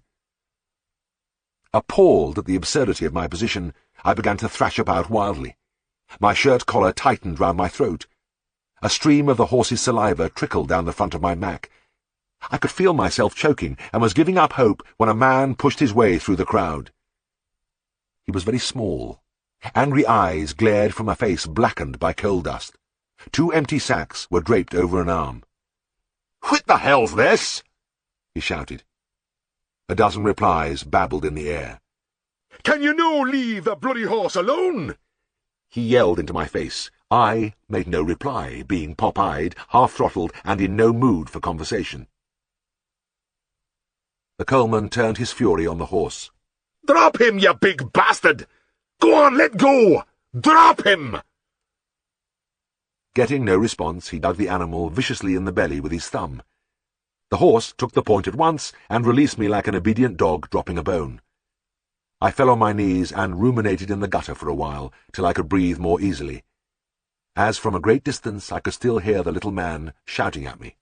After some time I stood up. The coalman was still shouting, and the crowd was listening appreciatively.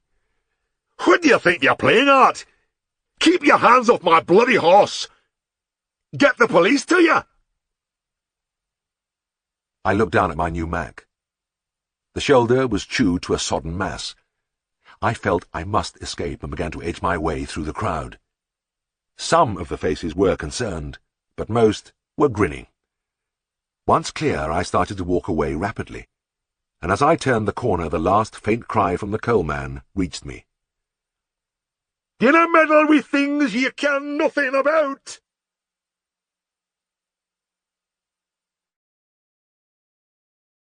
Chapter 19. I flipped idly through the morning mail.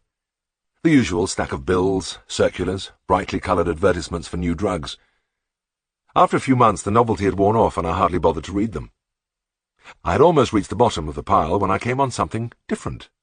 An expensive-looking envelope in heavy deckle-edged paper, addressed to me personally.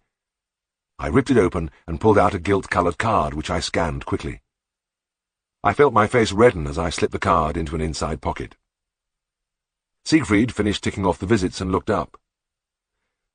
"What are you looking so guilty about, James? Your past catching up with you, huh?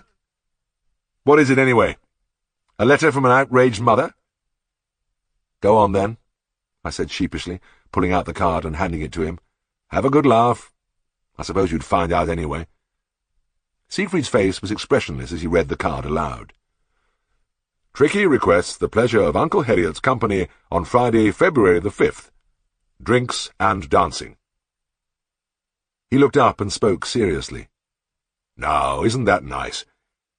You know, that must be one of the most generous Pekineses in England. Sending you kippers and tomatoes and hampers isn't enough. He has to ask you to his home for a party." I grabbed the card and slipped it out of sight. All right, I know. But what am I supposed to do?" "Do? What you do is sit down right away and get a letter off saying thank you very much, you'll be there on February the 5th. Mrs. Pumphrey's parties are famous. Mountains of exotic food, rivers of champagne. Don't miss it, whatever you do." "Will there be a lot of people there?" I asked, shuffling my feet. Siegfried struck himself on the forehead with an open hand. "Of course there'll be a lot of people. What did you think? Did you expect it would be just you and Tricky? You'd have a few beers together, and then you'd dance a slow foxtrot with him. The cream of the county will be there in full regalia. But my guess is that there will be no more honoured guest than Uncle Herriot. Why? Because Mrs. Pumphrey invited the others, but Tricky invited you." Okay, I groaned. "I'll be on my own, and I haven't got a proper evening suit. I don't fancy it." Siegfried rose and put a hand on my shoulder. "My dear chap, don't mess about. Sit down and accept the invitation, and then go into Broughton and hire a suit for the night. You won't be on your own for long. The Debs will be tramping over each other for a dance with you." He gave the shoulder a final pat before walking to the door. Before leaving, he turned round, and his expression was grave. "And remember, for Pete's sake, don't write to Mrs. Pumphrey. Address your letter to Tricky himself, or you're sunk." I had a lot of mixed feelings churning around in me when I presented myself at the Pumphrey home on the night of February the 5th. A maid let me into the hall, and I could see Mrs. Pumphrey at the entrance to the ballroom, receiving her guests, and beyond, an elegant throng standing around with drinks. There was a well-bred clamour, a general atmosphere of wealth. I straightened the tie on my hired outfit, took a deep breath, and waited. Mrs. Pumphrey was smiling sweetly as she shook hands with the couple in front of me, but when she saw me, her face became radiant. "Oh, Mr. Herriot, how nice of you to come! Tricky was so delighted to have your letter. In fact, we really must go in and see him now." She led me across the hall. "He's in the morning room," she whispered. "Between ourselves, he finds these affairs rather a bore, but he'll be simply furious if I don't take you in for a moment." Tricky was curled up in an armchair by the side of a bright fire. When he saw me, he jumped on the back of the chair, barking in delight, his huge, laughing mouth bisecting his face. I was trying to fend off his attempts to lick my face when I caught sight of two large food bowls on the carpet. One contained about a pound of chopped chicken, the other a mass of crumbled cake. "Mrs. Pumphrey!" I thundered, pointing at the bowls. The poor woman put her hand to her mouth and shrank away from me. "Oh, do forgive me," she wailed, her face a picture of guilt. "It's just a special treat because he's alone tonight, and the weather is so cold, too." She clasped her hands and looked at me abjectly. "I'll forgive you," I said sternly, "if you will remove half the chicken and all the cake." Fluttering like a little girl caught in naughtiness, she did as I said. I parted regretfully from the little peak. It had been a busy day, and I was sleepy from the hours and the biting cold. The room, with its fire and soft lighting, looked more inviting than the noisy glitter of the ballroom, and I would have preferred to curl up there with Tricky on my knee for an hour or two. Mrs. Pumphrey became brisk. "Now, you must come and meet some of my friends." We went into the ballroom, where light blazed down from 3 cut-glass chandeliers, and was reflected dazzlingly from the cream and gold many-mirrored walls. We moved from group to group as Mrs. Pumphrey introduced me, and I squirmed in embarrassment as I heard myself described as Tricky's dear, kind uncle. But either they were people of superb self-control, or they were familiar with their hostess's blind spot, because the information was received with complete gravity. Along one wall a 5-piece orchestra was tuning up. White-jacketed waiters hurried among the guests with trays of food and drinks. Mrs. Pumphrey stopped one of the waiters. "Francois, some champagne for this gentleman." "Yes, madame." The waiter proffered his tray. "No, not those. One of the big glasses." Francois hurried away and returned with something like a soup plate with a stem. It was brimming with champagne. "Francois." "Yes, madame." "This is Mr. Herriot. I want you to take a good look at him." The waiter turned a pair of sad, spaniel eyes on me and dragged me in for a few moments. "I want you to look after him. See that his glass is full and that he has plenty to eat." "Certainly, madame." He bowed and moved away. I buried my face in the ice-cold champagne, and when I looked up, there was Francois holding out a tray of smoked salmon sandwiches. It was like that all evening. Francois seemed always to be at my elbow, filling up the enormous glass or pushing dainties at me. I found it delightful. The salty snacks brought on a thirst, which I quenched with deep draughts of champagne. Then I had more snacks, which made me thirsty again, and Francois would unfailingly pop up with the magnum. It was the first time I had had the opportunity of drinking champagne by the pint, and it was a rewarding experience. I was quickly aware of a glorious lightness, a heightening of the perceptions. I stopped being overawed by this new world and began to enjoy it. I danced with everybody in sight, sleek young beauties, elderly dowagers, and twice with a giggling Mrs. Pumphrey. Or I just talked, and it was witty talk. I repeatedly amazed myself by my lightning shafts. Once I caught sight of myself in the mirror. A distinguished figure, glass in hand, the hired suit hanging on me with quiet grace. It took my breath away. Eating, drinking, talking, dancing, the evening winged past. When it was time to go and I had my coat on and was shaking hands with Mrs. Pumphrey in the hall, Francois appeared again with a bowl of hot soup. He seemed to be worried lest I grow faint on the journey home.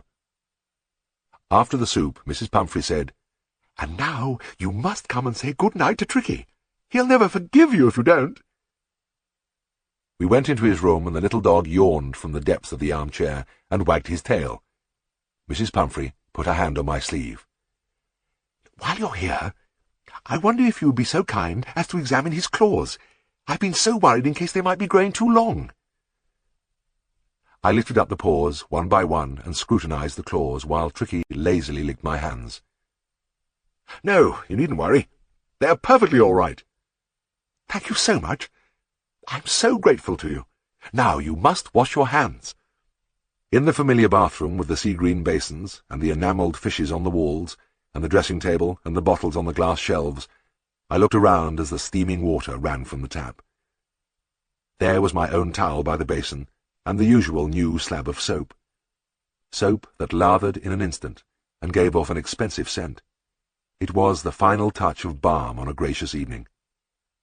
It had been a few hours of luxury and light, and I carried the memory back with me to Scaledale House. I got into bed, switched off the light, and lay on my back looking up into the darkness. Snatches of music still tinkled about in my head, and I was beginning to swim back to the ballroom when the phone rang.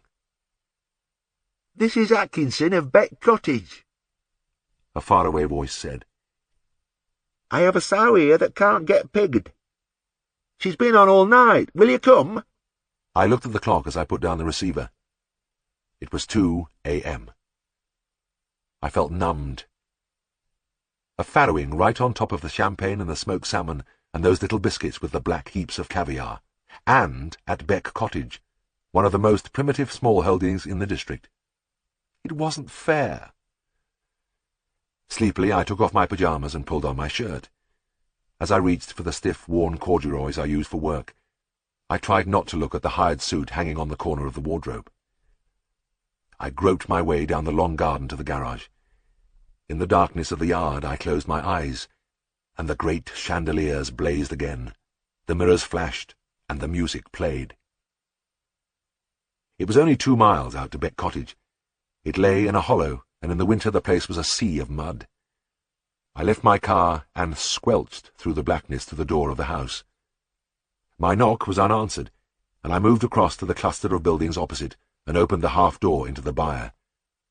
The warm, sweet bovine smell met me as I peered towards a light, showing dimly at the far end where a figure was standing. I went inside past the shadowy rows of cows, standing side by side with broken wooden partitions between them, and past the mounds of manure piled behind them. Mr. Atkinson didn't believe in mucking out too often. Stumbling over the broken floor, splashing through pools of urine, I arrived at the end, where a pen had been made by closing off a corner with a gate. I could just make out the form of a pig, pale in the gloom, lying on her side. There was a scanty bed of straw under her, and she lay very still except for the trembling of her flanks. As I watched, she caught her breath and strained for a few seconds. Then the straining began again. Mr. Atkinson received me without enthusiasm. He was middle-aged, sported a week's growth of beard, and wore an ancient hat with a brim which flopped round his ears. He stood hunched against the wall, one hand deep in a ragged pocket, the other holding a bicycle lamp with a fast-failing battery. "Is that all the light we've got?" I asked. "Aye, it is," Mr. Atkinson replied, obviously surprised. He looked from the lamp to me with a "What more does he want?" expression. "Let's have it, then." I trained the feeble beam on my patient. "Well, just a young pig, isn't she?" "Aye, not but a gilt. First litter." The pig strained again, shuddered, and lay still. "Something stuck there, I reckon," I said. "Will you bring me a bucket of hot water, some soap, and a towel, please?" "Haven't got no hot water. Fire's out." "OK, bring me whatever you've got." The farmer clattered away down the bar, taking the light with him, and, with the darkness, the music came back again. It was a Strauss waltz, and I was dancing with Lady Frenswick. She was young and very fair, and she laughed as I swung her round. I could see her white shoulders and the diamonds winking at her throat and the wheeling mirrors. Mr. Atkinson came shuffling back and dumped a bucket of water on the floor. I dipped a finger in the water. It was ice cold, and the bucket had seen many hard years. I would have to watch my arms on that jagged rim.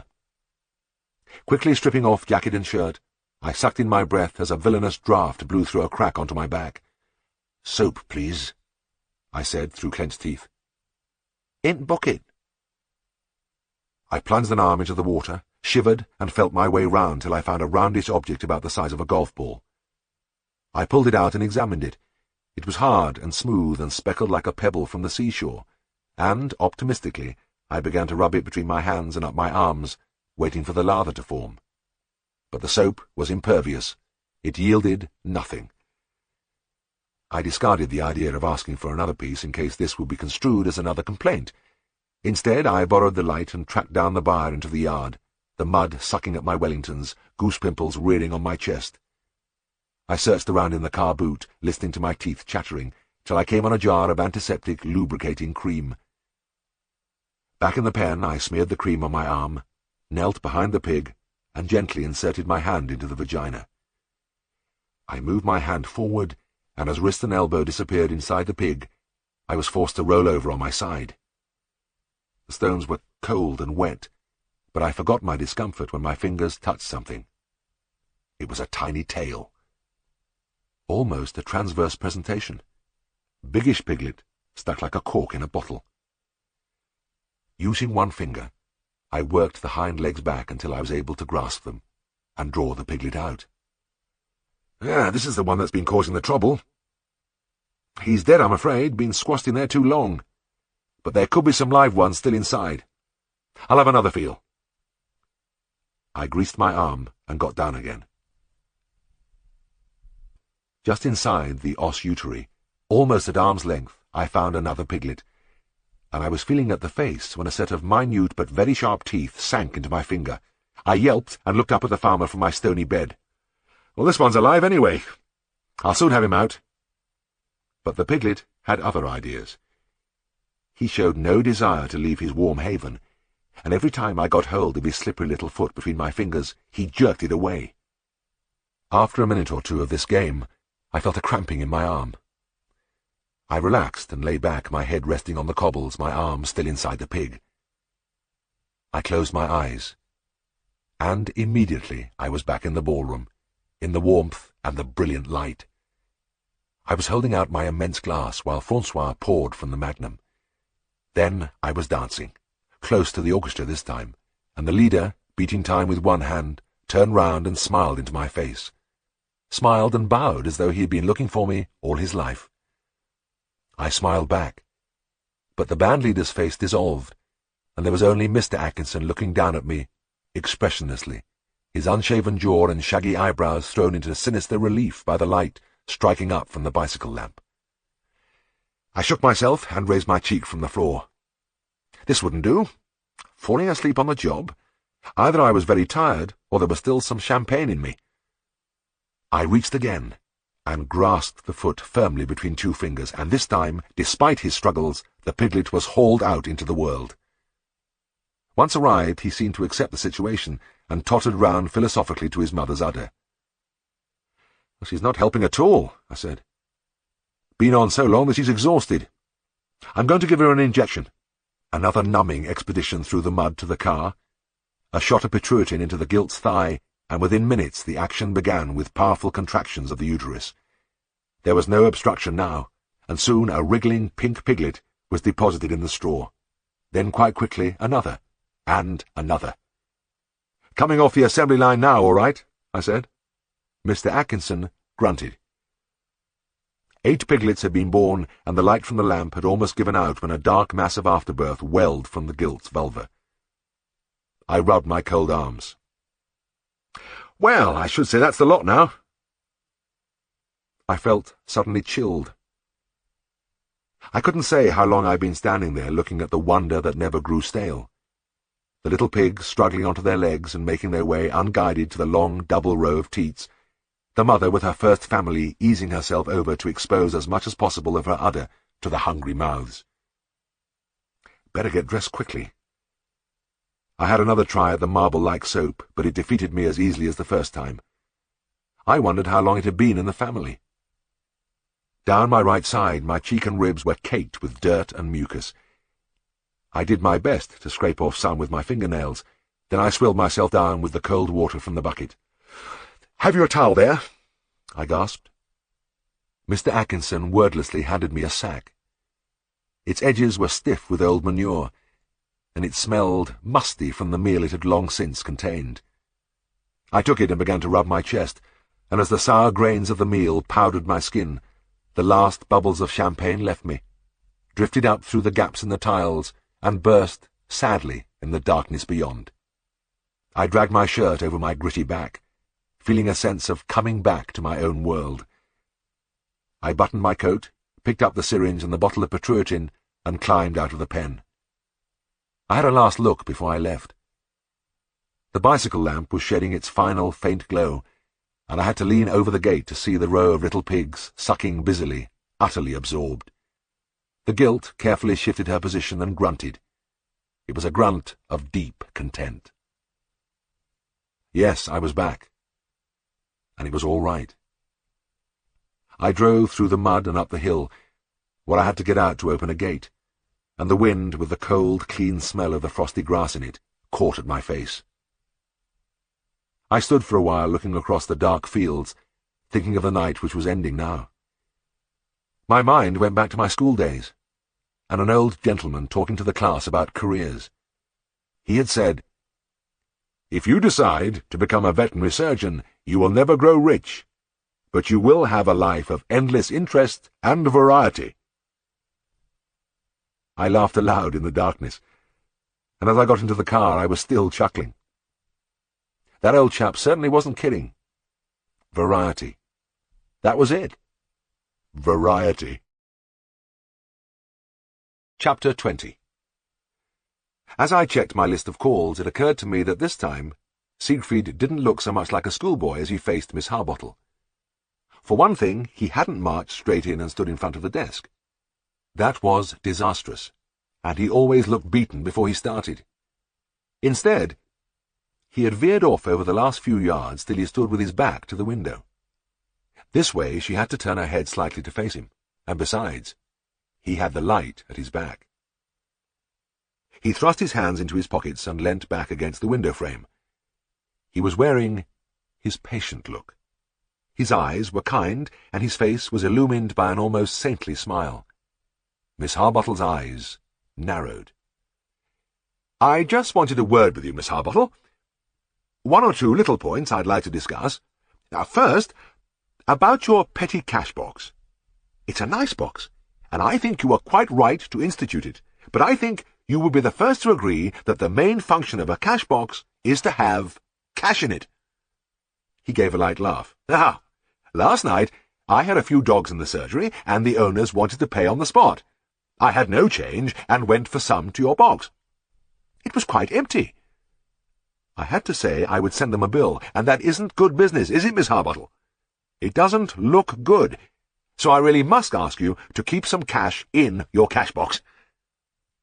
Miss Harbottle's eyes widened incredulously. "But, Mr. Farnan, you remove the entire contents to go to the Hunt Ball, and—" Siegfried held up a hand, and his smile took on an unearthly quality. "Please hear me out. There is another very small thing I want to bring to your attention. It is now the 10th day of the month, and the accounts have not gone out. Now this is a very undesirable state of affairs, and there are several points to consider here." "But, Mr. Farnan—" "Just one moment, Miss Harbottle, till I explain this to you.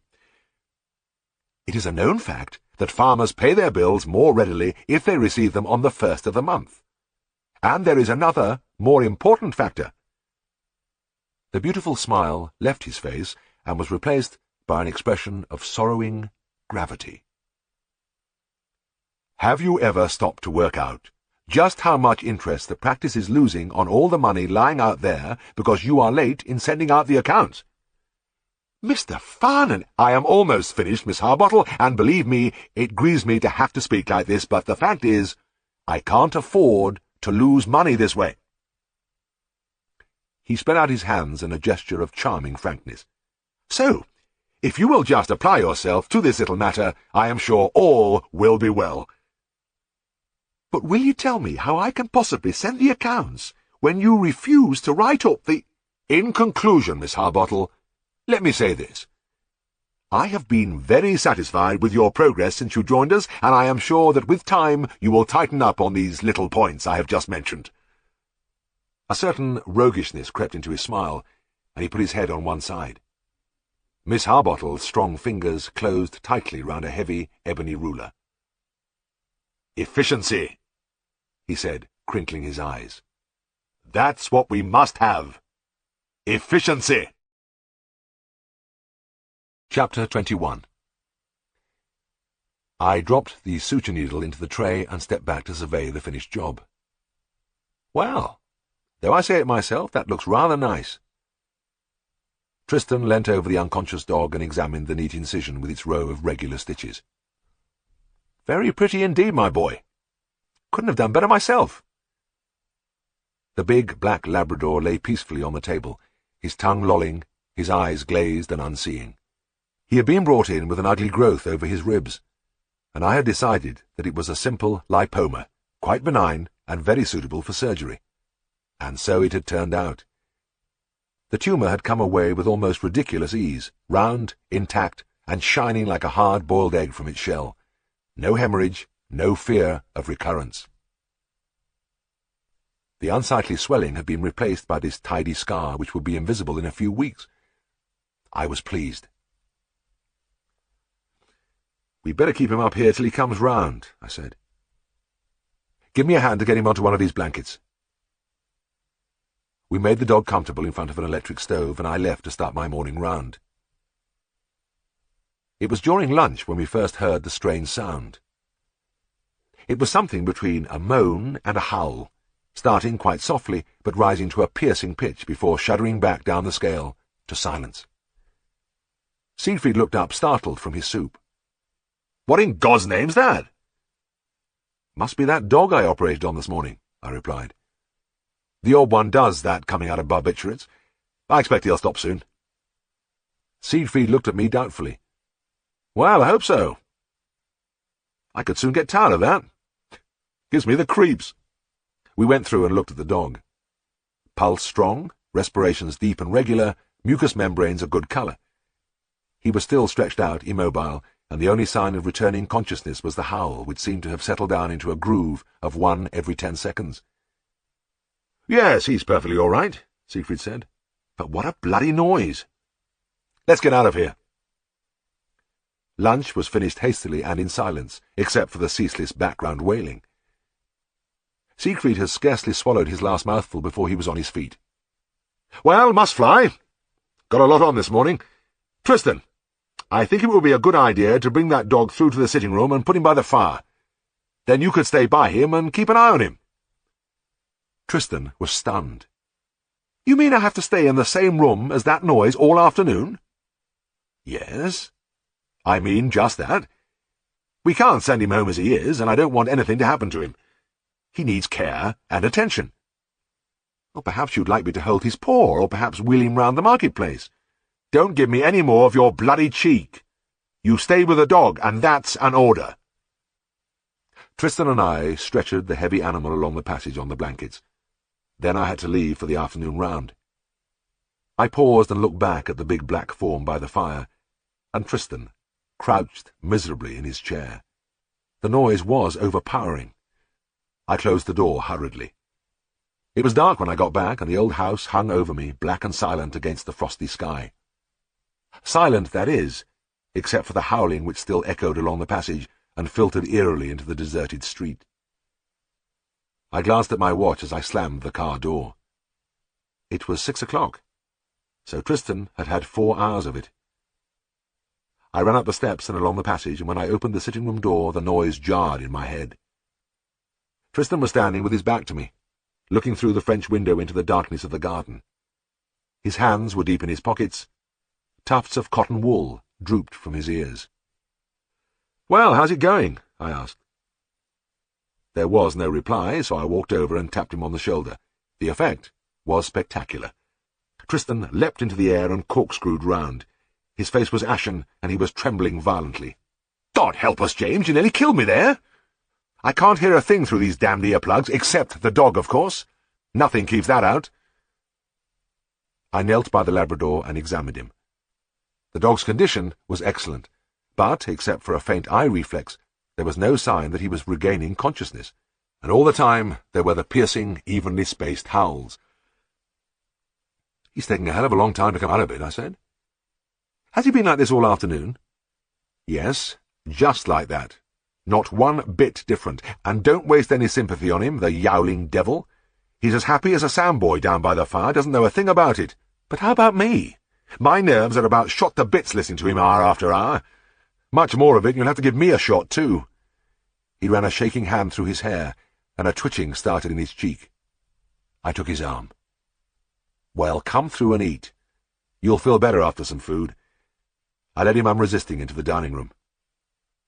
Siegfried was in excellent form over the meal. He seemed to be in a mood of exhilaration that monopolized the conversation, but he did not once refer to the shrill obligato from the other room.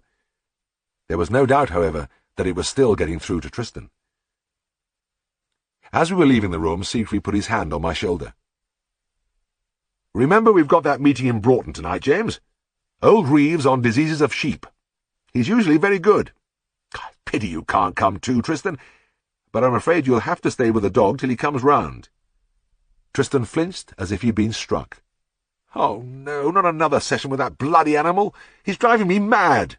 I'm afraid there's nothing else for it. James or I could have taken over tonight, but we have to show up at this meeting.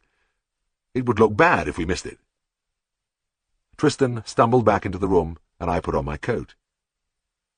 As I went out into the street, I paused for a moment and listened. The dog was still howling. The meeting was a success. It was held in one of Broughton's lush hotels, and, as usual, the best part was the get-together of the vets in the bar afterwards. It was infinitely soothing to hear the other man's problems and mistakes, especially the mistakes. It amused me to look round the crowded room and try to guess what the little knots of men were talking about.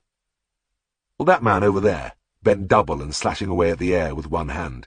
He was castrating a colt in the standing position, and the one with his arm out at full stretch, his fingers working busily at nothing, almost certainly foaling a mare, probably correcting a carpal flexion, and doing it effortlessly, too. Veterinary surgery was a childishly simple matter in a warm bar, with a few drinks inside you. It was 11 o'clock before we all got into our cars and headed for our own particular niche in Yorkshire.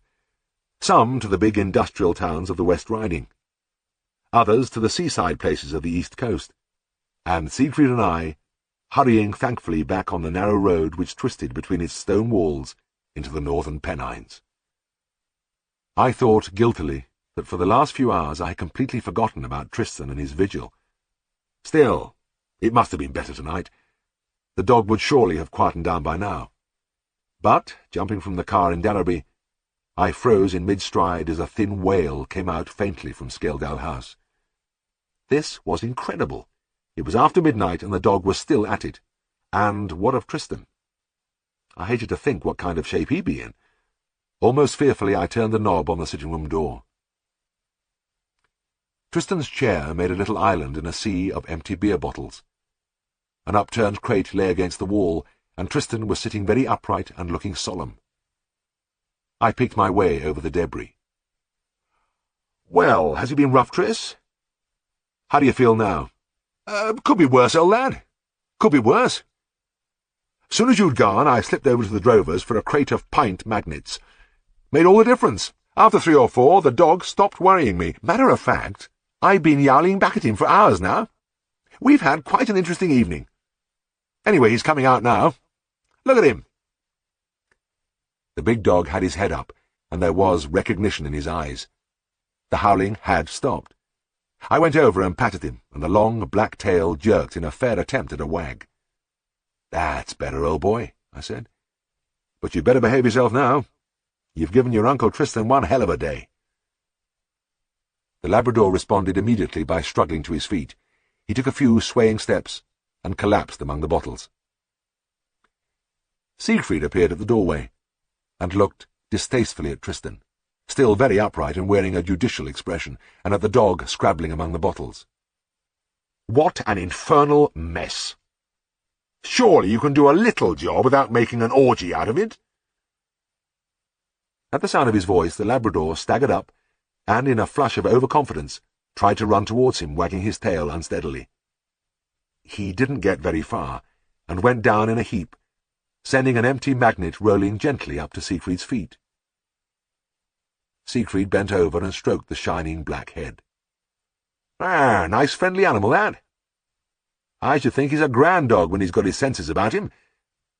He'll be normal in the morning, but the problem is what to do with him now. We can't leave him staggering about down here. He could break a leg."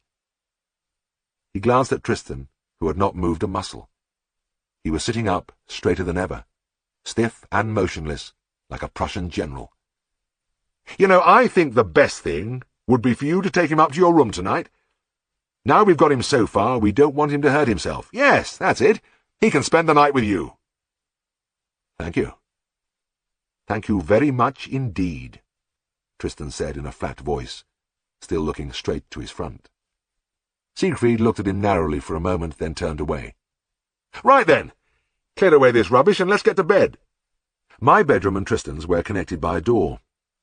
Mine was the main room, huge, square, with a high ceiling, pillared fireplace, and graceful alcoves like the ones downstairs. I always felt a little like a duke lying there. Tristan's had been the old dressing room, and was long and narrow, with his small bed crouching at one end as if trying to hide. There were no carpets on the smooth, varnished boards, so I laid the dog on a heap of blankets and talked down soothingly at Tristan's wan face on the pillow. "Look, he's quiet now, sleeping like a baby, and looks as though he's going to stay that way. You'll be able to get a well-earned rest now." I went back to my own room, undressed quickly, and got into bed. I went to sleep immediately, and I couldn't tell just when the noises started next door, but I came suddenly wide awake with an angry yell ringing in my ears. Then there was a slithering and a bump, followed by another distracted cry from Tristan. I quailed at the idea of going into the dressing room.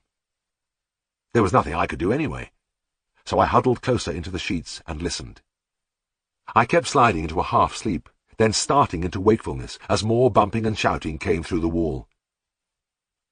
After about 2 hours, the noises began to change. The Labrador seemed to have gained mastery over his legs and was marching up and down the room, his claws making a regular tick-tack, tick-tack, tick-tack on the wooden floor. It went on and on interminably. At intervals, Tristan's voice, hoarse now, burst out. "Stop it! For Christ's sake, stop it! Sit down, you bloody dog!" I must have fallen into a deeper sleep, because when I awoke the room was grey with the cold light of morning. I rolled onto my back and listened. I could still hear the tick-tack of the claws, but it had become irregular, as though the Labrador was strolling about instead of blundering blindly from one end of the room to the other. There was no sound from Tristan. I got out of bed, shivering as the icy air of the room gripped me, and pulled on my shirt and trousers. Tiptoeing across the floor, I opened the connecting door and was almost floored as 2 large feet were planted on my chest. The Labrador was delighted to see me and appeared to be thoroughly at home. His fine brown eyes shone with intelligence and well-being, and he showed rows of glittering teeth and a flawlessly pink tongue in a wide, panting grin. Far below, the tail lashed ecstatically. "Well, you're all right, chum," I said. "Let's have a look at that wound." I removed the horny paws from my chest and explored the line of stitches over the ribs. No swelling, no pain, no reaction at all. "Oh, lovely!" I cried. "Beautiful! You're as good as new again." I gave the dog a playful slap on the rump which sent him into a transport of joy. He leapt all over me, clawing and licking. I was fighting him off when I heard a dismal groan from the bed. In the dim light, Tristan looked ghastly. He was lying on his back, both hands clutching the quilt, and there was a wild look in his eyes. "Not a wink of sleep, Jim," he whispered. "Not a bloody wink. He's got a wonderful sense of humour, my brother, making me spend the night with this animal. It'll really make his day when he hears what I've been through. Just watch him. I'll bet you anything you like he'll look pleased." Later, over breakfast, Siegfried heard the details of his brother's harrowing night and was very sympathetic. He condoled with him at length and apologized for all the trouble the dog had given him. But Tristan was right. He did look pleased. Chapter 22. As I came into the operating room, I saw that Siegfried had a patient on the table. He was thoughtfully stroking the head of an elderly and rather woebegone border terrier. "James," he said, "I want you to take this dog through to Greer." "Greer?" Vet at Broughton. He was treating the case before the owner moved into our district. I've seen it a couple of times. Stones in the bladder. It needs an immediate operation, and I think I'd better let Greer do it. He's a touchy devil, and I don't want to stand on his toes." "Oh, I think I've heard of him," I said. "Probably you have. A cantankerous Aberdonian. Since he practices in a fashionable town, he gets quite a few students, and he gives them hell. That sort of thing gets round." He lifted the terrier from the table and handed him to me. "The sooner you get through there, the better. You can see the op and bring the dog back here afterwards, but watch yourself. Don't rub Greer the wrong way, or he'll take it out of you somehow." At my first sight of Angus Greer, I thought immediately of whiskey. He was about 50, and something had to be responsible for the fleshy mottled cheeks, the swimmy eyes, and the pattern of purple veins which chased each other over his prominent nose. He wore a permanently insulted expression. He didn't waste any charm on me. A nod and a grunt, and he grabbed the dog from my arms. Then he stabbed a finger at a slight, fairish youth in a white coat. "That's Clinton. Final year student. Do you not think there's some pansy-looking buggers coming into this profession?" During the operation, he niggled constantly at the young man, and in an attempt to create a diversion, I asked him when he was going back to college. "Beginning of next week," he replied. "Aye, and he's away home tomorrow," Greer rasped. "Wasting his time when he could be getting good experience here." The student blushed. "Well, I've been seeing practice for over a month, and I felt that I ought to spend a couple of days with my mother before the term starts." "Oh, I can. You're all the same. Can I stay away from the titty?" The operation was uneventful, and as Greer inserted the last stitch, he looked up at me. "You'll now want to take the dog back till he's out of the anaesthetic. I've got a case to visit. You can come with me to pass the time." We didn't have what you would call a conversation in the car. It was a monologue. A long recital of wrongs suffered at the hands of wicked clients and predatory colleagues. The story I liked best was about a retired admiral who had asked Greer to examine his horse for soundness. Greer said the animal had a bad heart and was not fit to ride, whereupon the admiral flew into a fury and got another vet to examine the horse. The second vet said there was nothing the matter with the heart and passed the animal sound. The admiral wrote Greer a letter and told him what he thought of him in fairly ripe quarterdeck language.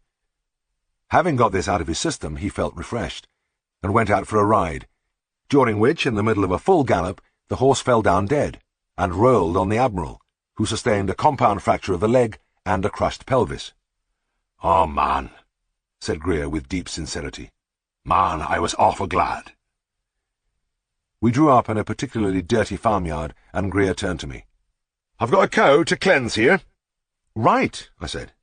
"Fine." I settled down in my seat and took up my pipe. Greer paused halfway out of the car. "Are you not coming to give me a hand?" I couldn't understand him. Cleansing of cows is simply the removal of retained afterbirth, and is a one-man job. "Well, there isn't much I can do, is there?" I said. "And my Wellingtons and coat are back in my car. I didn't realize it was a farm visit. I'd probably get messed up for nothing." I knew immediately that I'd said the wrong thing. The toadskin jowls flushed darker, and he gave me a malevolent glance before turning away. But halfway across the yard he stopped and stood for a few minutes in thought before coming back to the car. "I've just remembered. I've got something here you can put on. You might as well come with me. You'll be able to pass me a pestle when I want one." It sounded nutty to me, but I got out of the car and went round to the back. Greer was fishing out a large wooden box from the boot. "Here, you can put this on. It's a carving outfit I got a bit ago. I haven't used it much because I found it a mite heavy, but it'll keep you grand and clean." I looked in the box and saw a suit of thick, black, shining rubber. I lifted out the jacket. It bristled with zip fasteners and press studs and felt as heavy as lead. The trousers were even more weighty, with many clips and fasteners. The whole thing was a most imposing creation, obviously designed by somebody who had never seen a cow carved, and having the disadvantage that anybody wearing it would be pretty well immobilized. I studied Greer's face for a moment, but the watery eyes told me nothing. I began to take off my jacket. It was crazy, but I didn't want to offend the man. And in truth, Greer seemed anxious to get me into the suit because he was holding it up in a helpful manner. It was a two-man operation. First, the gleaming trousers were pulled on and zipped up fore and aft. Then it was the turn of the jacket. A wonderful piece of work, fitting tightly around the waist and possessing short sleeves about 6 inches long with powerful elastic gripping my biceps. Before I could get it on, I had to roll my shirt sleeves to the shoulder. Then Greer, heaving and straining, worked me into it. I could hear the zips squeaking into place, the final one being at the back of my neck to close a high, stiff collar, which held my head in an attitude of supplication, my chin pointing at the sky. Greer's heart really seemed to be in his work, and for the final touch he produced a black rubber skull cap. I shrank away from the thing and began to mouth such objections as the collar would allow, but Greer insisted. "Stand still a wee bit longer. We might as well do the job right." When he had finished, he stood back admiringly. I must have been a grotesque sight. Sheathed from head to foot in gleaming black, my arms, bare to the shoulders, sticking out almost at right angles. Greer appeared well satisfied. "Well, come on. It's time to get on with the job." He turned and hurried towards the byre. I plodded ponderously after him, like an automaton. Our arrival in the byre caused a sensation. There were present the farmer, 2 cowmen, and a little girl. The men's cheerful greeting froze on their lips as the menacing figure paced slowly, deliberately in. The little girl burst into tears and ran outside. Cleansing is a dirty, smelly job for the operator and a bore for the onlooker, who may have to stand around for 20 minutes without being able to see anything. but this was one time the spectators were not bored. Greer was working away inside the cow and mumbling about the weather, but the men weren't listening. They never took their eyes from me as I stood rigid like a suit of armour against the wall. They studied each part of the outfit in turn, wonderingly. I knew what they were thinking. Just what was going to happen when this formidable unknown finally went into action? Anybody dressed like that must have some tremendous task ahead of him. The intense pressure of the collar against my larynx kept me entirely out of any conversation, and this must have added to my air of mystery. I began to sweat inside the suit. The little girl had plucked up courage and brought her brothers and sisters to take a look at me.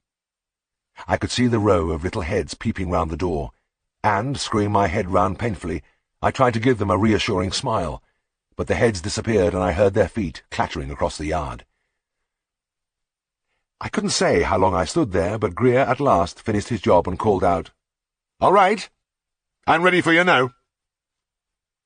The atmosphere became suddenly electric. The men straightened up and stared at me with slightly open mouths. This was the moment they had been waiting for. I pushed myself away from the wall and did a tight turn with some difficulty before heading for the tin of pessaries. It was only a few yards, but it seemed a long way as I approached it like a robot, head in the air, arms extended stiffly on either side. When I arrived at the tin, I met a fresh difficulty. I could not bend. After a few contortions, I got my hand into the tin, then had to take the paper off the pessary with one hand. A new purgatory. The men watched in fascinated silence. Having removed the paper, I did a careful about-turn and paced back along the byre with measured tread. When I came level with the cow, I extended my arm stiffly to Greer, who took the pessary and inserted it in the uterus. I then took up my old position against the wall while my colleague cleaned himself down.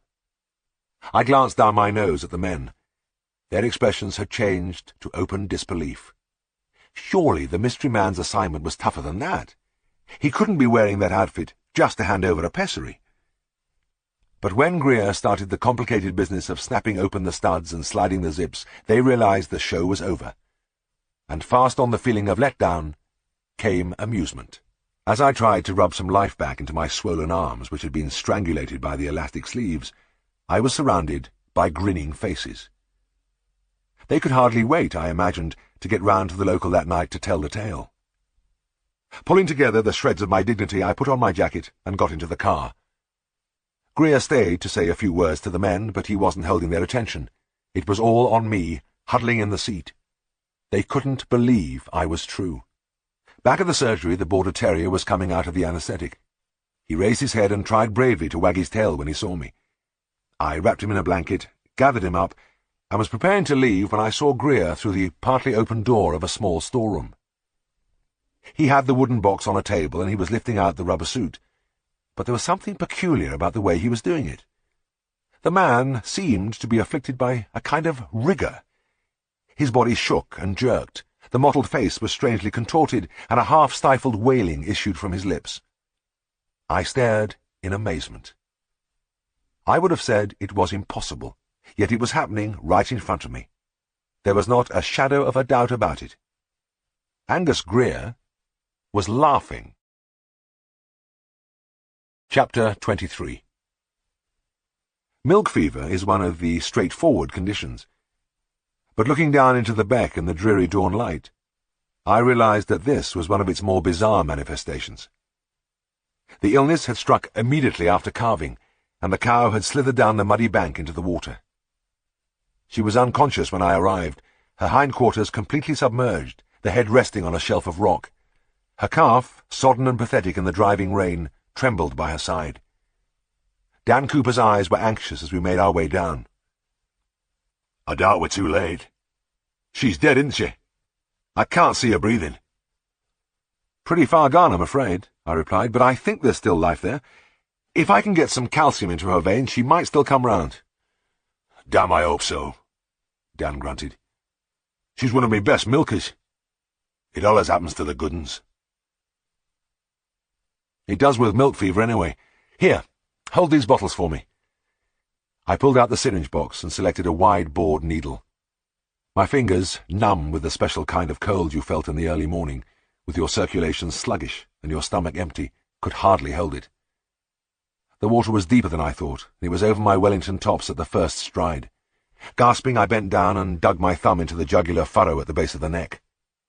The vein came up, and as I pushed the needle in, the blood ran warm and dark over my hand. I fumbled the flutter valve from my pocket, pushed the bottle into the cup end, and inserted the other end into the needle. The calcium began to flow into the vein. Standing there in the icy beck, holding the bottle aloft with bloody fingers, and feeling the rain working its way inside my collar, I tried to keep out the black thoughts. About all those people I knew who were still in bed, and would only leave it when their alarm clocks rang. And they would read their papers over breakfast, and drive out to their cosy banks or insurance offices. Maybe I should have been a doctor. They treated their patients in nice warm bedrooms. I pulled the needle from the vein and threw the empty bottle onto the bank. There was no response to the injection. I took the other bottle and began to run more calcium under the skin. Might as well go through the motions, futile though it seemed now. It was when I was rubbing away the subcutaneous injection that I noticed the eyelids quiver. A quick ripple of relief and excitement went through me. I looked up at the farmer and laughed. "She's still with us, Dan." I flicked her ear, and her eyes opened wide. "We'll wait a few minutes, and then try to roll her onto her chest." Within a quarter of an hour she was beginning to toss her head about, and I knew it was time. I caught hold of her horns and pulled while Dan and his tall son pushed at her shoulder. We made slow progress, but after several concerted heaves the cow took over herself and settled on her chest. Immediately everything looked rosier. When a cow is lying on her side, she always has the look of death on her. I was pretty sure then that she would recover, but I couldn't go away and leave her lying in the beck. Milk fever cows can stay down for days on end, but I had the feeling that this one would be up soon. I decided to stick it out a bit longer. She didn't seem to relish her situation in the peaty water, and began to make determined efforts to rise. But it was another half hour, and my teeth were chattering uncontrollably before she finally staggered to her feet. "Well, that's a licker," Dan said. "I never thought she'd stand up again. Must be good stuff you give her." "It's a bit quicker than the old bicycle pump," I laughed. The spectacular effects of intravenous calcium were still enough of a novelty to intrigue me. For generations, cows with milk fever had just died. Then inflation of the udder had saved many. But the calcium was the thing. When they got up within an hour like this one, I always felt like a successful conjurer. We guided the cow up the bank, and at the top the full force of the wind and rain struck us. The house was only 100 yards away, and we battled towards it, Dan and his son leading, holding the calf in a sack slung between them. The tiny animal swung to and fro, screwing up its eyes against the hard world it had entered, and close behind followed the anxious mother, still rocky on her legs, but doing her best to poke her muzzle into the sack. I squelched along in the rear. We left the cow knee-deep in straw in a warm shed, licking her calf vigorously. In the porch of the house the others dutifully pulled off their Wellingtons. I did the same, pouring about a pint of beck water from each boot. Mrs. Cooper had the reputation of being a firebrand, who exercised an iron rule over Dan and her family, but from my previous contacts with her, I had the feeling that Dan didn't do so badly. I thought so again as I saw her, square-built but comely, plaiting a little girl's pigtails in readiness for school. A crackling fire was mirrored in the gleaming brass of the hearth, and above the clean farmhouse smell there was a hint of home-cured bacon just beginning to fry. Mrs. Cooper sent Dan and the boy scurrying upstairs to change their socks. Then she turned a calm gaze on me as I dripped on her linoleum. She shook her head as though I were a naughty child. "All right, off with your socks," she rapped out. "And your coat, and roll up your trousers, and sit down here and dry your hair with this." A clean towel landed on my lap, and Mrs. Cooper bent over me. "Don't you ever think of wearing a hat?" "Not keen on them, I'm afraid," I mumbled, and she shook her head once again. She poured hot water from a kettle into a large bowl and added mustard from a pound tin. "Here, stick your feet in this." I had obeyed all her commands with alacrity, and I gave an involuntary yelp as I made contact with the bubbling mixture. At this she shot a fierce glance at me, and I took care to keep my feet in the bowl. I was sitting, teeth clenched, enveloped in the steam when she pushed a pint pot of tea into my hand. It was old-fashioned treatment, but effective. By the time I was halfway down the pint pot, I felt as though I was being consumed by fire. The riverbed chill was a dream which vanished completely as Mrs. Cooper topped up my bowl with another scalding quart from the kettle. Next, she grabbed chair and bowl and swivelled me round till I was sitting at the table, still with my feet in the water. Dan and the children were already at their breakfast, and in front of me was a plate with 2 eggs, a rough-cut piece of bacon, and several sausages. I had learnt enough of Dale's ways to keep quiet at meals. When I first came to the district, I had thought it incumbent on me to provide light conversation in return for their hospitality, but the questioning glances they exchanged with each other silenced me effectively. So this morning I attacked the food without preamble. But the first mouthful almost made me break my new-found rule. It was the first time I had tasted a homemade Yorkshire sausage, and it was an effort to restrain the cries of congratulation which would have been natural in other circles, but Mrs. Cooper had been watching me out of the corner of her eye, and she must have noticed my rapt expression. Casually, she rose, brought over the frying pan, and rolled a few more links onto my plate. "Killed a pig last week," she said, pulling open the pantry door. I could see the dishes, heaped with chopped meat, spare rib, liver, the rows of pies with the jelly gleaming on their pale gold crusts. I finished my meal, pulled on a thick pair of socks borrowed from Dan, and my dry shoes. I was about to leave when Mrs. Cooper tucked a parcel under my arm. I knew it contained further samples from the pantry, but her eyes dared me to say much about it. I muttered a few words of thanks and went out to the car. The church clock was chiming 9:15 when I pulled up outside Skeldale House. I felt good, warm, full of superb food, and with the satisfying memory of the cow's quick recovery. And there was my parcel on the back seat. It was always a stroke of luck to land on a farm after a pig killing, and there was usually a gift from the hospitable farmers, but these sausages were something I would never forget. I took the surgery steps at a jump and trotted along the passage, but as I rounded the corner my progress was halted. Siegfried was standing there, rigid, his back pressed against the wall. Over his shoulder dangled a long, flexible leather probang. Between us was the half-open door of the office, with Miss Harbottle clearly visible at her desk. I waved cheerily. "Hello, hello, off to a choke?" Siegfried's face twisted in anguish, and he held up a warning hand. Then he began to creep past the door, balancing on the balls of his feet like a tightrope walker. He was beyond the door, and the tense lines of his body had begun to relax when the brass end of the swinging probang clattered against the wall, and, as if in reply, came the familiar rumble from Miss Harbottle's corner. Siegfried gave me a single despairing glance, then, shoulders drooping, he went slowly into the room. Watching him go, I thought wonderingly of how things had built up since the secretary's arrival. It was naked war now, and it gave life an added interest to observe the tactics of the two sides. At the beginning it seemed that Siegfried must run out an easy winner. He was the employer. He held the reins, and it appeared that Miss Harbottle would be helpless in the face of his obstructive strategy. But Miss Harbottle was a fighter, and a resourceful one, and it was impossible not to admire the way she made use of the weapons at her command. In fact, over the past week the tide had been running in her favour. She had been playing Siegfried like an expert fisherman with a salmon, bringing him repeatedly back to her desk to answer footling questions. Her throat-clearing had developed into an angry bark, which could penetrate the full extent of the house. And she had a new weapon. She had taken to writing Siegfried's clerical idiocies on slips of paper, misspellings, errors in addition, wrong entries. They were all faithfully copied down. Miss Harbottle used these slips as ammunition. She never brought one out when things were slack and her employer was hanging about the surgery. She saved them until he was under pressure. Then she would push a slip under his nose and say, "How about this?" She always kept an expressionless face at these times, and it was impossible to say how much pleasure it gave her to see him cower back like a whipped animal, but the end was unvarying. Mumbled explanations and apologies from Siegfried, and Miss Harbottle, radiating self-righteousness, correcting the entry. As Siegfried went into the room, I watched him through the partly open door. I knew my morning round was waiting, but I was impelled by morbid curiosity.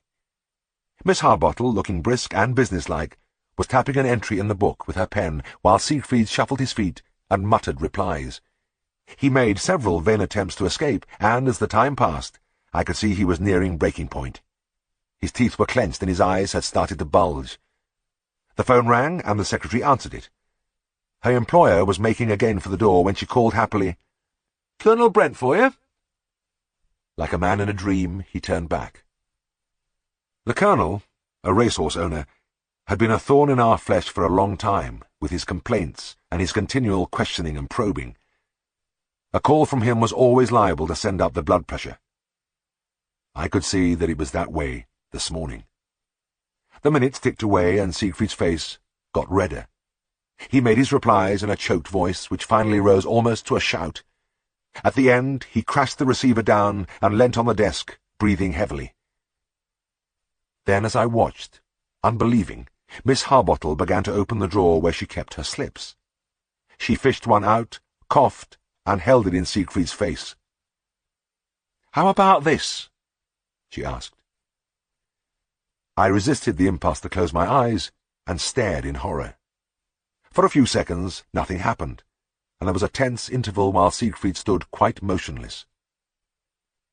Then his face seemed to break up, and with a scything sweep of his arm, he snatched the slip from the secretary's hand and began to tear it with fierce intensity.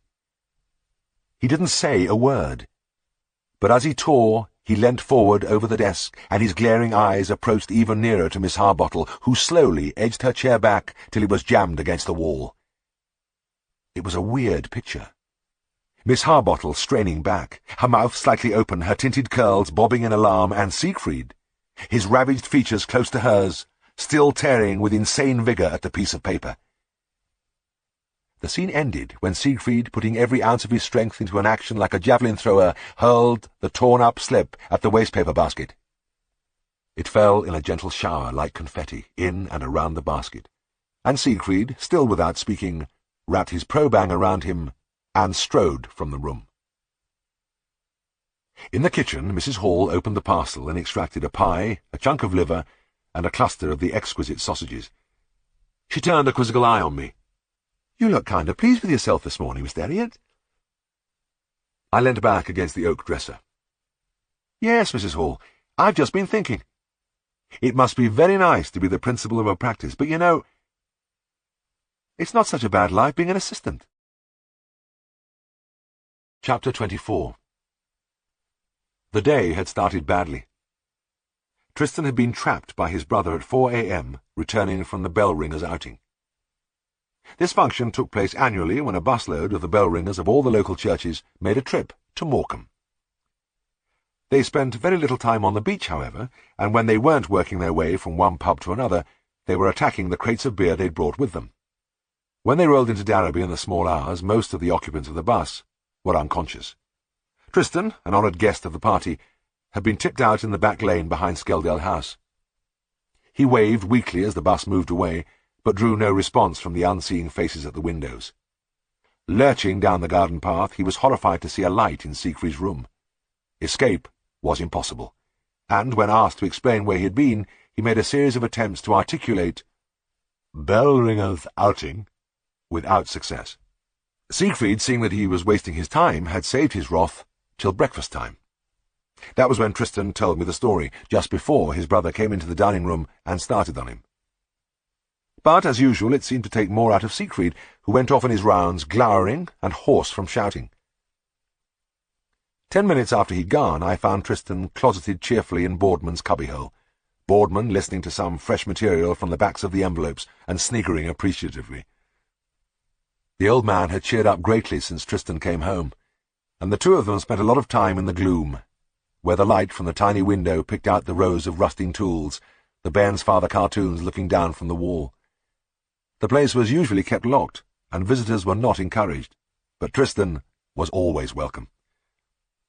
Often when I was passing I would peep in and see Tristan patiently pulling at a woodbine while Boardman rambled on. We were 6 weeks up the line. The French was on our right and the Jocks on our left. Or, poor old Fred. One minute he was standing by me, next he was gone. Never found so much as a trouser button.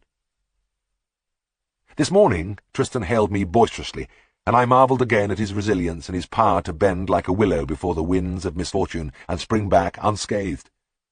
He held up 2 tickets. "Village dance tonight, Jim, and I can guarantee it. Some of my harem from the hospital are going, so I'll see you're all right. And that's not all. Look here." He went into the saddle room, lifted out a loose board and produced a bottle of sherry. "We'll be able to have a toothful between dances." I didn't ask where the tickets or the sherry had come from. I liked the village dances, the packed hall with the 3-piece band at one end, piano, scraping fiddle and drums, and at the other end the older ladies looking after the refreshments. Glasses of milk, mounds of sandwiches, ham, homemade brawn, trifles heaped high with cream. That evening Tristan came out with me on my last visit, and in the car the talk was all about the dance. The case was simple enough: a cow with an infected eye. But the farm was in a village high up the dale, and when we finished it was dusk. I felt good, and everything seemed to stand out, clear and meaningful. The single empty grey stone street, the last red streaks in the sky, the dark purple of the enclosing fells. There was no wind, but a soft breath came from the quiet moors, sweet and fresh and full of promise. Among the houses the thrilling smell of wood smoke was everywhere. When we got back to the surgery, Siegfried was out, but there was a note for Tristan propped up on the mantelpiece. It said simply, "Tristan, go home, Siegfried." This had happened before, everything in Scaledale House being in short supply, especially beds and blankets. When unexpected visitors arrived, Tristan was packed off to stay with his mother in Broughton. Normally he would board a train without comment, but tonight was different. "Good God," he said. "Somebody must be coming for the night, and of course I'm the one who's just expected to disappear. It's a nice bloody carry-on, I must say. And isn't that a charming letter? It doesn't matter if I've made any private arrangements, oh no. There's no question of asking me if it's convenient to leave, it's just, 'Tristan, go home.' Polite and thoughtful, isn't it?" It was unusual for him to get worked up like this. I spoke soothingly. "Look, Tris, maybe we'd better just skip the dance. There'll be others." Tristan clenched his fists. "Why should I let him push me around like this?" he fumed. "I'm a person, am I not? I have my own life to lead, and I tell you I am not going to Broughton tonight. I've arranged to go to a dance, and I am damn well going to a dance." This was fighting talk, but I felt a twinge of alarm. Look, wait a minute. What about Siegfried? What's he going to say when he comes in and finds you still here? "To hell with Siegfried," said Tristan. So I left it at that. Siegfried came home when we were upstairs changing. I was first down, and I found him sitting by the fire reading. I said nothing, but sat down and waited for the explosion. After a few minutes, Tristan came in. He had chosen with care among his limited wardrobe, and was resplendent in a dark grey suit. A scrubbed face shone under carefully combed hair. He was wearing a clean collar. Siegfried flushed as he looked up from his book. "What the bloody hell are you doing here? I told you to go to Broughton. Joe Ramage is coming tonight." "Couldn't go." "Why not?" "No trains." "What the hell do you mean, no trains?" "Just that. No trains." The crosstalk was bringing on the usual sense of strain in me. The interview was falling into the habitual pattern. Siegfried, red-faced, exasperated, his brother expressionless, answering in a flat monotone, fighting a defensive battle with the skill of long practice. Siegfried sank back in his chair, baffled for the moment, but he kept a slit-eyed gaze on his brother. The smart suit, the slicked hair, and polished shoes all seemed to irritate him further. "All right," he said suddenly. "It's maybe just as well you are staying. I want you to do a job for me. You can open that hematoma on Charlie Dent's pig's ear." This was a bombshell. Charlie Dent's pig's ear was something we didn't talk about. A few weeks earlier, Siegfried himself had gone to the small holding halfway along a street on the outskirts of the town to see a pig with a swollen ear. It was an oral hematoma, and the only treatment was to lance it, but for some reason Siegfried had not done the job, but had sent me the following day. I had wondered about it, but not for long. When I climbed into the sty, the biggest sow I had ever seen rose from the straw, gave an explosive bark, and rushed at me with its huge mouth gaping. I didn't stop to argue. I made the wall about 6 inches ahead of the pig and vaulted over into the passage. I stood there considering the position, looking thoughtfully at the mean little red eyes, the slavering mouth with its long yellow teeth. Usually I paid no attention when pigs barked and grumbled at me, but this one really seemed to mean it. As I wondered what the next step would be, the pig gave an angry roar, reared up on its hind legs and tried to get over the wall at me. I made up my mind quickly. "I'm afraid I haven't got the right instruments with me today, Mr. Dent. I'll pop back another day and open the ear for you. It's nothing serious, only a small job. Goodbye." There the matter had rested, with nobody caring to mention it till now. Tristan was aghast. "You mean you want me to go along there tonight? Saturday night? Surely some other time would do. I'm going to a dance." Siegfried smiled bitterly from the depths of his chair. "It has to be done now. That's an order. You can go to your dance afterwards." Tristan started to say something, but he knew he had pushed his luck far enough. "Right," he said. "I'll go and do it." He left the room with dignity. Siegfried resumed his book, and I stared into the fire, wondering how Tristan was going to handle this one. He was a lad of infinite resource, but he was going to be tested this time. Within 10 minutes he was back.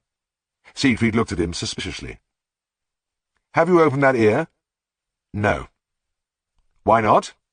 "I couldn't find the place. You must have given me the wrong address. Number 98, you said?" "It's number 89, and you know damn well it is. Now get back there and do your job." The door closed behind Tristan, and again I waited.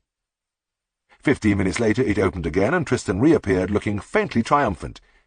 His brother looked up from his book. "Done it?" "No." "Why not?" "The family are all out of the pictures. Saturday night, you know." "I don't care a damn where the family are. Just get into that sty and lance that ear. Now get out, and this time I want the job done." Again Tristan retreated, and a new vigil began. Siegfried did not say a word, but I could feel the tension building up. 20 minutes passed, and Tristan was with us again. "Have you opened that ear?" "Nope." "Why not?" "It's pitch dark in there. How do you expect me to work?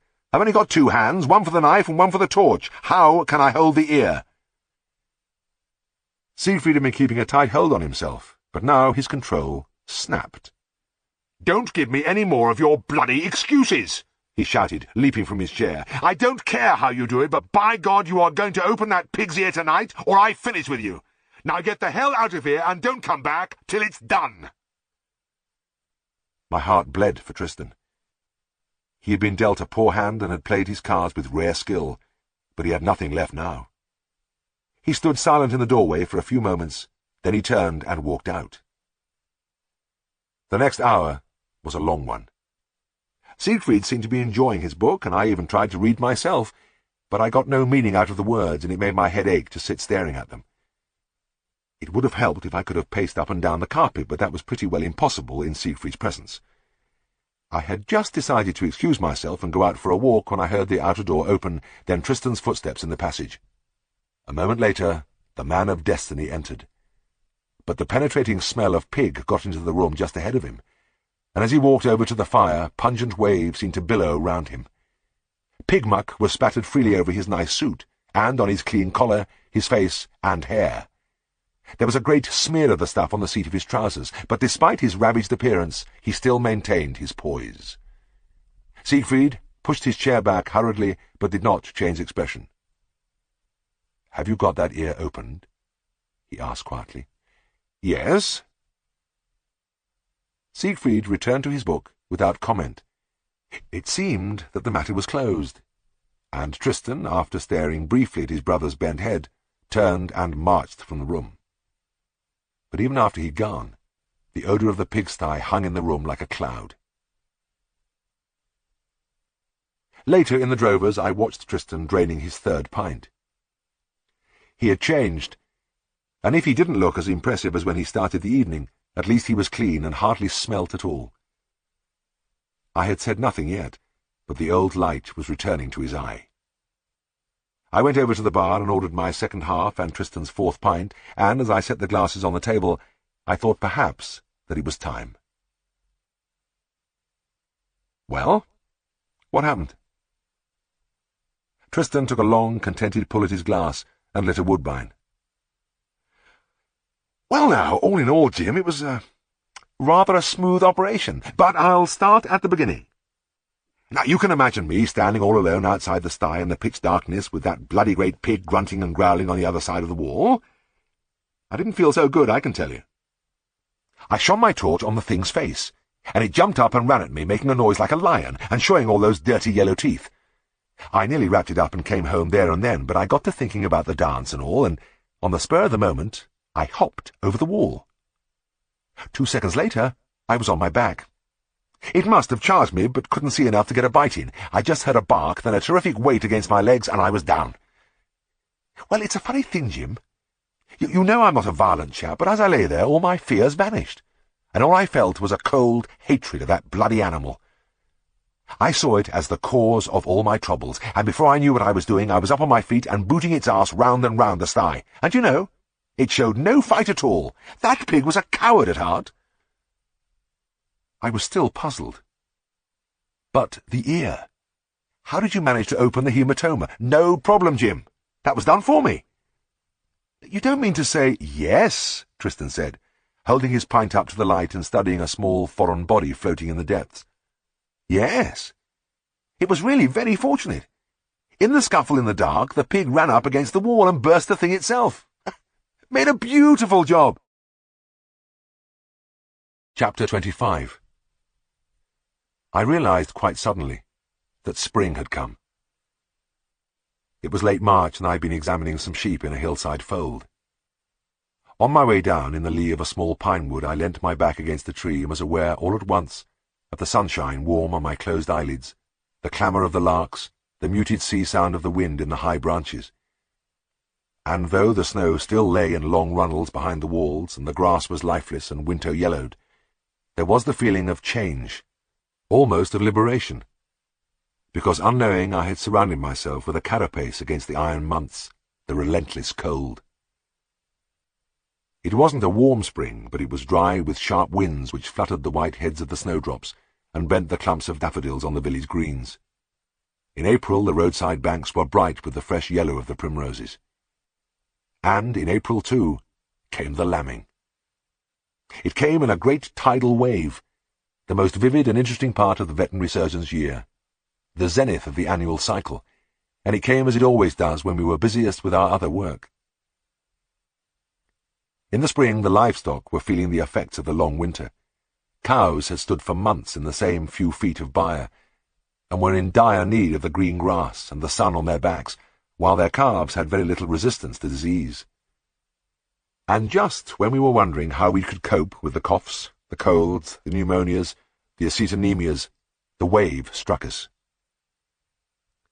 The odd thing is that for about 10 months of the year, sheep hardly entered into the scheme of our lives. They were just woolly things on the hills, but for the other 2 months they almost blotted out everything else. First came the early troubles, the pregnancy toxemias, the prolapses, then the lambings in a concentrated rush followed by the calcium deficiencies, the horrible gangrenous mastitis when the udder turns black and sloughs away, and the diseases which beset the lambs themselves, swayback, pulpy kidney, dysentery. Then the flood slackened, became a trickle, and by the end of May had almost dried up. Sheep became woolly things on the hills again. But in this first year I found a fascination in the work which had remained with me. Lambing, it seemed to me, had all the thrill and interest of carving without the hard labour. It was usually uncomfortable in that it was performed in the open, either in draughty pens improvised from straw bales and gates, or more often out in the fields. It didn't seem to occur to the farmers that the ewe might prefer to produce her family in a warm place, or that the vet may not enjoy kneeling for an hour in his shirt-sleeves in the rain. But the actual job, was as easy as a song. After my experiences in correcting the malpresentations of calves, it was delightful to manipulate these tiny creatures. Lambs are usually born in 2s or 3s, and some wonderful mix-ups occur. Tangles of heads and legs all trying to be the first out, and it is the vet's job to sort them around and decide which leg belonged to which head. I revelled in this. It was a pleasant change to be for once stronger and bigger than my patient, but I didn't overstress this advantage. I have not changed the opinion I formed then, that there are just 2 things to remember in lambing: cleanliness and gentleness. And the lambs. All young animals are appealing, but the lamb has been given an unfair share of charm. The moments come back, of a bitterly cold evening when I delivered twins on a wind-scarred hillside. The lambs shaking their heads convulsively, and within minutes one of them struggling upright and making its way unsteady, knock-kneed towards the other, while the other followed resolutely on its knees. The shepherd, his purpled, weather-roughened face almost hidden by the heavy coat, which muffled him to his ears, gave a slow chuckle. How the hell do they know? He had seen it happen thousands of times, and he still wondered. So do I. And another memory of 200 lambs in a barn on a warm afternoon. We were inoculating them against pulpy kidney, and there was no conversation because of the high-pitched protests of the lambs and the unremitting deep baaing from nearly 100 ewes milling anxiously round outside. I couldn't conceive how these ewes could ever get their own families sorted out from that mass of almost identical little creatures. It would take hours. It took about 25 seconds. When we had finished injecting, we opened the barn doors, and the outpouring lambs were met by a concerted rush of distraught mothers. At first the noise was deafening, but it died away rapidly to an occasional bleat as the last stray was rounded up. Then, neatly paired off, the flock headed calmly for the field. Through May and early June my world became softer and warmer. The cold wind dropped, and the air, fresh as the sea, carried a faint breath of the thousands of wild flowers which speckled the pastures. At times it seemed unfair that I should be paid for my work. For driving out in the early morning with the fields glittering under the first pale sunshine, and the wisps of mist hanging on the high tops. At Scaledale House the wisteria exploded into a riot of mauve blooms, which thrust themselves through the open windows, and each morning as I shaved, I breathed in the heady fragrance from the long clusters drooping by the side of the mirror. Life was idyllic. There was only one jarring note. It was the time of the horse. In the 30s there were still quite a lot of horses on the farms, though the tractors had already sounded their warning knell. In the farms near the foot of the dale, where there was a fair amount of arable land, the rows of stables were half empty, but there were still enough horses to make May and June uncomfortable. This was when the castrations were done. Before that came the foaling, and it was a common enough thing to see a mare with her foal either trotting beside her or stretched flat on the ground as its mother nibbled at the grass. Nowadays the sight of a cart mare and foal in a field would make me pull up my car to have another look. There was all the work connected with the foalings: cleansing the mares, docking the foals' tails, treating the illnesses of the newborn, joint ill, retained meconium. It was hard and interesting, but as the weather grew warmer the farmers began to think of having the year-old colts castrated. I didn't like the job, and since there might be up to 100 to be done, it cast a shadow over this and many subsequent springs. For generations the operations had been done by casting the colt and tying him up very like a trussed chicken. It was a bit laborious, but the animal was under complete restraint, and it was possible to concentrate entirely on the job. But at about the time I qualified, standing castration was coming very much to the fore. It consisted simply of applying a twitch to the colt's upper lip, injecting a shot of local anesthetic into each testicle, and going straight ahead. There was no doubt it was a lot quicker. The obvious disadvantage was that the danger of injury to the operator and his helpers was increased tenfold, but for all that the method rapidly became more popular. A local farmer called Kenny Bright, who considered himself an advanced thinker, took the step of introducing it to the district. He engaged Major Farley, the horse specialist, to give a demonstration on one of his colts, and a large gathering of farmers came to spectate. Kenny, smug and full of self-importance, was holding the twitch and beaming around the company as his protégé prepared to disinfect the operation site. But as soon as the Major touched the scrotum with his antiseptic, the colt reared and brought a forefoot crashing down on Kenny's head. He was carried away on a gate with his skull fractured and spent a long time in hospital. The other farmers didn't stop laughing for weeks, but the example failed to deter them. Standing castration was in. I said it was quicker. It was, when everything went smoothly. But there were other times when the colt kicked or threw himself on top of us, or just went generally mad. Out of 10 jobs, 9 would be easy, and the 10th would be a rodeo. I don't know how much apprehension this state of affairs built up in other vets, but I was undeniably tense on castration mornings. Of course, one of the reasons was that I was not, am not, and never will be, a horseman. It is difficult to define the term, but I am convinced that horsemen are either born or acquire the talent in early childhood. I knew it was no good my trying to start in my mid-20s. I had the knowledge of equine diseases. I believed I had the ability to treat sick horses efficiently. But that power the real horseman had, to soothe and quieten and mentally dominate an animal, was beyond my reach. I didn't even try to kid myself. It was unfortunate because there is no doubt horses know. It is quite different with cows. They don't care either way. If a cow feels like kicking you, she will kick you. She doesn't give a damn whether you are an expert or not. But horses know. So on those mornings my morale was never very high, as I drove out with my instruments rattling and rolling about on an enamel tray on the back seat. Would he be wild or quiet? How big would he be? I had heard my colleagues airily stating their preference for big horses.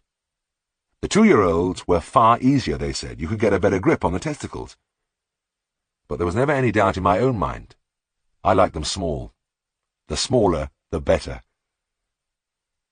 One morning when the season was at its height, and I'd had about enough of the equine race, Siegfried called to me as he was going out.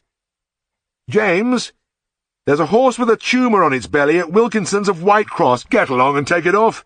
Today, if possible, but otherwise fix your own time. I'll leave it with you." Feeling a little disgruntled at fate having handed me something on top of the seasonal tasks, I balled up a scalpel, tumour spoons and syringe and put them on my tray with local anaesthetic, iodine and tetanus antitoxin. I drove to the farm with the tray rattling ominously behind me. That sound always had a connotation of doom for me. I wondered about the horse. Maybe it was just a yearling. They did get those little dangling growths sometimes. Nanberries, the farmers called them. Over the 6 miles I managed to build up a comfortable picture of a soft-eyed little colt with pendulous abdomen and overlong hair. It hadn't done well over the winter and was probably full of worms. Shaky on its legs with weakness, in fact. At Wilkinson's all was quiet. The yard was empty except for a lad of about 10 who didn't know where the boss was. "Well, where's the horse?" I asked. The lad pointed to the stable. "He's in there." I went inside. At one end stood a high, open-topped loose box with a metal grill topping the wooden walls, and from within I heard a deep-throated whinnying and snorting followed by a series of tremendous thuds against the sides of the box. A chill crept through me. That was no colt in there. I opened the top half door, and there, looking down at me, was an enormous animal. I hadn't realized horses ever came quite as big as this. A chestnut stallion with a proud arch to his neck, and feet like manhole covers. Surging swathes of muscle shone on his shoulders and quarters, and when he saw me he laid back his ears, showed the whites of his eyes, and lashed out viciously against the wall. A foot-long splinter flew high up into the air as the great hoof crashed against the boards. "God almighty," I breathed, and closed the half-door hurriedly.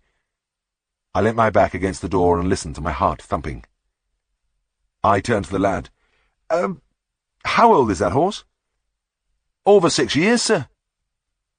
I tried a little calm thinking. How did you go about tackling a man-eater like this? I'd never seen such a horse. He must weigh over a ton. I shook myself. I hadn't even had a look at the tumour I was supposed to remove. I lifted the latch, opened the door about 2 inches, and peeped inside. I could see it plainly dangling from the belly. Probably a papilloma, about the size of a cricket ball, with a lobulated surface which made it look like a little cauliflower.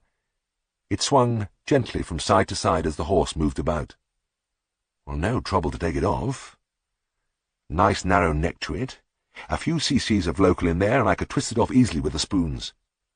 But the snag was obvious. I would have to go under that shining barrel of an abdomen within easy reach of the great feet, and stick a needle into those few inches of skin. Not a happy thought. But I pulled my mind back to practical things, like a bucket of hot water, soap and a towel, and I'd need a good man on the twitch. I began to walk towards the house. There was no answer to my knock. I tried again, still nothing. There was nobody at home. It seemed the most natural thing in the world to leave everything till another day. The idea of going round the buildings and fields till I found somebody never entered my head. I almost broke into a gallop on my way to the car, backed it round with the tyres squealing, and roared out of the yard. Siegfried was surprised. "Nobody there? Well, that's a damn funny thing. I'm nearly sure they were expecting you today. Give 'em a ring and fix it up again as soon as possible." I found it wonderfully easy to forget about the stallion over the days and weeks that followed, except when my defences were down. At least once a night it thundered through my dreams with gaping nostrils and a flying mane, and I developed an uncomfortable habit of coming bolt awake at 5 o'clock in the morning and starting immediately to operate on the horse. On an average, I took that tumour off 20 times before breakfast each morning. I told myself it would be a lot easier to fix the job up and get it over. What was I waiting for, anyway? Was there a subconscious hope that if I put it off long enough, something would happen to get me off the hook? The tumour might fall off, or shrink away and disappear, or the horse might drop down dead. I could have passed the whole thing on to Siegfried. He was good with horses, but my confidence was low enough without that. All my doubts were resolved one morning when Mr. Wilkinson came on the phone. He wasn't in the least upset at the long delay, but he made it quite clear that he could wait no longer. "You see, I want to sell this horse, young man, but I can't let him go with that thing on him, can I?" My journey to Wilkinson's wasn't enlivened by the familiar clatter of the tray on the back seat. It reminded me of the last time when I was wondering what was ahead of me. This time, I knew. Stepping out of the car, I felt almost disembodied. It was like walking a few inches above the ground. I was greeted by a reverberating din from the loose box, the same angry whinnies and splintering crashes I had heard before. I tried to twist my stiff face into a smile as the farmer came over. "My chaps are getting a halter on him," he said, but his words were cut short by an enraged squealing from the box, and 2 tremendous blows against the wooden sides. I felt my mouth going dry. The noise was coming nearer. Then the stable doors flew open, and the great horse catapulted out into the yard, dragging 2 big fellows along on the end of the halter shank. The cobbles struck sparks from the men's boots as they slithered about, but they were unable to stop the stallion backing and plunging. I imagined I could feel the ground shudder under my feet as the hooves crashed down. At length, after much manoeuvring, the men got the horse standing with its offside against the wall of the barn. One of them looped the twitch onto the upper lip and tightened it, expertly. The other took a firm grip on the halter and turned towards me. "Ready for you now, sir?" I pierced the rubber cap on the bottle of cocaine, withdrew the plunger of the syringe, and watched the clear fluid flow into the glass barrel. 7, 8, 10 cc's. If I could get that in, the rest would be easy, but my hands were trembling. Walking up to the horse was like watching an action from a film. It wasn't really me doing this, the whole thing was unreal. The near side eye flickered dangerously at me as I raised my left hand and passed it over the muscles of the neck, down the smooth, quivering flank, and along the abdomen till I was able to grasp the tumour. I had the thing in my hand now, the lobulations firm and lumpy under my fingers. I pulled gently downwards, stretching the brown skin, joining the growth to the body. I would put the local in there. A few good wheels. It wasn't going to be so bad. The stallion laid back his ears and gave a warning whicker. I took a long, careful breath, brought up the syringe with my right hand, placed the needle against the skin, then thrust it in. The kick was so explosively quick that at first I felt only surprised that such a huge animal could move so swiftly. It was a lightning outward slash that I never even saw, and the hoof struck the inside of my right thigh, spinning me round helplessly. When I hit the ground, I lay still, feeling only a curious numbness. Then I tried to move, and a stab of pain went through my leg. When I opened my eyes, Mr. Wilkinson was bending over me. "Are you all right, Mr. Herriot?" The voice was anxious. "I don't think so." I was astonished at the matter-of-fact sound of my own words. But stranger still was the feeling of being at peace with myself for the first time for weeks. I was calm and completely in charge of the situation. "I'm afraid not, Mr. Wilkinson. You'd better put the horse back in his box for now. We'll have a go at him another day. And I wonder if you'd ring Mr. Farnham to come and pick me up. I don't think I'll be able to drive." My leg wasn't broken, but it developed a massive hematoma at the point of impact, and then the whole limb blossomed into an unbelievable range of colours from delicate orange to deepest black. I was still hobbling like a Crimean veteran when a fortnight later Siegfried and I, with a small army of helpers, went back, roped the stallion, chloroformed him, and removed that little growth. I have a cavity in the muscle of my thigh to remind me of that day, but some good came out of the incident. I found that the fear is worse than the reality, and horsework has never worried me as much since then. Chapter 26. The first time I saw Finn Calvert was in the street outside the surgery when I was talking to Brigadier Julian Coots-Brown about his shooting dogs.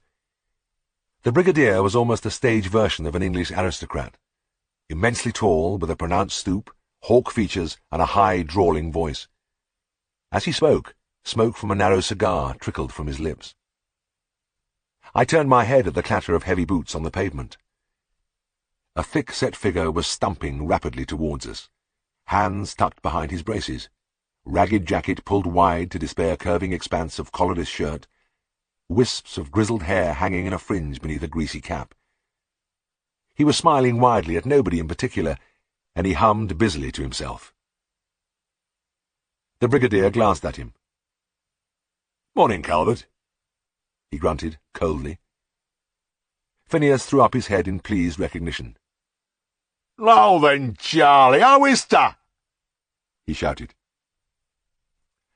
The Brigadier looked as though he had swallowed a swift pint of vinegar. He removed his cigar with a shaking hand and stared after the retreating back. "Impudent devil," he muttered. Looking at Finn, you would never have thought he was a prosperous farmer. I was called to his place a week later, and was surprised to find a substantial house and buildings, and a fine dairy herd grazing in the fields. I could hear him even before I got out of the car. "Hello, hello, hello, what's this we've got then? New chap, eh? Now we're going to learn summat." He still had his hands inside his braces, and was grinning wider than ever. "My name is Herriot," I said. "Is it now?" Finn cocked his head and surveyed me. Then he turned to three young men standing by. "Hasn't he a nice smile, lads? He's a real happy Harry." He turned and began to lead the way across the yard. "Come on, then, and we'll see what you're made of. I hope you know a bit about cars, because I got some in here that are right dowly." As he went into the calf-house, I was hoping I'd be able to do something impressive. Perhaps use some of the new drugs and sera I had in my car. It was going to take something special to make an impact here. There were 6 well-grown young animals, almost stirk size, and 3 of them were behaving very strangely, grinding their teeth, frothing at the mouth, and blundering about the pen as though they couldn't see. As I watched, one of them walked straight into the wall and stood with its nose pressed against the stone. Finn, apparently unconcerned, was humming to himself in the corner. When I started to take my thermometer from its case, he burst into a noisy commentary. "Now then, what's he doing? Ah! We're off now. Get up there."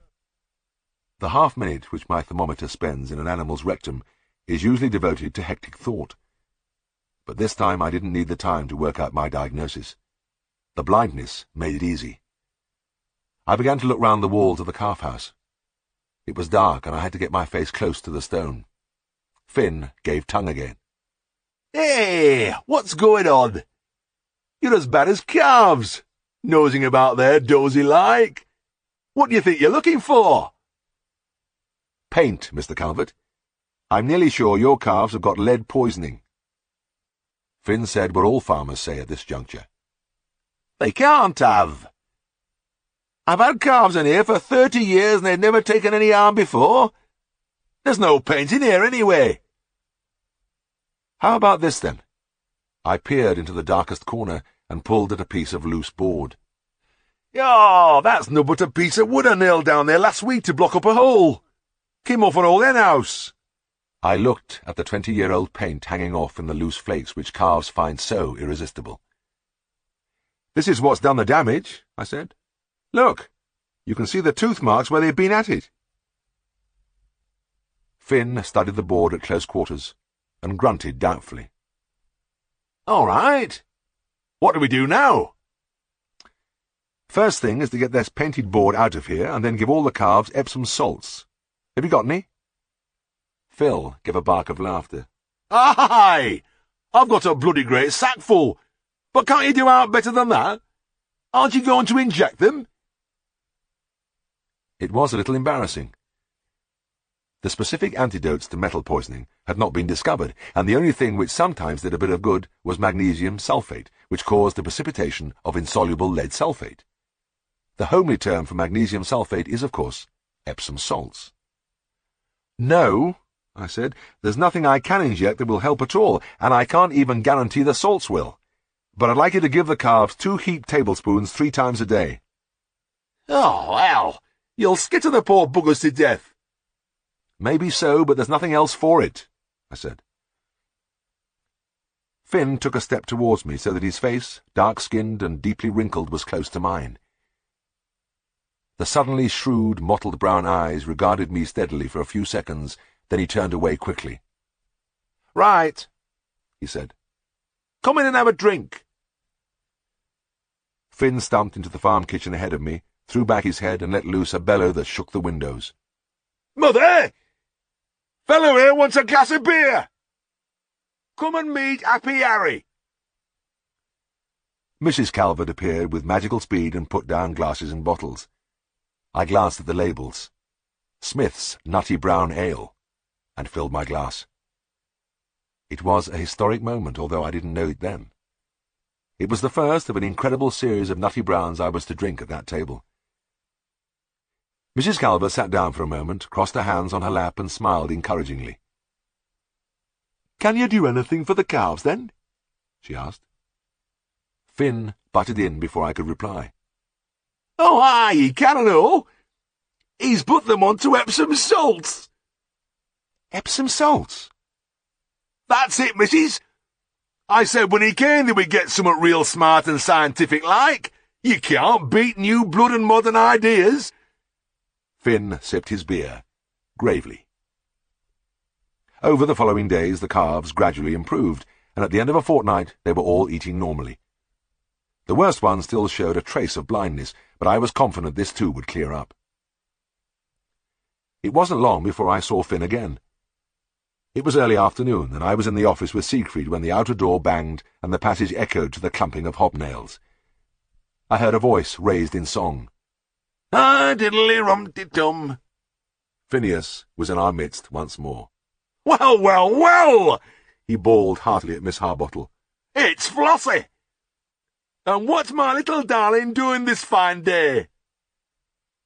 There was not a flicker from Miss Harbottle's granite features. She directed an icy stare at the intruder, but Finn swung round on Siegfried with a yellow-toothed grin. Now, Gaffer! How's tricks? Everything's fine, Mr. Calvert, Siegfried replied. What can we do for you? Finn stabbed a finger at me. There's my man! I want him out to my place right sharpish. What's the trouble? I asked. Is it the calves again? Damn no, wish it was. It's me good bull. He's puffing like a bellows. Bit like pneumonia, but worse than I've known. He's in a hell of a state. Looks like he's pigging out. For an instant, Finn lost his jocularity. I had heard of this bull. Pedigree shorthorn, show winner, the foundation of his herd. I'll be right after you, Mr. Calvert. I'll follow you along. Good lad. I'm off then. Finn paused at the door, a wild figure, tireless, tattered, baggy trousers ballooning from his ample middle. He turned again to Miss Harbottle and contorted his leathery features into a preposterous leer. "Ta-ra, Floss!" he cried, and was gone. For a moment the room seemed very empty and quiet, except for Miss Harbottle's acid, "Oh, that man! Dreadful! Dreadful!" I made good time to the farm and found Finn waiting with his 3 sons. The young men looked gloomy, but Finn was still indomitable. "Here he is!" he shouted. "Happy Harry again! Now we'll be all right!" He even managed a little tune as we crossed to the bullpen, but when he looked over the door his head sank on his chest, and his hands worked deeper behind his braces. The bull was standing as though rooted to the middle of the pen. His great rib-cage rose and fell with the most laboured respirations I'd ever seen. His mouth gaped wide. A bubbling foam hung round his lips and his flaring nostrils. His eyes, almost starting from his head in terror, stared at the wall in front of him. This wasn't pneumonia.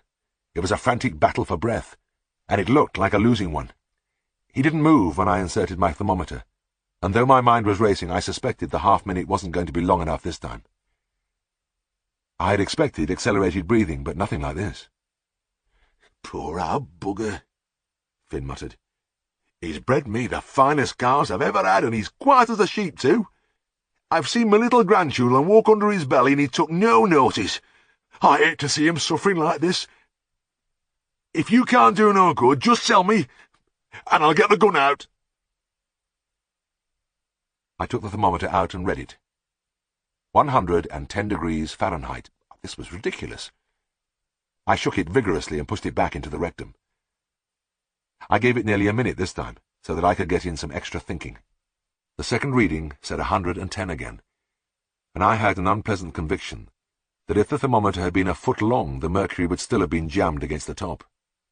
What in the name of God was this? Could be anthrax. We must be, and yet... I looked over at the row of heads above the half-door. They were waiting for me to say something, and their silence accentuated the agonized groaning and panting. I looked above the heads to the square of deep blue and a tufted cloud moving across the sun. As it passed, a single dazzling ray made me close my eyes, and a faint bell rang in my mind. "Has he been out today?" I asked. "Aye, he's been out on the grass in his tether all morning. It were that grand and warm." The bell became a triumphant gong. "Get a hose-pipe in here, quick. You can rig it up to that tap in the yard." "A hose-pipe? What the hell?" "Yes, quick as you can. He's got sunstroke." They had the hose fixed in less than a minute. I turned it full on and began to play the jet of cold water all over the huge form, his face and neck, along the ribs, up and down the legs. I kept this up for about 5 minutes, but it seemed a lot longer as I waited for some sign of improvement. I was beginning to think I was on the wrong track when the bull gulped, just once. It was something. He had been unable to swallow his saliva before in his desperate efforts to get the air into his lungs, and I really began to notice a change in the big animal. Surely he was looking just a little less distressed, and wasn't the breathing slowing down a bit? Then the bull shook himself, turned his head, and looked at us. There was an awed whisper from one of the young men. "By God, it's working." I enjoyed myself after that. I can't think of anything in my working life that has given me more pleasure than standing in that pen directing the life-saving jet and watching the bull savouring it. He liked it on his face best, and as I worked my way up from the tail and along the steaming back, he would turn his nose full into the water, rocking his head from side to side and blinking blissfully. Within half an hour he looked almost normal. His chest was still heaving a little, but he was in no discomfort. I tried the temperature again, down to 105. "He'll be all right now," I said, "but I think one of the lads should keep the water on him for another 20 minutes or so. I'll have to go now." "You've time for a drink," Finn grunted. In the farm kitchen his bellow of "Mother!" lacked some of its usual timbre. He dropped into a chair and stared into his glass of nutty brown. "Harry, he said. "I'll tell you, you flummoxed me this time." He sighed and rubbed his chin in apparent disbelief. "I don't know what the hell to say to you." It wasn't often that Finn lost his voice, but he found it again very soon at the next meeting of the farmers' discussion group. A learned and earnest gentleman had been expounding on the advances in veterinary medicine, and how the farmers could now expect their stock to be treated as the doctors treated their human patients, with the newest drugs and procedures. It was too much for Finn. He jumped to his feet and he cried, "I think you're talking a lot of rubbish. There's a young fella in Darby, not long out of college, and it doesn't matter what you call him out for, he uses nought but Epsom salts and cold water." Chapter 27. It was during one of Siegfried's efficiency drives that Colonel Merrick's cow picked up a wire. The Colonel was a personal friend, which made things even more uncomfortable. Everybody suffered when Siegfried had these spells. They usually came on after he'd been reading a technical work or when he had seen a film of some new technical procedure. He would rampage around, calling on the cowering household to stir themselves and be better men. He would be obsessed for a time with the craving for perfection. "We must put on a better show at these operations on the farms. It just isn't good enough to fish out a few old instruments from a bag and start hacking at the animal. We must have cleanliness, asepsis if possible, and an orderly technique." So he was jubilant when he diagnosed traumatic reticulitis, foreign body in the second stomach, in the Colonel's cow. "We'll really show old Hubert something. We'll give him a picture of veterinary surgery he'll never forget." Tristan and I were pressed into service as assistants, and our arrival at the farm was really impressive. Siegfried led the procession, looking unusually smart in a brand-new tweed jacket of which he was very proud. He was a debonair figure as he shook hands with his friend. The Colonel was jovial. "Here you're going to operate on my cow. Take out a wire, eh? Ha! Like to watch you do it, if that's all right with you." "By all means, Hubert, please do. You'll find it very interesting." In the byre, Tristan and I had to bustle about. We arranged tables alongside the cow, and on these we placed new metal trays with rows of shining, sterilized instruments. Scalpels, directors, probes, artery forceps, hypodermic syringes, suture needles, gut silk in glass phials, rolls of cotton wool, and various bottles of spirit and other antiseptics. Siegfried fussed around, happy as a schoolboy. He had clever hands, and as a surgeon he was worth watching. I could read his mind without much trouble. This, he was thinking, was going to be good. When all was to his liking, he took off his jacket and donned a brilliantly white smock. He handed the jacket to Tristan, and almost instantly gave a roar of anger. "Hey, don't just throw it down on that meal bin! Give it to me! I'll find a safe place for it." He dusted the new garment down tenderly and hung it on a nail on the wall. Meanwhile, I had shaved and disinfected the operation site on the flank, and everything was ready for the local anesthetic. Siegfried took the syringe and quickly infiltrated the area. "This is where we go inside, Hubert. I hope you aren't squeamish." The Colonel beamed. "Oh, I've seen blood before. You needn't worry, I shan't faint." With a bold sweep of the scalpel, Siegfried incised the skin, then the muscles, and finally, with delicate care, the glistening peritoneum. The smooth wall of the rumen, the large first stomach, lay exposed. Siegfried reached for a fresh scalpel and looked for the best place to cut in. But as he poised his knife, the wall of the rumen suddenly bulged out through the skin incision. "Unusual," he muttered. "Probably a bit of ruminal gas." Unflurried, he gently thrust back the protrusion and prepared again to make his cut. But as he withdrew his hand, the rumen welled out after it, a pinkish mass bigger than a football. Siegfried pushed it back again, and it shot out again immediately, ballooning to a startling size. This time he took 2 hands to the job, pushing and pressing till he forced the thing once more out of sight. He stood for a moment with his hands inside the cow, breathing heavily. 2 beads of sweat trickled down his forehead. Carefully, he withdrew his hands. Nothing happened. It must have settled down. He was reaching back for his knife, when, like a live thing, the rumen again came leaping and surging out. It seemed almost as though the entire organ had escaped through the incision, a slippery, gleaming mass rising and swelling till it was level with his eyes. Siegfried had dropped all pretense of calm, and was fighting desperately, both arms round the thing, pressing downwards with all his strength. I hastened forward to help, and as I drew near he whispered hoarsely, "What the hell is it?" Clearly he was wondering if this pulsating heap of tissue was some part of the bovine anatomy he'd never even heard of. Silently we fought the mass down till it was level with the skin.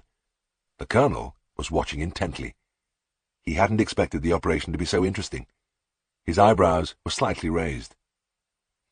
"It must be the gas doing this," panted Siegfried. "Pass me the knife and stand back."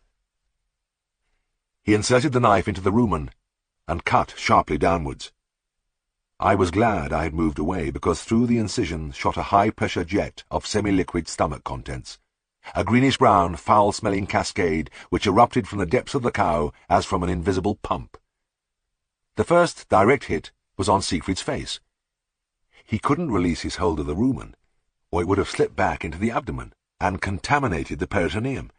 So he hung on to each side of the opening while the evil torrent poured onto his hair, down his neck, and all over his lovely white smock. Now and then the steady stream would be varied by a sudden explosion which sent the fermenting broth spouting viciously over everything in the immediate vicinity. Within a minute the trays with their gleaming instruments were thoroughly covered. The tidy rows of swabs, the snowy tufts of cotton wool, disappeared without trace. But it was the unkindest cut of all when a particular powerful jet sent a liberal spray over the new jacket hanging on the wall. Siegfried's face was too obscured for me to detect any change of expression, but at this disaster I saw real anguish in his eyes. The Colonel's eyebrows were now raised to the maximum, and his mouth hung open as he gazed in disbelief at the chaotic scene. Siegfried, still hanging grimly on, was the centre of it all, paddling about in a reeking swamp which came halfway up his Wellington boots. He looked like a Fiji islander, with his hair stiffened and frizzled, and his eyes rolling whitely in the brown face. Eventually, the flood slowed to a trickle and stopped. I was able to hold the lips of the wound while Siegfried inserted his arm and felt his way to the reticulum. I watched him as he groped inside the honeycombed organ far out of sight against the diaphragm. A satisfied grunt told me he had located the piercing wire, and within seconds he had removed it. Tristan had been frantically salvaging and washing suture materials, and soon the incision in the rumen was stitched. Siegfried's heroic stand had not been in vain. There was no contamination of the peritoneum. Silently and neatly, he secured the skin and muscles with retention sutures and swabbed round the wound. Everything looked fine. The cow seemed unperturbed. Under the anaesthetic she had known nothing of the titanic struggle with her insides. In fact, freed from the discomfort of the transfixing wire, she appeared already to be feeling better. It took quite a time to tidy up the mess, and the most difficult job was to make Siegfried presentable. We did our best by swilling him down with buckets of water, while all the time he scraped sadly at his new jacket with a flat stick. It didn't make much difference. The Colonel was hearty and full of congratulations. "Come in, my dear chap. Come in and have a drink." But the invitation had a hollow ring, and he took care to stand at least 10 feet away from his friend. Siegfried threw his bedraggled jacket over his shoulder. "No, thank you, Hubert. It's most kind of you, but we must be off." He went out of the byre. "I think you'll find the cow will be eating in a day or two. I'll be back in a fortnight to take out the stitches." In the confined space of the car, Tristan and I were unable to get as far away from him as we would have liked. Even with our heads stuck out of the windows, it was still pretty bad. Siegfried drove for a mile or two in silence. Then he turned to me, and his streaked features broke into a grin. There was something indomitable about him. "You never know what's round the corner in this game, my boys. But just think of this.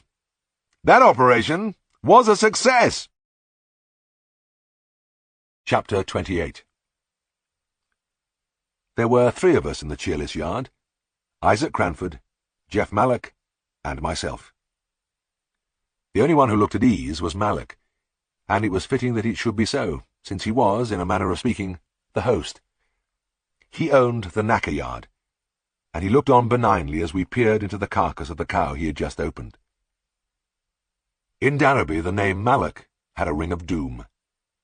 It was the graveyard of livestock, of farmers' ambitions, of veterinary surgeons' hopes.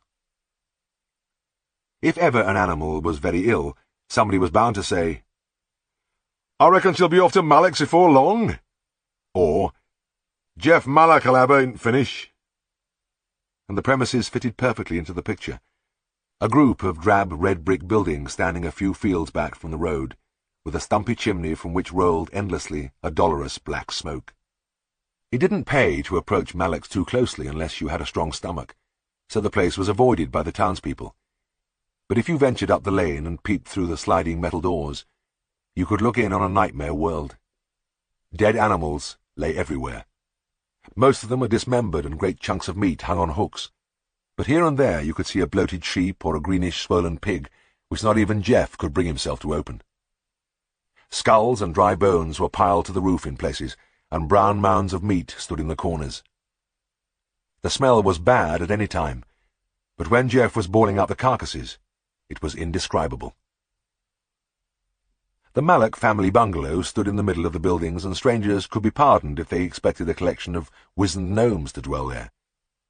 But Jeff was a pink-faced, cherubic man in his 40s, his wife plump, smiling, and comely.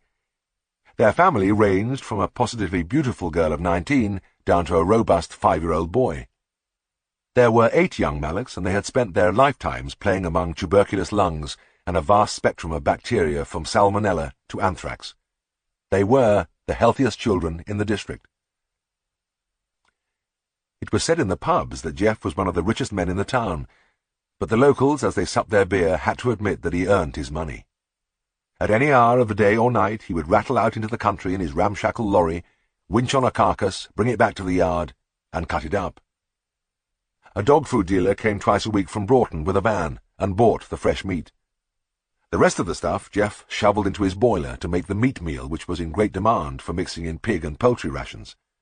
The bones went for making fertilizer, the hides to the tanner, and the nameless odds and ends were collected by a wild-eyed individual known only as the Ket Fella. Sometimes, for a bit of variety, Jeff would make long slabs of strange-smelling soap which found a brisk sale for scrubbing shop floors. Yes, people said. There was no doubt Jeff did all right. But by gore, he earned it. My contacts with Malloch were fairly frequent. A knacker's yard had a useful function for a vet. It served as a crude post-mortem room, a place where he could check on his diagnosis in fatal cases, and on occasions where he had been completely baffled, the mysteries would be revealed under Jeff's knife. Often, of course, farmers would send in an animal which I had been treating and ask Jeff to tell them what had been wrong with it. And this was where a certain amount of friction arose, because Jeff was placed in a position of power and seldom resisted the temptation to wield it. Although he could neither read nor write, he was a man of great professional pride. He didn't like to be called a knacker man, but preferred fellmonger. He considered in his heart that after 20-odd years of cutting up diseased animals, he knew more than any vet alive, and it made things rather awkward that the farming community unhesitatingly agreed with him. It never failed to spoil my day if a farmer called in at the surgery and told me that once more Jeff Malloch had confounded my diagnosis. "Hey, remember that cow you were treating for magnesium deficiency? She never did no good, and I sent her into Malloch's. Well, you know what was really the matter with her? Worm in tail, Jeff said. If you'd nobbut cut her tail off, that cow would have gotten up and walked away." It was no good arguing or saying that there was no such thing as worm in the tail. Jeff knew. That was all about it. If only Jeff had taken his priceless opportunities to acquire a common-sense knowledge, it wouldn't have been so bad. But instead he had built up a weird pathology of his own, and backed it up by black magic remedies gleaned from his contacts with the more primitive members of the farming community. His 4 stock diseases were stagnation at lungs, black rot, gastric ulcers, and gallstones. It was a quartet which made the vets tremble for miles around. Another cross which the vets had to bear was his unique gift of being able to take one look at a dead animal on a farm and pronounce immediately on the cause of death. The farmers, awestruck by his powers, were always asking me why I couldn't do it. But I was unable to dislike the man. He would have had to be more than human to resist the chance to be important, and there was no malice in his actions. Still, it made things uncomfortable at times, and I liked to be on the spot myself whenever possible, especially when Isaac Cranford was involved. Cranford was a hard man, a man who had cast his life in a mould of iron austerity. A sharp bargainer, a win-at-all-costs character, and in a region where thrift was general, he was noted for meanness. He farmed some of the best land in the Lower Dale. His shorthorns won prizes regularly at the shows, but he was nobody's friend. Mr. Bateson, his neighbour to the north, summed it up. "That feller 'ud skin a flea for its hide." Mr. Dickon, his neighbour to the south, put it differently. "If he gets out on a pound note, by gor, it's a prisoner." This morning's meeting had had its origin the previous day. A phone call mid-afternoon from Mr. Cranford. "I've had a cow struck by lightning. She's laid dead in the field." I was surprised. "Lightning? Are you sure? We haven't had a storm today." "Maybe you haven't, but we have here." All right, I'll come and have a look at her." Driving to the farm, I couldn't work out much enthusiasm for the impending interview. This lightning business could be a bit of a headache. All farmers were insured against lightning stroke. It was usually part of their fire policy, and after a severe thunderstorm it was common enough for the vet's phone to start ringing with requests to examine dead beasts. The insurance companies were reasonable about it. If they received a certificate from the vet that he believed lightning to be the cause of death, they would usually pay up without fuss. In cases of doubt, they would ask for a post-mortem, or a second opinion from another practitioner. The difficulty was that there are no diagnostic post-mortem features to go on. Occasionally a bruising of the tissues under the skin, but very little else. The happiest situation was when the beast was found with the telltale scorch marks, running from an ear down the leg to earth into the ground. Often the animal would be found under a tree, which itself had obviously been blasted and torn by lightning. Diagnosis was easy then. 99% of the farmers were looking only for a square deal, and if their vet found some other clear cause of death, they would accept his verdict philosophically, but the odd one could be very difficult. I had heard Siegfried tell of one old chap who had called him out to verify a lightning death. The long scorch marks on the carcass were absolutely classical, and Siegfried, viewing them, had been almost lyrical. "Beautiful, Charlie. Beautiful. I've never seen more typical marks. But there's just one thing." He put an arm round the old man's shoulder. "What a great pity you let the candle grease fall on the skin." The old man looked closer and thumped a fist into his palm. "Dang it, you're right, master. I've mucked job up, and I took pains over it and all. Been on for dang near an hour." He walked away, muttering. He showed no embarrassment, only disgust at his own technological shortcomings. But this, I thought, as the stone walls flipped past the car windows, would be very different. Cranford was in the habit of getting his own way, right or wrong, and if he didn't get it today, there would be trouble. I drove through the farm gate and along a neat tarmac road across the single field. Mr. Cranford was standing motionless in the middle of the yard, and I was struck not for the first time by the man's resemblance to a big, hungry bird. The hunched, narrow shoulders, the forward-thrust, sharp-beaked face, the dark overcoat hanging loosely on the bony frame. I wouldn't have been surprised if he had spread his wings and flapped his way onto the byre roof. Instead, he nodded impatiently at me and began to hasten with short, tripping steps to a field at the back of the house.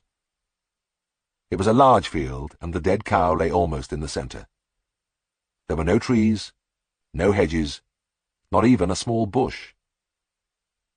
My hopeful picture of the body under a stricken tree melted immediately, leaving an anxious void. We stopped beside the cow, and Mr. Cranford was the first to speak. "Bound to be lightning. Can't be out else. Nasty storm, then this beast, dropping down dead." I looked at the grass around the big shorthorn. It had been churned and torn out, leaving patches of bare earth. But it hasn't exactly dropped down, has it? It died in convulsions. You can see where its feet have kicked out the grass. All right, then. It had a convulsion, but it was lightning that caused it. Mr. Cranford had fierce little eyes, and they darted flitting glances at my shirt collar, Mackintosh belt, Wellingtons. He could never quite bring himself to look at anybody in the eye. Well, I doubt it, Mr. Cranford. One of the signs of lightning stroke is that the beast has fallen without a struggle. Some of them even have grass in their mouths. Oh, I know all about that, Cranford snapped, his thin face flushing.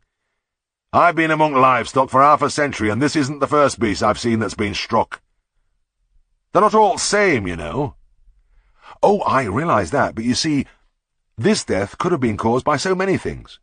What sort of things? Well, anthrax for a start, magnesium deficiency, heart trouble. There's quite a list. I really think we ought to do a post-mortem to make sure. Now, see here. Are you saying I'm trying to do something I shouldn't? Not at all.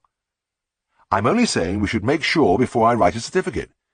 We can go and see her opened at Malek's, and believe me, if there's no other obvious cause of death, you'll get the benefit of the doubt. The insurance people are pretty good about it. Mr. Cranford's predatory features sank lower into his coat collar. He dug his hands viciously into his pockets. I've had veterinaries at these jobs before. Proper experienced veterinaries, too. The little eyes flashed in the direction of my left ear. They've never messed about like this. What's the use of going to all that trouble? Why do you have to be so damn particular? Why indeed, I thought. Why make an enemy of this man? He wielded a lot of power in the district, prominent in the local farmers' union, a member of every agricultural committee for miles around. He was a wealthy, successful man, and if people didn't like him, they respected his knowledge and listened to him. He could do a young vet a lot of harm. Why not write the certificate and go home? This is to certify that I have examined the above-mentioned animal, and in my opinion, lightning stroke was the cause of death. It would be easy, and Cranford would be mollified. It would be the end of the whole thing. Why antagonize this dangerous character for nothing? Maybe it really was lightning anyway. I turned to face Mr. Cranford, trying in vain to look into his eyes that always veered away at the last moment. I'm sorry, but I feel we ought to have a look inside this cow. I'll ring Malek and ask him to pick her up, and we can see her in the morning. I'll meet you there at 10 o'clock. Will that be all right? Reckon it'll have to be, Cranford spat out. It's a piece of nonsense, but I suppose I've got to humour you. But just let me remind you, this was a good cow worth all of £80. I can't afford to lose that amount of money. I want me rights. I'm sure you'll get them, Mr. Cranford. And before I have her moved, I'd better take a blood film to eliminate anthrax. The farmer had been under a mounting load of pressure. As a pillar of the Methodist chapel, his range of language was restricted. So he vented his pent-up feelings by kicking out savagely at the carcass. His toe made contact with the unyielding backbone, and he hopped around on one leg for a few seconds. Then he limped off towards the house. I was alone as I nicked the dead ear with my knife and drew a film of blood across a couple of glass slides. It hadn't been a happy session, and the one tomorrow didn't hold out much more promise. I enclosed the blood films carefully in a cardboard box, and set off for Skeldale House to examine them under the microscope. So it wasn't a particularly cheerful group which assembled at the knacker yard the following morning. Even Jeff, though he preserved his usual Buddha-like expression, was in fact deeply offended. The account he had given me when I first arrived at the yard was fragmentary, but I could piece the scene together. Jeff, leaping from his lorry at Cranford's, sweeping the carcass with a piercing glance and making his brilliant spot diagnosis. Stagnation at lungs. I can always tell by the look in their eyes, and the way their hair lies along back. Waiting confidently for the wondering gasps, the congratulatory speeches which always followed his tour de force. Then Mr. Cranford, almost dancing with rage. Shut your big, stupid mouth, Malek, thou knows nowt about it. This cow was struck by lightning, and you better remember that. And now, bending my head over the carcass, I couldn't find a clue anyway. No sign of bruising when the skin was removed. The internal organs clean and normal. I straightened up and pushed my fingers through my hair. The boiler bubbled softly, puffing out odoriferous wisps into their already highly charged atmosphere. 2 dogs licked busily at a pile of meat meal. Then a chill of horror struck through me. The dogs had competition. A little boy with golden curls was pushing a forefinger into the heap, inserting it in his mouth and sucking with rapt enjoyment. "Look at that!" I quavered. The knacker man's face lit up with a paternal pride. "Aye," he said happily. "It isn't only the 4-legged uns what likes my meal. Wonderful stuff. Full of nourishment." His good humour completely restored, he struck a match and began to puff appreciatively at a short pipe, which was thickly encrusted with evidence of his grisly trade. I dragged my attention back to the job in hand. "Cut into the heart, will you, Jeff?" I said. Jeff deftly sliced the big organ from top to bottom, and I knew immediately that my search was over. The auricles and ventricles were almost completely occluded by a cauliflower-like mass growing from the valves. Varicose endocarditis, common in pigs, but seldom seen in cattle. "That's what killed your cow, Mr. Cranford," I said. Cranford aimed his nose at the heart. "Fiddlesticks! You're not telling me that them little things could kill a beast like that?" "They're not so little. Big enough to stop the flow of blood. I'm sorry, but there's no doubt about it. Your cow died of heart failure." "And how about lightning?" "No sign of it, I'm afraid. You can see for yourself." "And what about my 80 pounds? "I'm truly sorry about that, but it doesn't alter the facts." "Facts? What facts? I've come along this morning and you've shown me now to make me change my opinion." "Well, there's nothing more I can say. It's a clear-cut case." Mr. Cranford stiffened in his perching stance. He held his hands against the front of his coat, and the fingers and thumbs rubbed together unceasingly, as though fondling the beloved banknotes which were slipping away from him. His face, sunk deeper in his collar, appeared still sharper in outline. Then he turned to me and made a ghastly attempt to smile, and his eyes, trained on my lapels, tried valiantly to inch their way upwards. There was a fleeting instant when they met my gaze, before flickering away in alarm. He drew me to one side and addressed himself to my larynx. There was a wheedling note in the hoarse whisper. "Now look here, Mr. Herriot. We're both men of the world. You know as well as I do that the insurance company can afford this loss a lot better than me.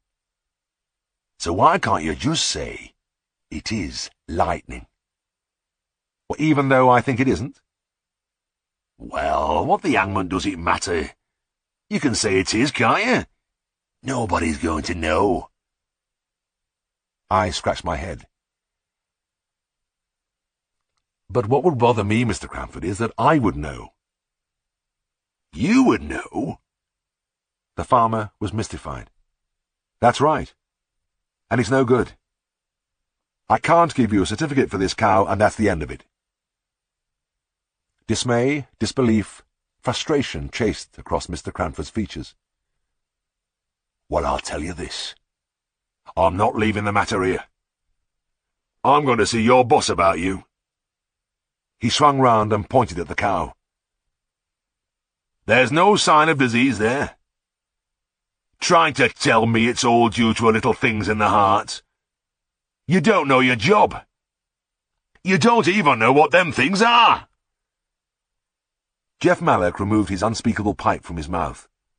"But I know. It's what I said. Stagnation at lungs is caused by milk from milk vein getting back into the body. Finally it gets to heart, and then it's over with. Them's milk clots you're looking at." Cranford rounded on him. "Shut up, you great gumph. You're as bad as this fellow here. It was lightning killed my good cow. Lightning! He was almost screaming. Then he controlled himself and spoke quietly to me. "You'll hear more of this, Mr. Knowledge. And I'll just tell you one thing. You'll never walk on my farm again." He turned and hurried away with his quick-stepping gait. I said good morning to Jeff and climbed wearily into my car. Well, everything had worked out just great. If only vetting just consisted of treating sick animals. But it didn't. There were so many other things. I started the engine and drove away. Chapter 29. It didn't take Mr. Cranford long to make good his threat. He called at the surgery shortly after lunch the following day, and Siegfried and I, enjoying a post-prandial cigarette in the sitting room, heard the jangle of the doorbell. We didn't get up because most of the farmers walked in after ringing. The dogs, however, went into their usual routine. They had had a long run on the high moor that morning and had just finished licking out their dinner bowls. Tired and distended, they had collapsed in a snoring heap round Siegfried's feet. There was nothing they wanted more than 10 minutes' peace, but, dedicated as they were to their self-appointed role of fierce guardians of the house, they did not hesitate. They leapt, baying, from the rug and hurled themselves into the passage. People often wondered why Siegfried kept 5 dogs. Not only kept them, but took them everywhere with him. Driving on his rounds, it was difficult to see him at all among the shaggy heads and waving tails, and anybody approaching the car would recoil in terror from the savage barking and the bared fangs and glaring eyes framed in the windows. "I cannot for the life of me understand," Siegfried would declare, thumping his fist on his knee, "why people keep dogs as pets. A dog should have a useful function. Let it be used for farm work, for shooting, for guiding, but why anybody should keep the things just hanging around the place beats me." It was a pronouncement he was continually making, often through a screen of flapping ears and lolling tongues as he sat in his car. His listener would look wonderingly from the huge greyhound to the tiny terrier, from the spaniel to the whippet to the Scottie, but nobody ever asked Siegfried why he kept his own dogs. I judged that the pack fell upon Mr. Cranford about the bend of the passage, and many a lesser man would have fled, but I could hear him fighting his way doggedly forward. When he came through the sitting-room door, he had removed his hat and was beating the dogs off with it. It wasn't a wise move, and the barking rose to a higher pitch. The man's eyes stared and his lips moved continuously, but nothing came through. Siegfried, courteous as ever, rose and indicated a chair. His lips, too, were moving, no doubt in a few gracious words of welcome. Mr. Cranford flapped his black coat, swooped across the carpet, and perched. The dogs sat in a ring around him, and yelled up into his face. Usually they collapsed after their exhausting performance, but there was something in the look or smell of Mr. Cranford that they didn't like. Siegfried leant back in his chair, put his fingers together, and assumed a judicial expression. Now and again he nodded understandingly or narrowed his eyes as if taking an interesting point. Practically nothing could be heard from Mr. Cranford, but occasionally a word or phrase penetrated. "Have a serious complaint to make. Doesn't know his job. Can't afford. Not a rich man. These dang dogs. Won't have him again. Down dog, get by. Now but robbery." Siegfried, completely relaxed and apparently oblivious of the din, listened attentively. But as the minutes passed, I could see the strain beginning to tell on Mr. Cranford. His eyes began to start from their sockets, and the veins corded on his scrawny neck, as he tried to get his message across. Finally, it was too much for him. He jumped up, and a leaping brown tide bore him to the floor. He gave a last defiant cry, lashed out again with his hat, and was gone. Pushing open the dispensary door a few weeks later, I found my boss mixing an ointment. He was working with great care, turning and returning the glutinous mass on a marble slab. "What's this you're doing?" I asked. Siegfried threw down his spatula and straightened his back. "Ointment for a boar." He looked past me at Tristan, who had just come in. "And I don't know why the hell I'm doing it when some people are sitting round on their backsides." He indicated the spatula. "Right, Tristan, you can have a go. When you've finished your cigarette, that is." His expression softened as Tristan hastily nipped out his woodbine and began to work away on the slab. Pretty stiff concoction, that. Takes a bit of mixing, Siegfried said, with satisfaction, looking at his brother's bent head. The back of my neck was beginning to ache with it. He turned to me. By the way, you'll be interested to hear it's for your old friend Cranford, for that prize boar of his. It's got a nasty sore across its back, and he's worried to death about it. Wins him a lot of money at the shows, and a blemish there would be disastrous. Cranford's still with us, then? Yes. It's a funny thing, but we can't get rid of him. I don't like losing clients, but I'd gladly make an exception of this chap. He won't have you near the place after that lightning job, and he makes it very clear he doesn't think much of me either. Tells me I never do his beasts any good, says it would have been a lot better if he'd never called me, and moans like hell when he gets his bill. He's more bother than he's worth, and on top of everything, he gives me the creeps. But he won't leave. He damn well won't leave. Well, he knows which side his bread's buttered, I said. He gets first-rate service, and the moaning is part of the system to keep the bills down. Maybe you're right. But I wish there was a simple way to get rid of him. He tapped Tristan on the shoulder. All right, don't strain yourself, that'll do. Put it into this ointment box and label it, Apply liberally to the boar's back 3 times daily, working it well in with the fingers. Oh, and post it to Mr. Cranford. And while you're on, will you post this feces sample to the laboratory at Leeds, to test for Jonas disease? He held out a treacle tin brimming with foul-smelling liquid diarrhea. It was a common thing to collect such samples and send them away for Jonas tests, worm counts, etc., and there was always one thing all the samples had in common. They were very large. All that was needed for the tests was a couple of teaspoonfuls, but the farmers were lavish in their quantities. They seemed pleasantly surprised that all the vet wanted was a bit of muck from the dung channel. They threw aside their natural caution and shovelled the stuff up cheerfully into the biggest container they could find. They brushed aside all protests. "Take plenty, we've lots of it," was their attitude. Tristan took hold of the tin gingerly and began to look along the shelves. "We don't seem to have any of those little glass sample jars." "That's right, we're out of them," said Siegfried. "I meant to order some more, but never mind. Shove the lid on that tin and press it down tight, then parcel it up well in brown paper. It'll travel to the lab, all right." It took only 3 days for Mr. Cranford's name to come up again. Siegfried was opening the morning mail, throwing the circulars to one side and making a pile of the bills and receipts, when he became suddenly very still. He had frozen over a letter on blue notepaper, and he sat like a statue till he read it through. At length he raised his head, his face was expressionless. "James, this is just about the most vitriolic letter I've ever read. It's from Cranford. He's finished with us for good and all, and is considering taking legal action against us." "What have we done this time?" I said. "He accuses us of grossly insulting him and endangering the health of his boar. He says we sent him a treacle tin full of cow shit, with instructions to rub it on the boar's back 3 times daily." Tristan, who had been sitting with his eyes half closed, became fully awake. He rose unhurriedly and began to make his way towards the door. His hand was on the knob when his brother's voice thundered out. "Tristan, come back here. Sit down. I think we have something to talk about." Tristan looked up resolutely, waiting for the storm to break. But Siegfried was unexpectedly calm. His voice was gentle. "So, you've done it again. When will I ever learn that I can't trust you to carry out the simplest task? It wasn't much to ask, was it? 2 little parcels to post. Hardly a tough assignment. But you managed to botch it. You got the labels wrong, didn't you?"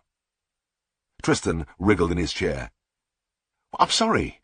I can't think how—" Siegfried held up his hand. "Oh, don't worry. Your usual luck has come to your aid. With anybody else, this bloomer would be a catastrophe, but with Cranford, it's like divine providence." He paused for a moment, and a dreamy expression crept into his eyes. "The label said to work it well in with the fingers, I seem to recall. And Mr. Cranford says he opened the package at the breakfast table. Yes, Tristan, I think you have found the way. This, I do believe, has done it. I said, "Yeah, but how about the legal action?" "Oh, I think we can forget about that. Mr. Gramford has a great sense of his own dignity. Just think how it would sound in court." He crumpled the letter and dropped it into the waste paper basket. "Well, let's get on with some work." He led the way out and stopped abruptly in the passage. He turned to face us. "There's another thing, of course. I wonder how the lab is making out, testing that ointment for Jonas disease."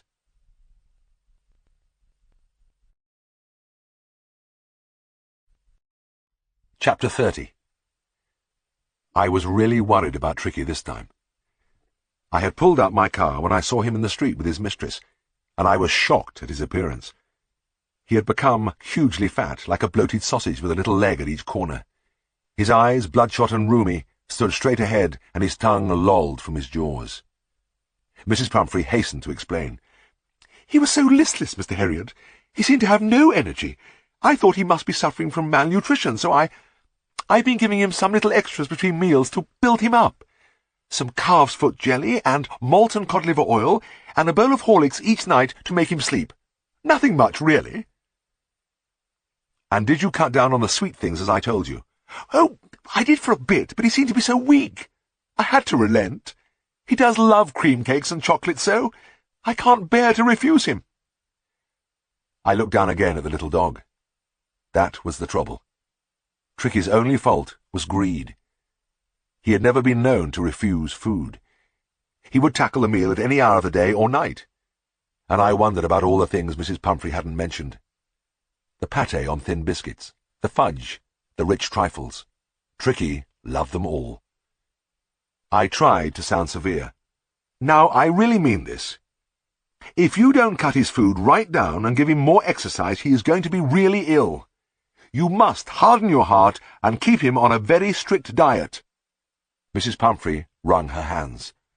"Oh, I will, Mr. Herriot. I'm sure you're right, but it is so difficult, so very difficult." She set off head down along the road, as if determined to put the new regime into practice immediately. I watched their progress with growing concern. Tricky was tottering along in his little tweed coat. He had a whole wardrobe of these coats, warm tweed or tartan ones for the cold weather, and mackintoshes for the wet days. He struggled on, drooping in his harness. I thought it wouldn't be long before I heard from Mrs. Pumphrey. The expected call came within a few days. Mrs. Pumphrey was distraught. Tricky would eat nothing, refused even his favourite dishes, and besides, he had bouts of vomiting. He spent all his time lying on a rug, panting, didn't go for walks, didn't want to do anything. I had made my plans in advance. The only way was to get Tricky out of the house for a period. I suggested that he be hospitalized for about a fortnight, to be kept under observation. The poor lady almost swooned. She had never been separated from her darling before. She was sure he would pine and die if he didn't see her every day. But I took a firm line. Tricky was very ill, and this was the only way to save him. In fact, I thought it best to take him away without delay, and, followed by Mrs. Pumphrey's wailings, I marched out to the car, carrying the little dog wrapped in a blanket. The entire staff were roused, and maids rushed in and out bringing his daily bed, his night bed, favourite cushions, toys and rubber rings, breakfast bowl, lunch bowl, supper bowl. Realizing that my car would never hold all the stuff, I started to drive away. As I moved off, Mrs. Pumphrey, with a despairing cry, threw an armful of little coats through the window. I looked in the mirror before I turned the corner of the drive. Everybody was in tears. Out on the road, I glanced down at the pathetic little animal gasping on the seat by my side. I patted the head, and Tricky made a brave effort to wag his tail. "Poor old lad," I said. "You haven't a kick in you. But I think I know the cure for you." At the surgery, the household dogs surged around me. Tricky looked down at the noisy pack with dull eyes, and when put down lay motionless on the carpet. The other dogs, after sniffing round him for a few seconds, decided he was an uninteresting object and ignored him. I made up a bed for him in a warm, loose box next to the one where the other dogs slept. For 2 days I kept an eye on him, giving him no food but plenty of water. At the end of the second day, he started to show some interest in his surroundings, and on the third he began to whimper when he heard the dogs in the yard. When I opened the door, Tricky trotted out and was immediately engulfed by Joe the greyhound and his friends. After rolling him over and thoroughly inspecting him, the dogs moved off down the garden. Tricky followed them, rolling slightly with his surplus fat, but obviously intrigued. Later that day I was present at feeding time. I watched while Tristan slopped the food into the bowls. There was the usual headlong rush, followed by the sounds of high-speed eating. Every dog knew that if he fell behind the others, he was liable to have some competition for the last part of his meal. When they had finished, Tricky took a walk round the shining bowls, licking casually inside one or two of them. Next day, an extra bowl was put out for him, and I was pleased to see him jostling his way towards it. From then on, his progress was rapid. He had no medicinal treatment of any kind, but all day he ran about with the dogs, joining in their friendly scrimmages. He discovered the joys of being bowled over, trampled on, and squashed every few minutes. He became an accepted member of the gang, an unlikely, silky little object among the shaggy crew, fighting like a tiger for his share at mealtimes and hunting rats in the old henhouse at night. He had never had such a time in his life. All the while Mrs. Pumphrey hovered anxiously in the background, ringing a dozen times a day for the latest bulletins. I dodged the questions about whether his cushions were being turned regularly or his correct coat worn, according to the weather, but I was able to tell her that the little fellow was out of danger and convalescing rapidly. The word convalescing seemed to do something to Mrs. Pumphrey. She started to bring round fresh eggs, 24 at a time, to build up Tricky's strength. For a happy period there were 2 eggs each for breakfast, but when the bottles of sherry began to arrive, the real possibilities of the situation began to dawn on the household. It was the same delicious vintage that I knew so well, and it was to enrich Tricky's blood. Lunch became a ceremonial occasion with 2 glasses before and several during the meal. Siegfried and Tristan took turns at proposing Tricky's health, and the standard of speech-making improved daily. As the sponsor, I was always called upon to reply. We could hardly believe it when the brandy came. 2 bottles of cordon bleu, intended to put a final edge on Tricky's constitution. Siegfried dug out some balloon glasses belonging to his mother. I had never seen them before, but for a few nights they saw constant service, as the fine spirit was rolled around, inhaled, and reverently drunk. They were days of deep content, starting well with the extra egg in the morning, bolstered up and sustained by the midday sherry, and finishing luxuriously around the fire with the brandy. It was a temptation to keep Tricky on as a permanent guest, but I knew Mrs. Pumphrey was suffering, and after a fortnight felt compelled to phone and tell her that the little dog had recovered and was awaiting collection. Within minutes, about 30 feet of gleaming black metal drew up outside the surgery. The chauffeur opened the door, and I could just make out the figure of Mrs. Pumphrey almost lost in the interior. Her hands were tightly clasped in front of her. Her lips trembled. "Oh, Mr. Herriot, do tell me the truth. Is he really better?" "Yes, he's fine. There is no need for you to get out of the car. I'll go and fetch him." I walked through the house and into the garden. A mass of dogs was hurtling round and round the lawn, and in their midst, ears flapping, tail waving, was the little golden figure of Tricky. In 2 weeks he had been transformed into a lithe, hard-muscled animal. He was keeping up well with the pack, stretching out in great bounds, his chest almost brushing the ground. I carried him back along the passage to the front of the house. The chauffeur was still holding the car door open, and when Tricky saw his mistress he took off from my arms in a tremendous leap and sailed into Mrs. Pumphrey's lap. She gave a startled "Oh!" and then had to defend herself as he swarmed over her, licking her face and barking. During the excitement I helped the chauffeur to bring out the beds, toys, cushions, coats, and bowls, none of which had been used. As the car moved away, Mrs. Pumphrey leant out of the window. Tears shone in her eyes. Her lips trembled. "Oh, Mr. Herriot," she cried, "how can I ever thank you? This is a triumph of surgery." Chapter 31. I came suddenly and violently awake, my heart thudding and pounding in time with the insistent summons of the telephone. These bedside phones were undoubtedly an improvement on the old system, when you had to gallop downstairs and stand shivering with your bare toes on the tiles of the passage. But this explosion a few inches from your ear in the small hours of the morning, when the body was weak and the resistance low, was shattering. I felt sure it couldn't be good for me. The voice at the other end was offensively cheerful. "I have a mare on foaling. She doesn't seem to be getting on with job. Reckon foal must be laid wrong. Can you come and give me an hand?" My stomach contracted to a tight ball. This was just a little bit too much. Once out of bed in the middle of the night was bad enough, but twice was unfair. In fact, it was sheer cruelty. I had had a hard day, and had been glad to crawl between the sheets at midnight. I had been hauled out at 1 o'clock to a damned awkward calving, and hadn't got back till nearly 3. What was the time now? 3:15, good God! I'd only had a few minutes' sleep, and a foaling, twice as difficult as a calving as a rule. What a life! What a bloody awful life! I muttered into the receiver, "Right, Mr. Dixon, I'll come straight away," and shuffled across the room, yawning and stretching, feeling the ache in my shoulders and arms. I looked down at the pile of clothing on the chair. I'd taken them off, put them on again, taken them off already tonight, and something in me rebelled at the thought of putting them on again. With a weary grunt, I took my mackintosh from the back of the door and donned it over my pyjamas, went downstairs to where my Wellington stood outside the dispensary door, and stuck my feet into them. It was a warm night. What was the point of getting dressed up? I'd only have to strip off again at the farm. I opened the back door and trailed slowly down the long garden, my tired mind only faintly aware of the fragrance that came from the darkness. I reached the yard at the bottom, opened the double doors into the lane, and got the car out of the garage. In the silent town, the buildings glowed whitely as the headlights swept across the shuttered shop fronts, the tight-drawn curtains. Everybody was asleep.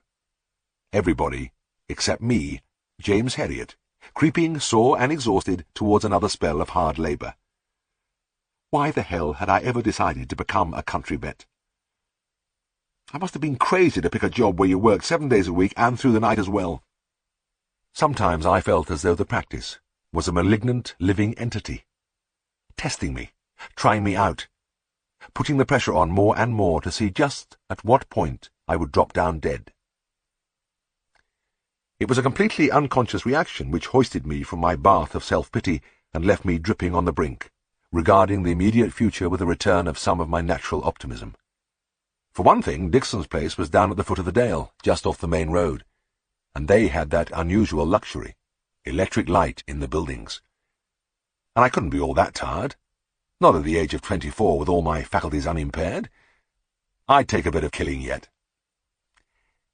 I smiled to myself and relapsed into the state of half-suspended animation which was normal to me at these times, a sleepy blanketing of all the senses except those required for the job in hand. Many times over the past months I'd got out of bed, driven far into the country, done my job efficiently, and returned to bed without ever having been fully awake. I was right about Dixon's. The graceful Clydesdale mare was in a well-lit loose box, and I laid out my ropes and instruments with a feeling of deep thankfulness.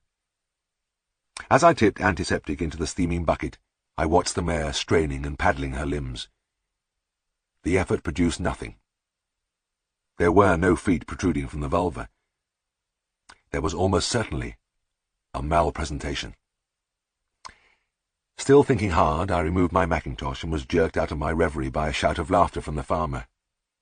God help us all! What's this? The folderols? I looked down at my pyjamas, which were pale blue with an arresting broad stripe. "This, Mr. Dixon," I replied with dignity, "is my night attire. I didn't bother to dress." "Oh, I see now." The farmer's eyes glinted impishly. "I'm sorry, but I thought I got the wrong chap for a second. I saw a fellow just like you at Blackpool last year. Same suit exactly, but he had a stripy top hat too and a stick. Did a champion little dance." "Can't oblige you, I'm afraid," I said with a wan smile. "I'm not in the mood right now."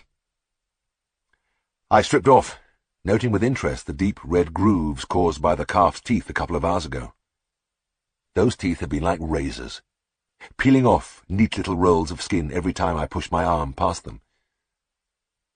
The mare trembled as I felt my way inside her. Nothing. Nothing, then just the tail and the pelvic bone and the body and hind legs disappearing way beyond my reach. Breech presentation. Easy in the cow for a man who knew his job, but tricky in the mare, because of the tremendous length of the foal's legs. It took me a sweating, panting half-hour with ropes and a blunt hook in the end of the flexible cane to bring the first leg round. The second leg came more easily, and the mare seemed to know that there was no obstruction now. She gave a great heave, and the foal shot out onto the straw with myself, arms around its body, sprawling on top of it. To my delight, I felt the small form jerking convulsively. I had felt no movement while I was working, and had decided that it was dead. But the foal was very much alive, shaking its head and snorting out the placental fluid it had inhaled during its delayed entry. When I had finished toweling myself, I turned to see the farmer with an abnormally straight face, holding out my colourful jacket like a valet. "Allow me, sir," he said gravely. Okay, I laughed. I'll get properly dressed next time. As I was putting my things in the car boot, the farmer carelessly threw a parcel onto the back seat. "Bit of butter for you," he muttered. When I started the engine, he bent level with the window. "I think a bit about that, mare. And I've been badly wanting a fall out of her. Thank you, lad. Thank you very much." He waved as I moved away, and I heard his parting cry. "You did all right for a Kentucky minstrel." I leaned back in my seat and peered through heavy lids at the empty road unwinding in the pale morning light. The sun had come up, a dark crimson ball hanging low over the misted fields. I felt utterly content, warm with the memory of the foal trying to struggle onto its knees, its absurdly long legs still out of control. Grand that the little beggar had been alive after all. There was something desolate about delivering a lifeless creature.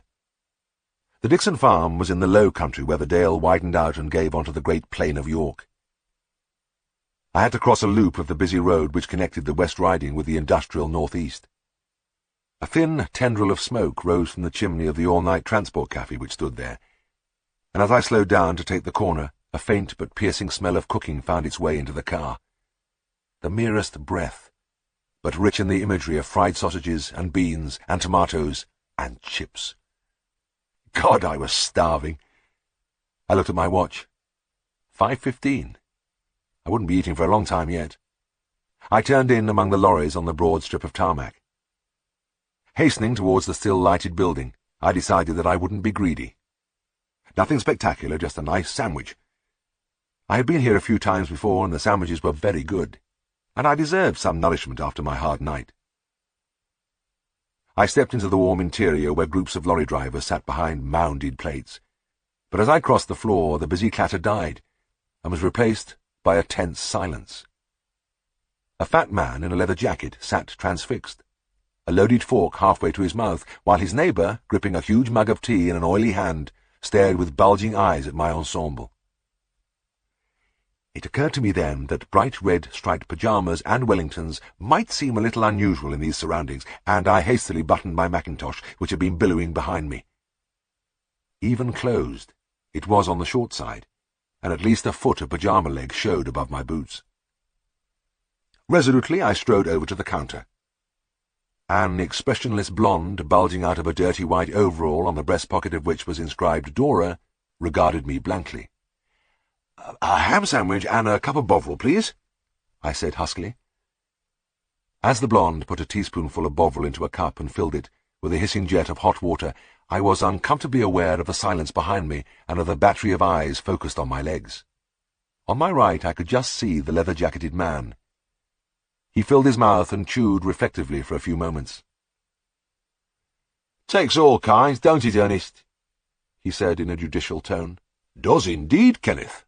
Does indeed," replied his companion. "Would you say, Ernest, that this is what the Yorkshire country gentleman is wearing this spring?" "Could be, Kenneth. Could be."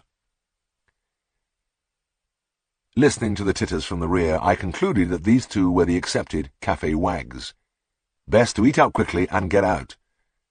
Dora pushed the thickly meated sandwich across the counter and spoke with all the animation of a sleepwalker. "That'll be a shilling." I slipped my hand inside my coat and encountered the pocketless flannelette beneath. God almighty, my money was in my trousers back in Darrowby. A wave of sickly horror flooded me as I began a frantic, meaningless search through my mackintosh. I looked wildly at the blonde and saw her slip the sandwich under the counter. Look, I've, come out without any money. I've been in here before. Do you know who I am?" Dora gave a single, bored shake of her head. "Well, never mind," I babbled. "I'll pop in with the money next time I'm passing." Dora's expression did not alter, but she raised one eyebrow fractionally. She made no effort to retrieve the sandwich from its hiding-place. Escape was the only thing in my mind now. Desperately I sipped at the scalding fluid. Kenneth pushed back his plate and began to pick his teeth with a match. "Ernest," he said, as though coming to a weighty conclusion, "it's my opinion that this here gentleman is eccentric." "Eccentric?" Ernest sniggered into his tea. "Bloody daft, more like." "Ah, but not so daft, Ernest. Not daft enough to pay for his grub." "You have a point there, Kenneth. A definite point. You bet I have. He's enjoying a nice cup of Bovril on the house, and if he hadn't mistimed his fumble, he'd be at the sandwich too. Dora moved a bit sharpish for him there. Another 5 seconds, and he'd have had his choppers in the ham." "True, true," muttered Ernest, seemingly content with his role of straight man.